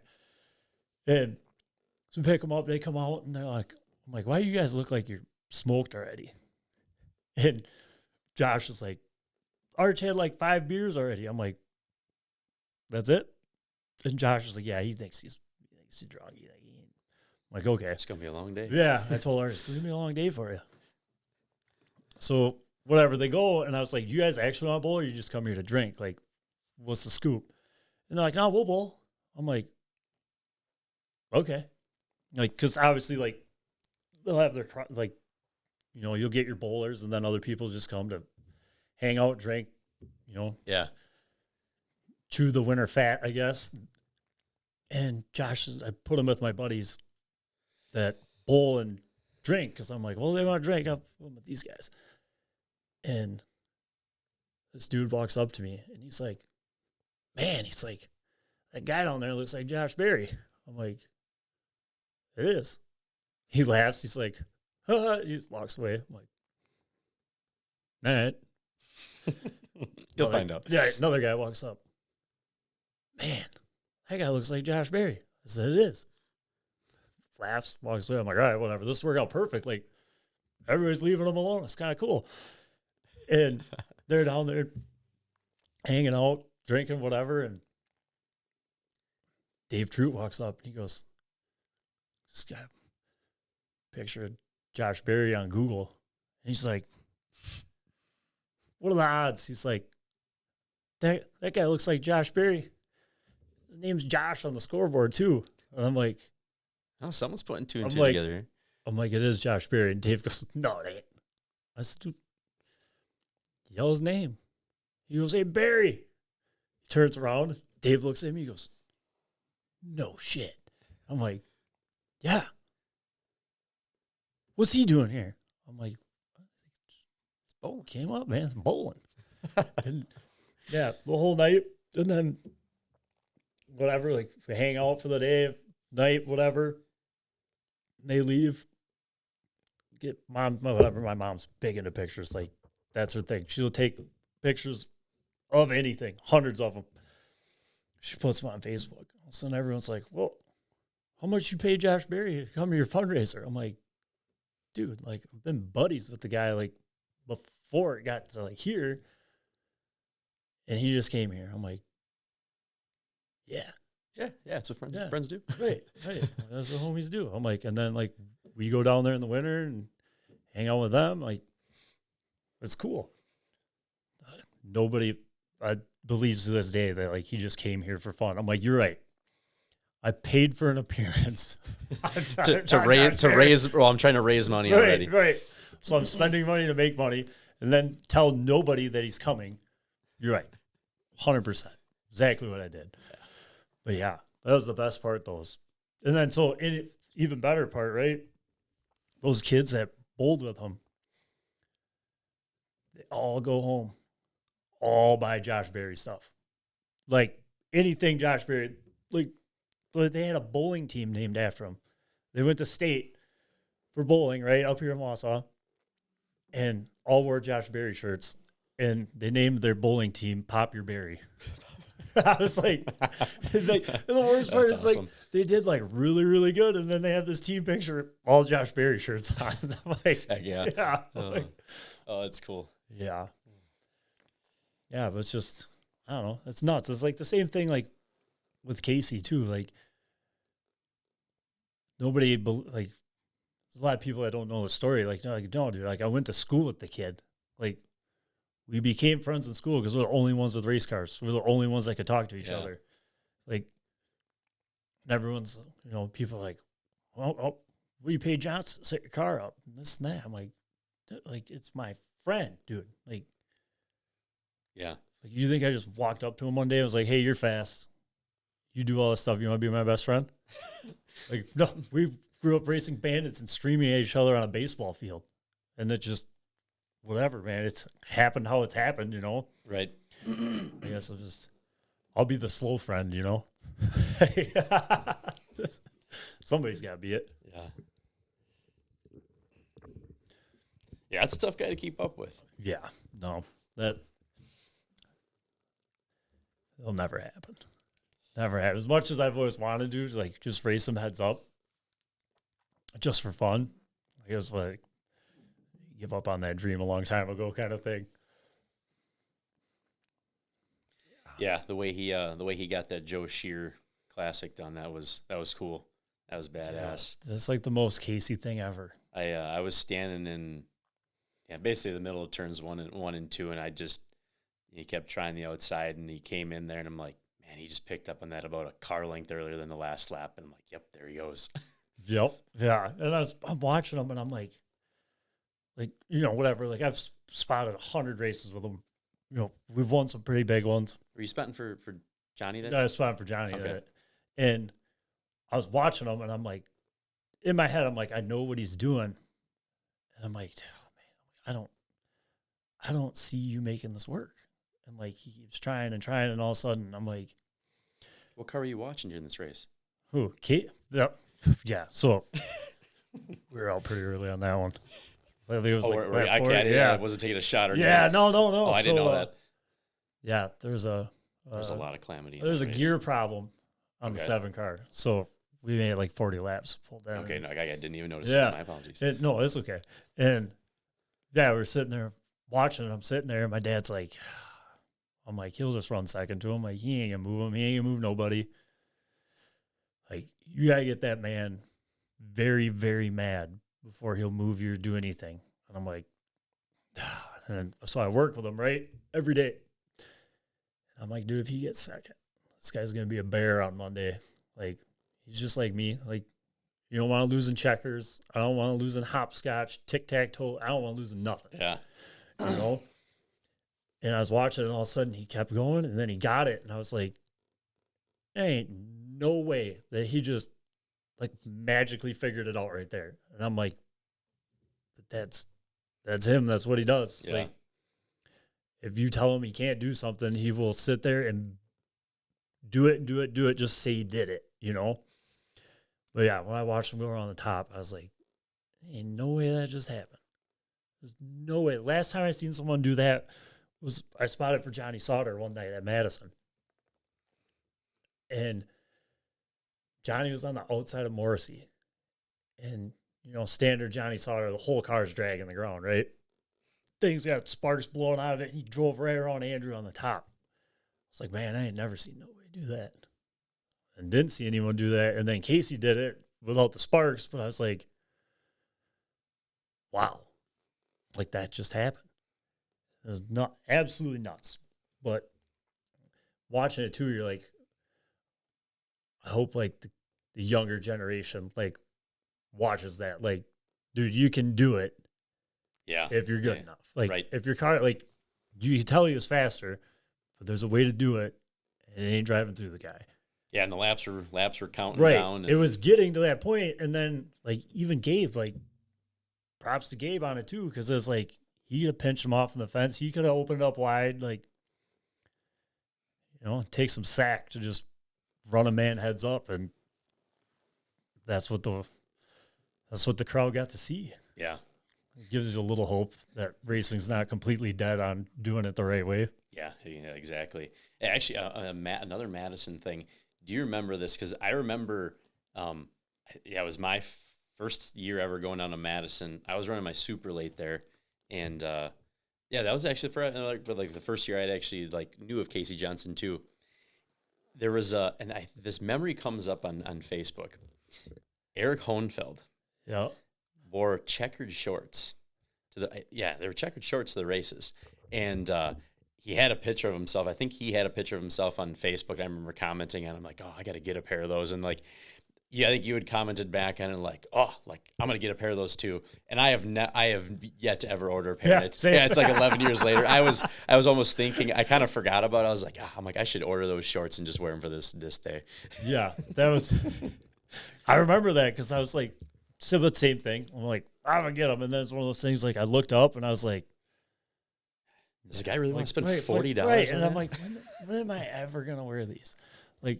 Yeah, I think that's probably what it came down to. Yeah. For me. Like, when am I actually going to wear these? Like, I have enough pointless stuff in the closet. Like, these shorts would just go right now. I'd wear them one time and be like, cool. My luck, Eric wouldn't even be there to see me wear them. But, yeah, I do remember that. Because I looked them up, and, yeah, they were like $40 or something. I'm like, all right, this is a little so much. And I'm like, I don't need these. I ain't going to wear these damn things. Yeah. Well, we've been talking for quite a while, my friend. Jesus, is it bedtime? 3 hours and 53 minutes. Jesus, I just rambled on for 3 hours, dude. Flies by. Right. Flies by. I was looking out the window, and all of a sudden I looked up the one time. I'm like, the sun's gone. I'm like, that was a while ago. Yeah. But yeah. I don't know. I was on my way here. I was like all these things to talk about, and then I don't know. It just kind of was weird. Yeah. It just flew out. I'm like, here, you want to know everything? Here you go.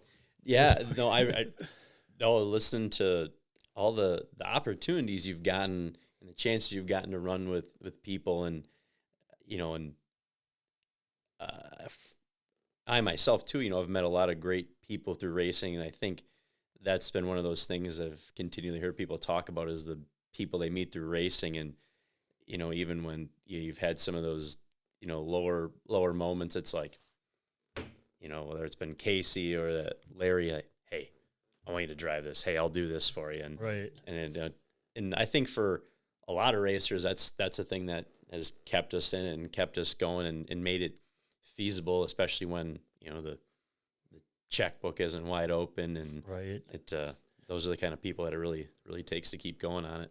Yeah, and it's crazy because I think back on all that stuff, and like I said, I think I've asked, even to this day, I think I've maybe asked 3 people in my life for sponsor money. But Joe Hogan, dude walked up to me one day, gave me some money, and then every year he's like, you racing this year? I'm like, yep, cool.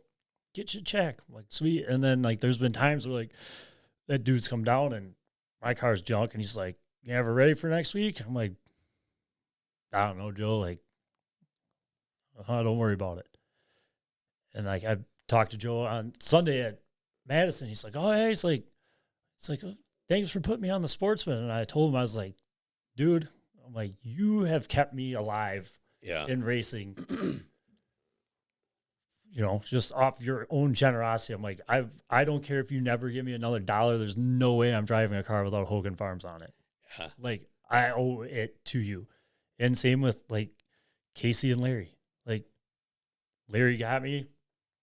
Otherwise, I think about that stuff a lot, if Larry would have never asked me, I probably honestly would have never raced again.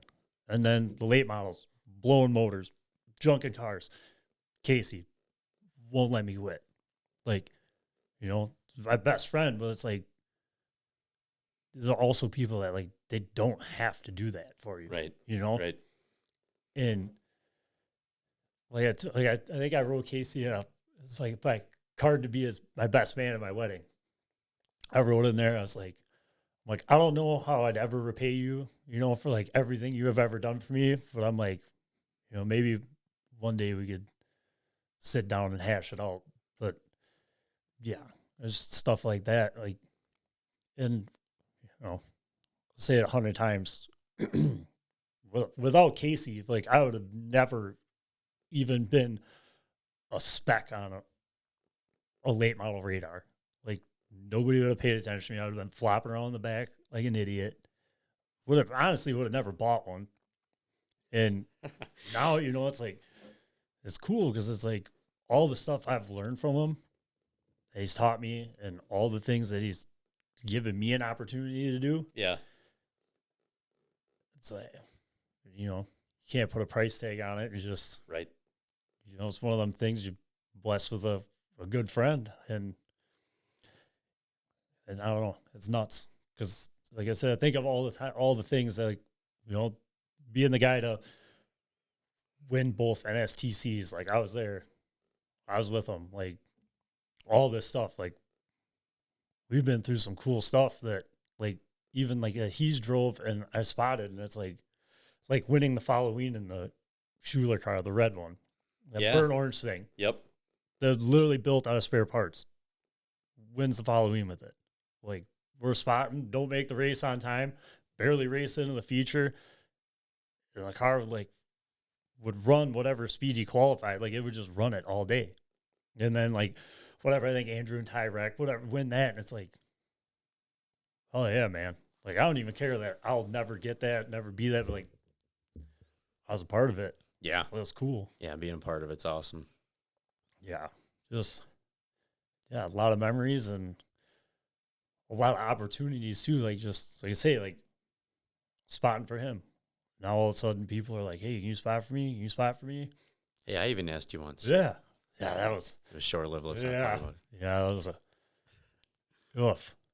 But, like, gets to that, and then, like, Casey kind of lets me go on that. And then I ended up... Because he got, like, Craig Kowalski to do it because Craig could go to all of them. And then I turned into the pit guy, and I was like, oh, that's cool. No big deal. I'll be the pit guy. I don't care. And then now it's, like, spotting all the time, but like that would have never happened if Casey wouldn't ask me when we were 20 years old. Like, hey, I don't have a spotter. Cool. I don't really know what I'm doing, but we'll figure it out. And here we are.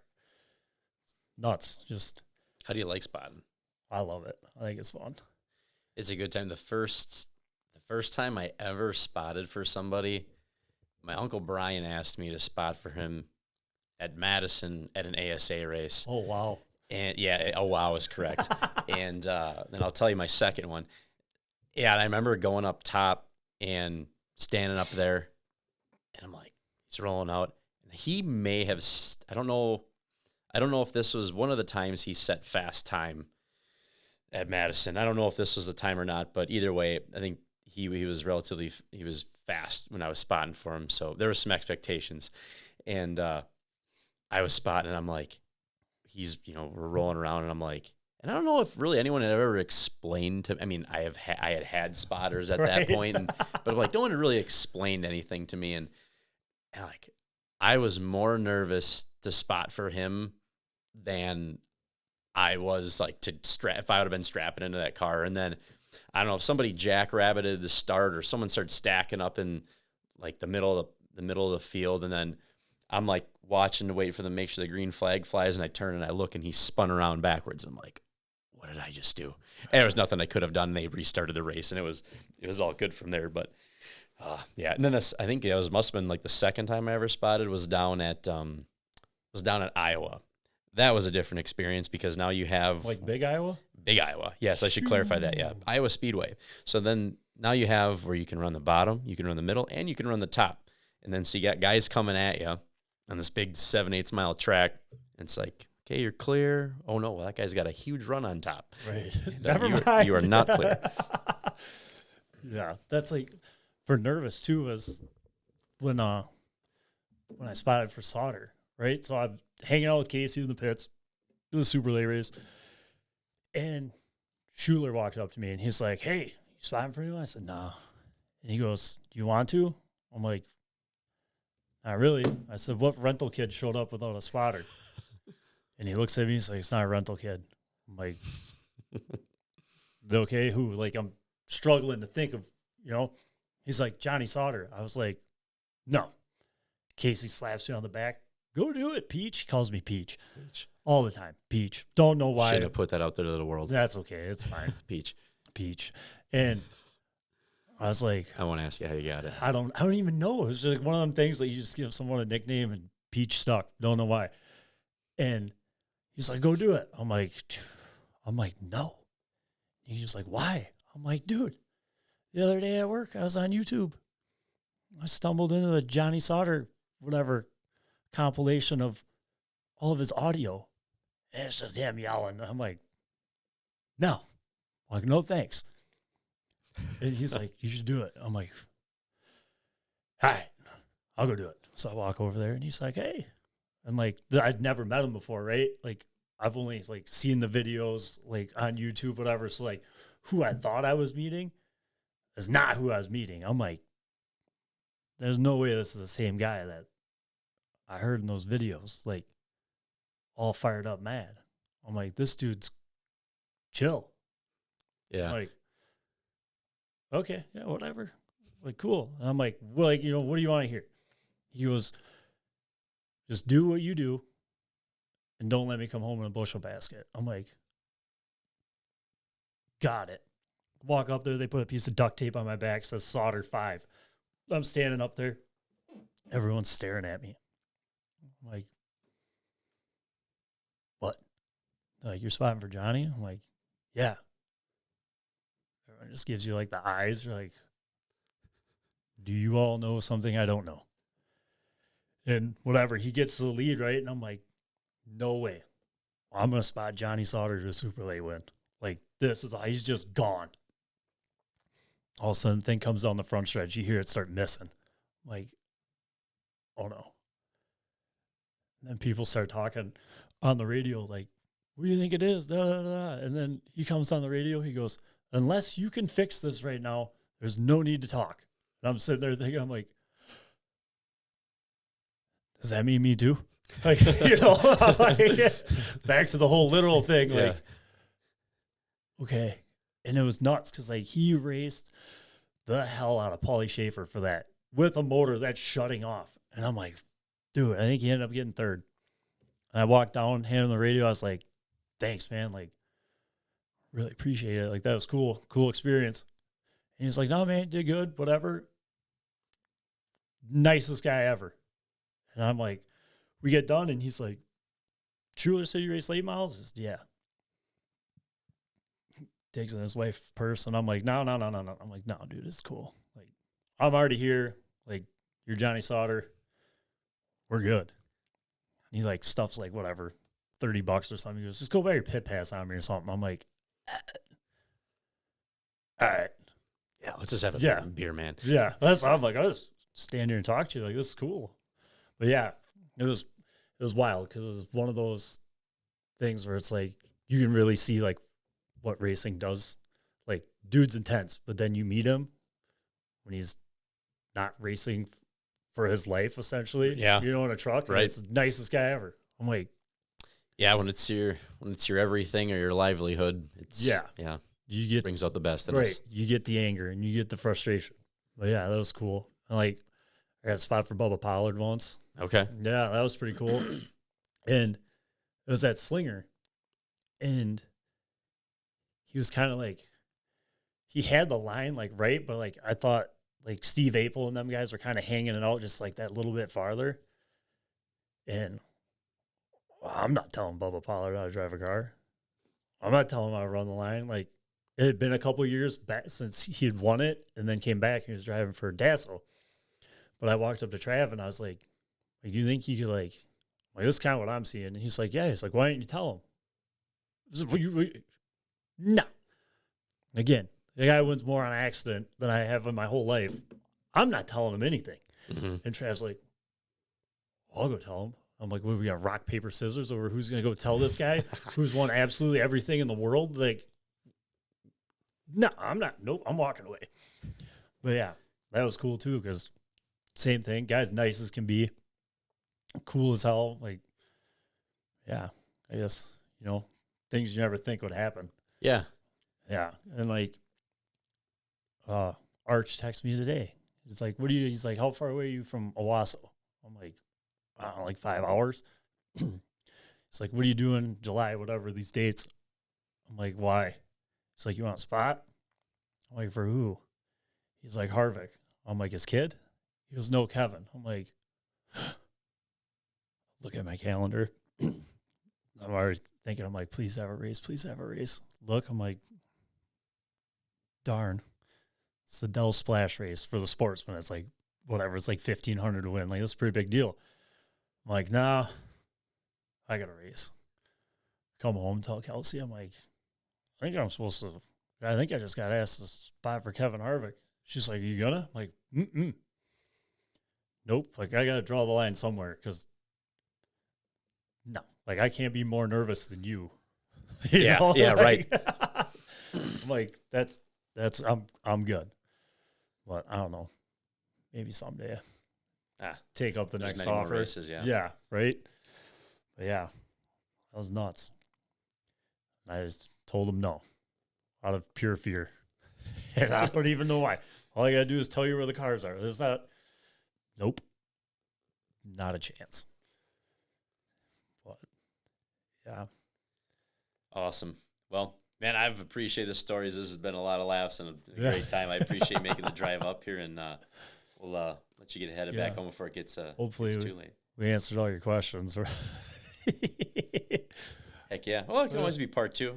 Yeah, I don't care. We got part 2. I was just looking. I'm like, oh, he's got a lot of questions. I'm still just babbling on here. You covered them all without me even having to ask it, man. This is the easy seat. So, well, that's good. Hopefully, we get a lot of views. Yeah. All right. Thanks for coming, right. man. I Thanks for appreciate having it. me. Thank you for listening in on another episode of Speed and Grease. And if it was your first episode, I really appreciate you checking us out, checking out Speed and Grease, seeing what we're all about, listening to our amazing guests and their fantastic stories. And if you like the show, if you got some laughs out of it, even if you didn't like the show, thank you for joining us, taking that time. If you're not, wherever you like to listen in, check out, cool things that we're posting, whether it's on Facebook, Instagram, X, YouTube, Spotify, Apple, wherever, Amazon Music. Give us a like, follow us, leave a comment, a rating. Really appreciate it. Really helps the show get noticed, and helps spread the word and keep these stories out there. And the more people that can hear these great stories, the better. Spreading as Jerry Guiley would say, spreading the gospel of racing, and just want to keep it moving. So thank you for listening.